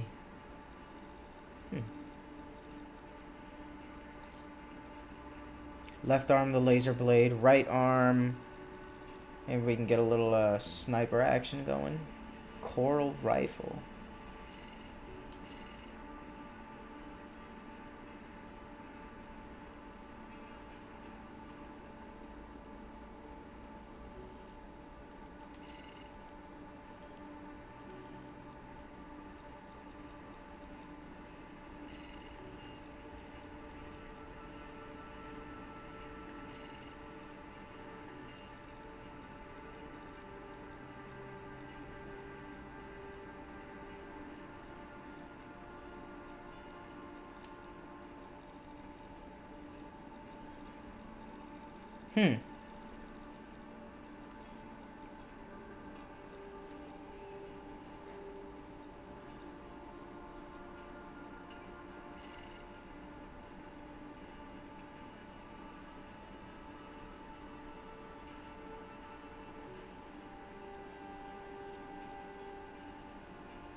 Let's try that.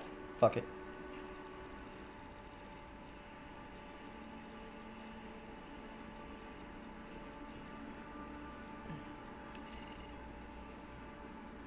Ooh, the plasma rifle. I almost forgot about this. Ooh, that is nice. I'll take that.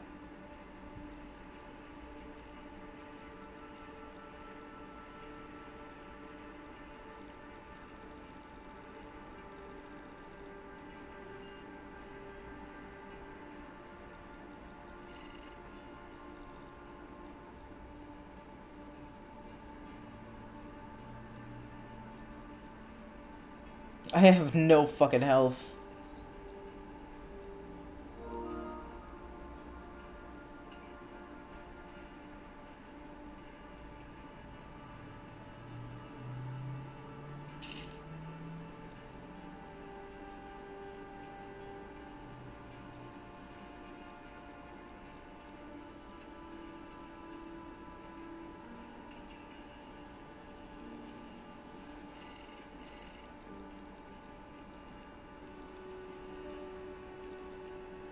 Hmm. 9420. All right, let's do it.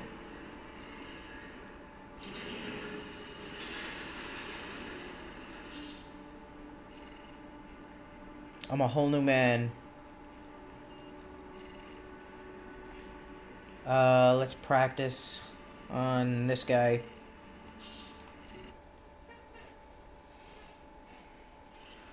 Integration program, phase 3. This will be the final round of analysis.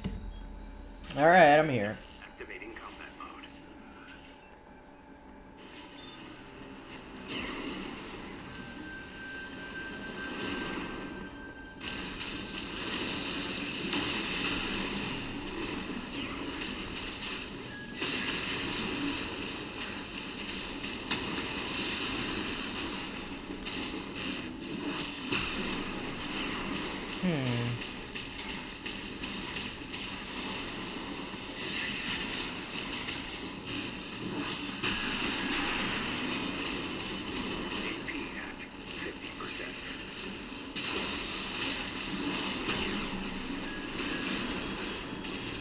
I gotta practice on getting melee on this guy.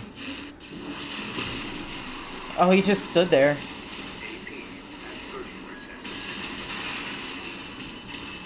Alright, let's restart.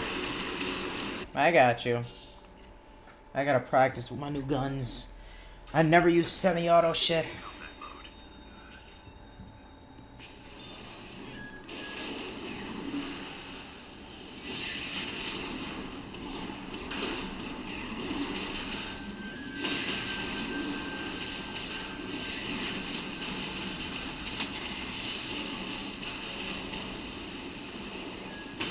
Oh, I'm out of energy already. Damn, this energy consumption is hard.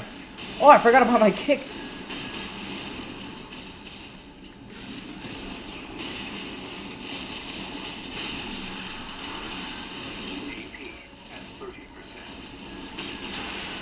Oh my god.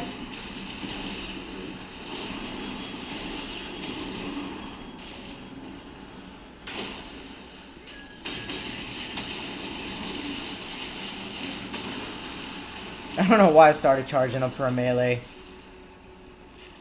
Alright, I gotta really fuck this guy up.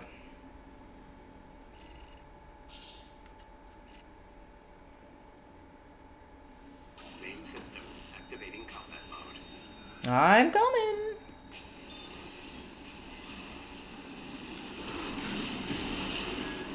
Oh, shit.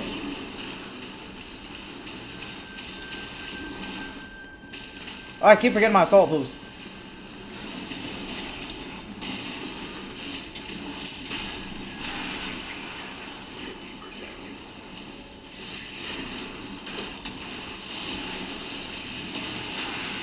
Oh my god.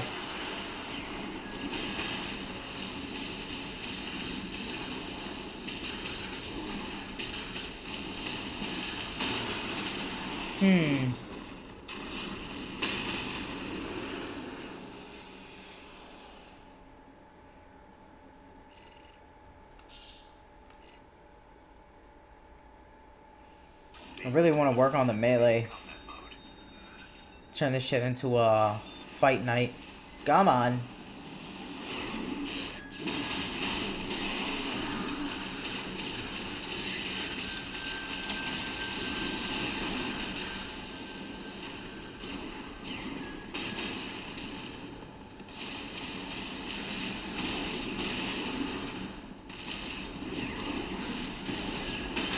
Fuck.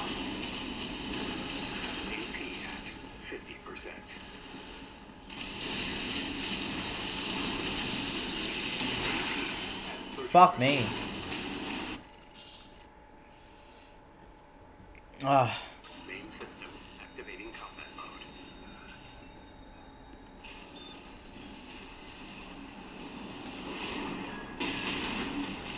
Damn.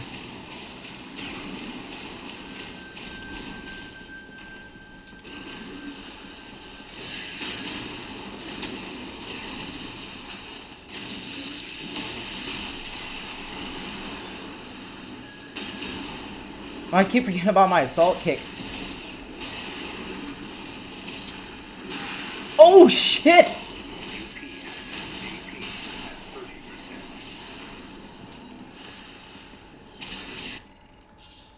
Damn. I keep forgetting about my assault kick. It's so useful, but I keep forgetting to use it. God damn. Let's go.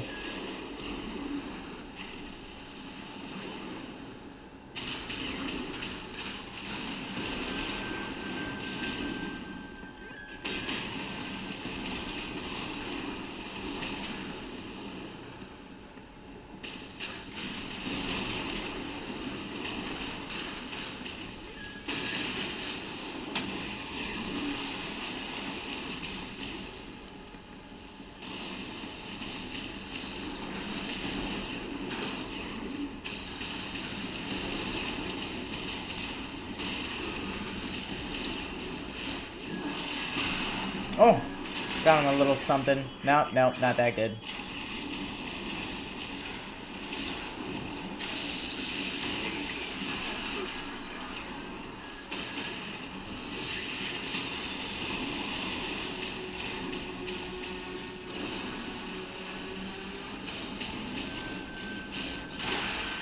Yep.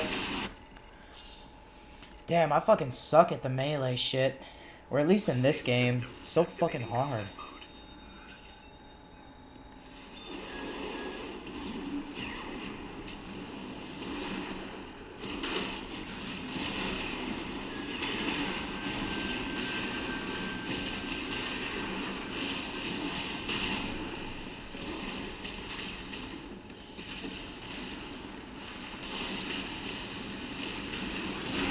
Fuck. He's charging at me too.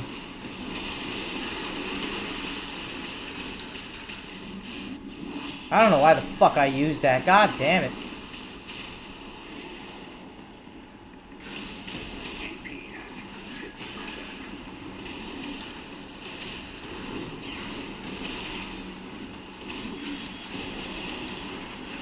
Oh my god.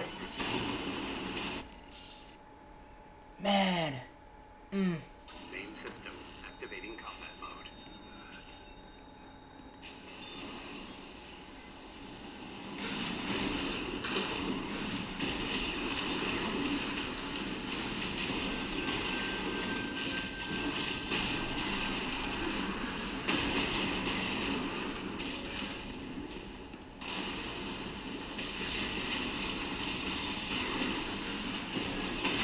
Fuck!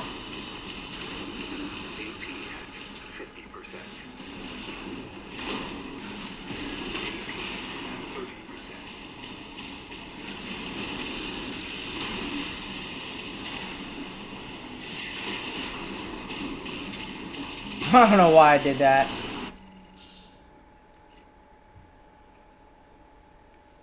Main system activating combat mode.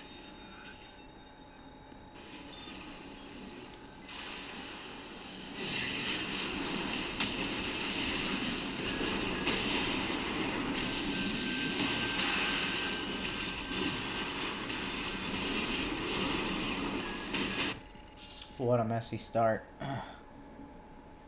Main system activating combat mode.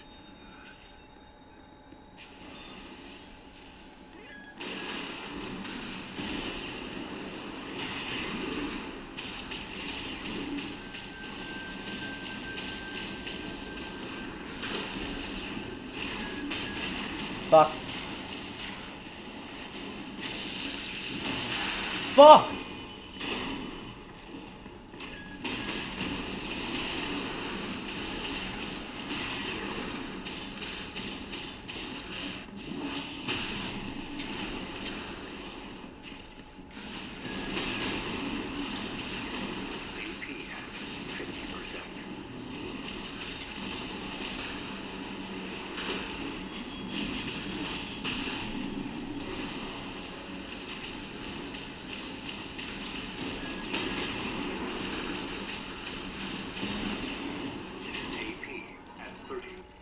Damn. Main system activating combat mode.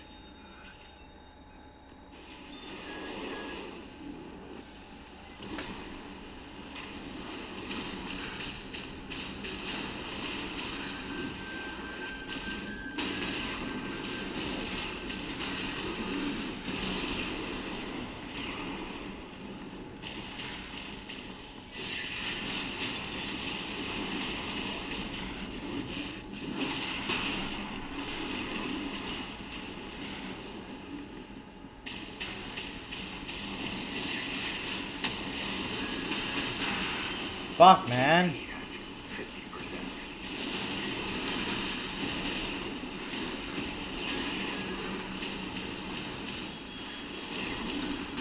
Fuck! That was a really good kick.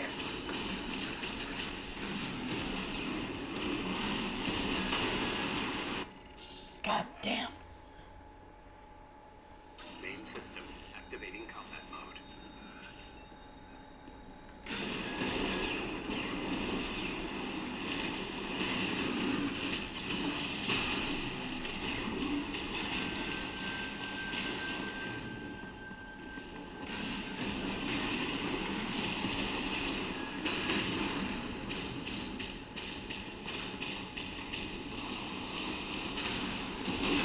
Fuck! God damn it! Main system activating combat. Gotta activate my kick way before he does.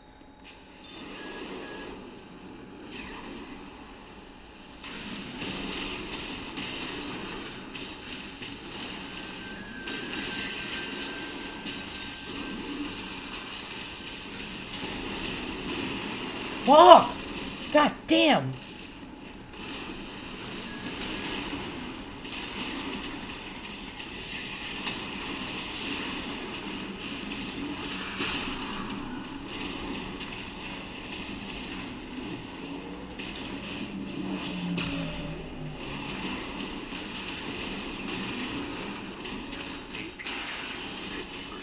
Jesus, how long does it take for my shit to charge? Oh my god.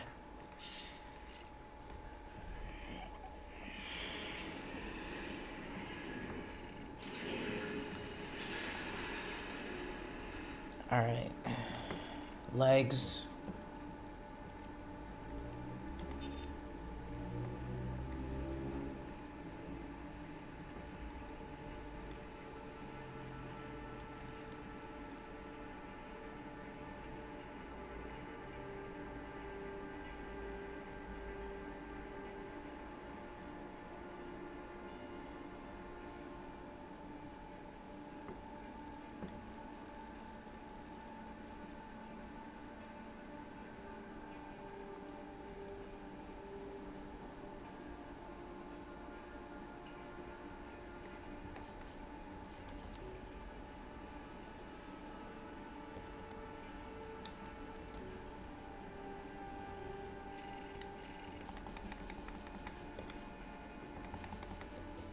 Yeah, I bought out almost everything. God damn it. These parts fucking suck. You can build the ultimate mech machine. Yeah, no. No. It's no.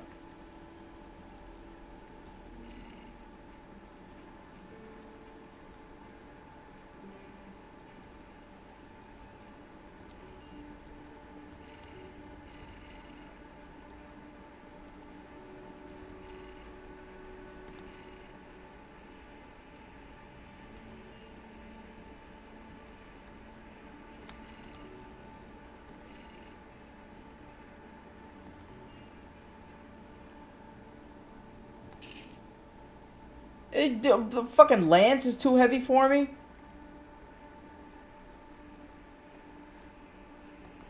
Man, whatever.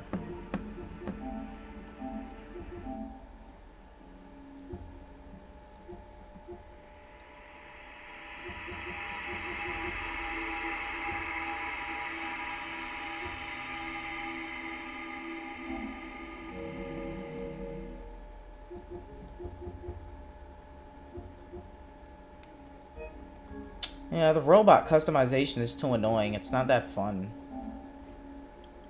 I'm not gonna finish that.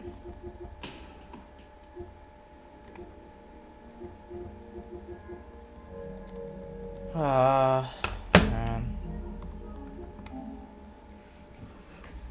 Let me see if the update is here.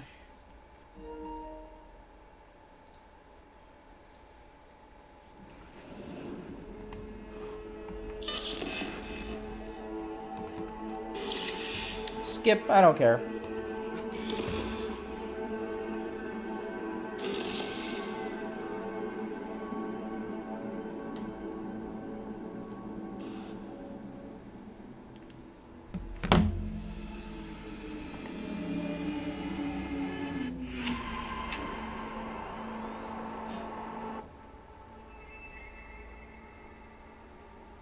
Pre-order now? What the fuck is this? How about you show me the updates? Alright, can you show me the updates? New patch 2.0 installed. What's new? Now you can shoot weapons and activate cyberware from the comfort of your own vehicles. Yup. Become Night City's most wanted criminal. Still think you can? Law enforcement have upped their game investigating crimes you commit and patrolling the streets. They'll set up roadblocks, give chase. Survival of the fittest. How will you adapt? Perks got a whole lot more badass. You can dismember enemies with heavy or versatile bodies. Dash. Deadly quick shot combos. Put your skills to the ultimate test. Increase your capacity with a brand new system. Level up the more you can equip. Higher stakes encounters and premier interactions. Nice.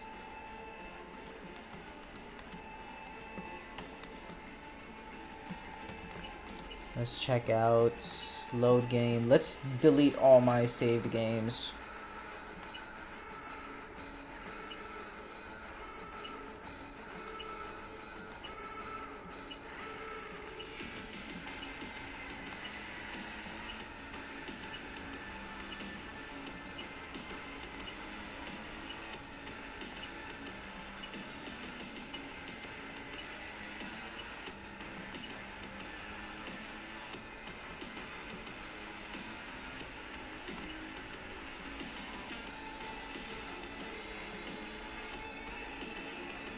Controller speaker.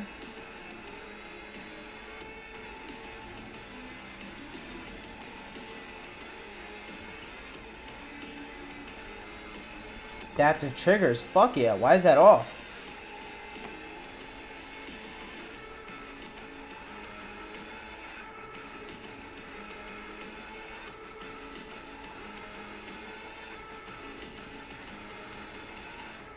Ooh, hold a fire. I like that. Aim assist standard.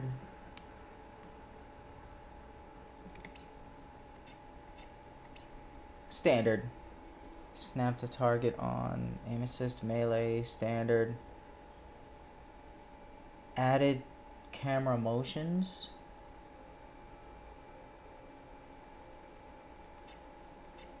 Reduced weapon sway on weapon. Yeah, whatever. I don't know what that is. Skipping dialogues. All lines for as long as you hold the button. I like that. Nudity sensor off. Graphics. Motion blur off. Nice. Cinematic aberration. Film grain off. HDR. Performance, of course. Interface.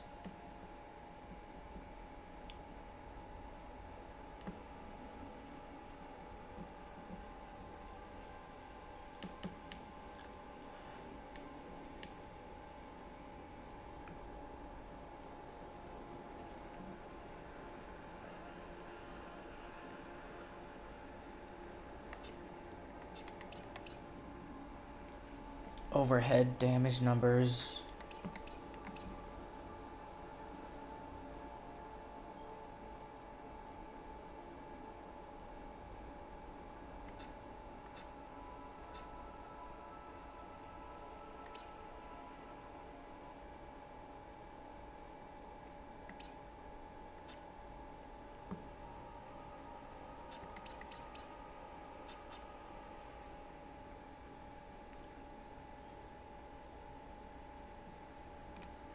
Nice. New game.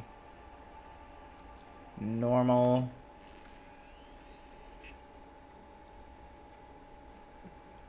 Corpo, Street Kid, Nomad.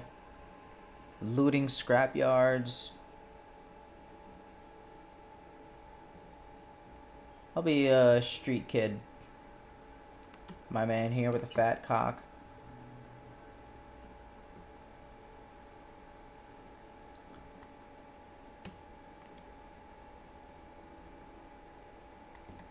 V. I'm V.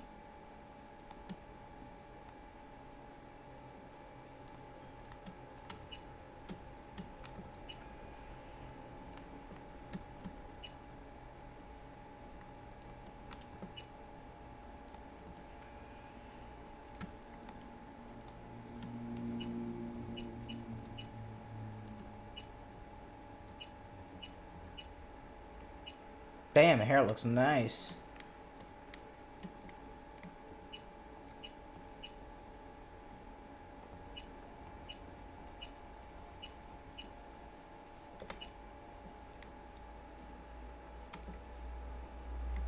It's kind of like my hair, a little bit.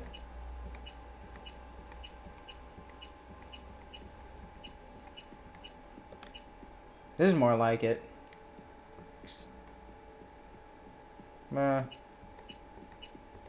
Except it's a little more curly. That one had a crazy hair. Oh! This is it. Yeah, that's my shit. Hair color. All black, baby. Eyes.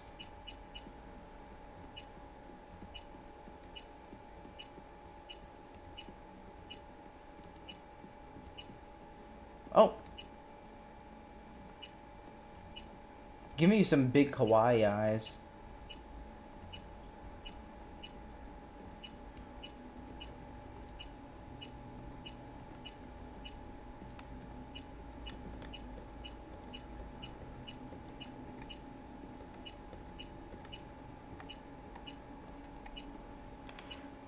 Yeah, these are good. Eye color. You'll go shit brown. Eyebrows. Eyebrow color. We'll get black.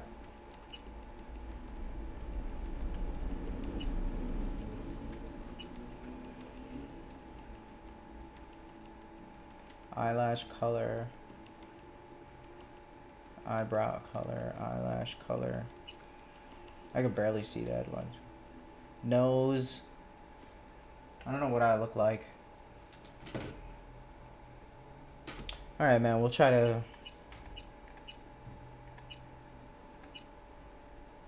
I guess that. Mouth.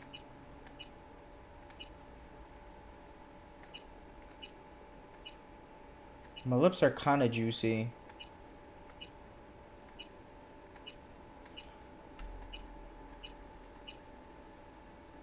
Oh, not like that.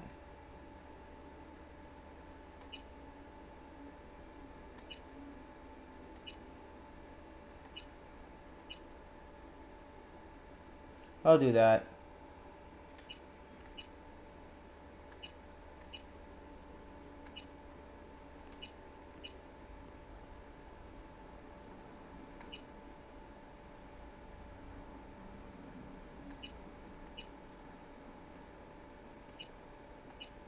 Whatever, I'll get those. Jaw. My jaw's pretty normal. Ears. I got pretty normal ears. Pretty...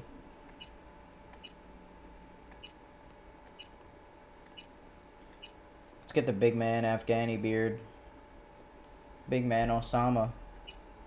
I'm here, baby. Beard style?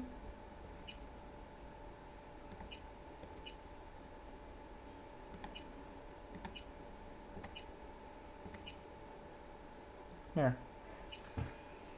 All black, baby. Oh, that's gray. That's not black.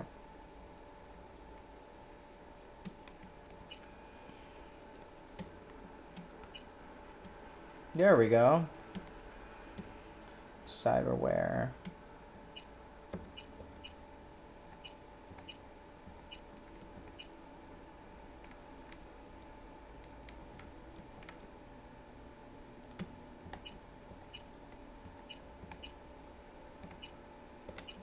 Like this one.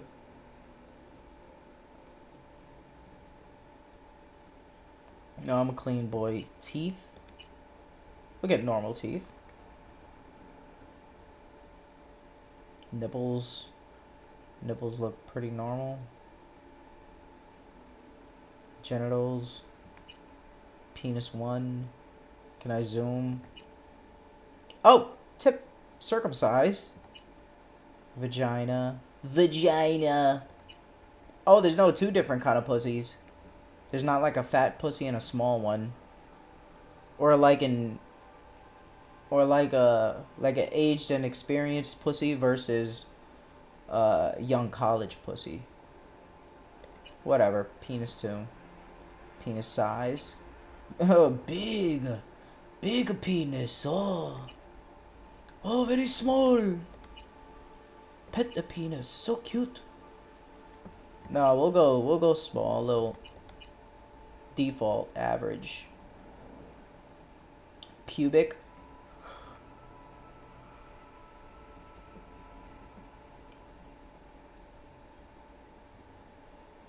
Pubic. Oh, got oh, a heart. A strip. Oh, the tiger strikes like a sunrise. Not tiger stripes, but like the sun rays.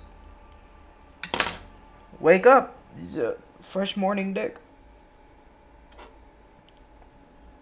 Fresh cum right on your plate. Pubic hair. Yeah, black.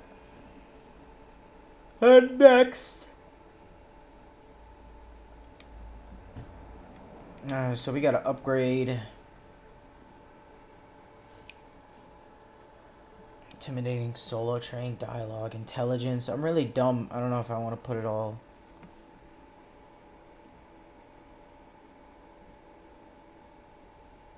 Technical ability. Technical ability determines your techie know-how. Assassination skills and stealth abilities. Ooh. I might go cool and body. Light weapons and blunt weapons. Guns and blades. I'm gonna go reflexes and cool.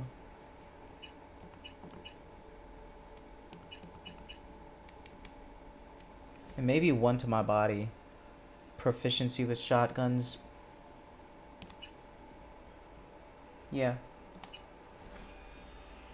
So begins your story in Night City, baby. Man, art, it takes a while to get into this game.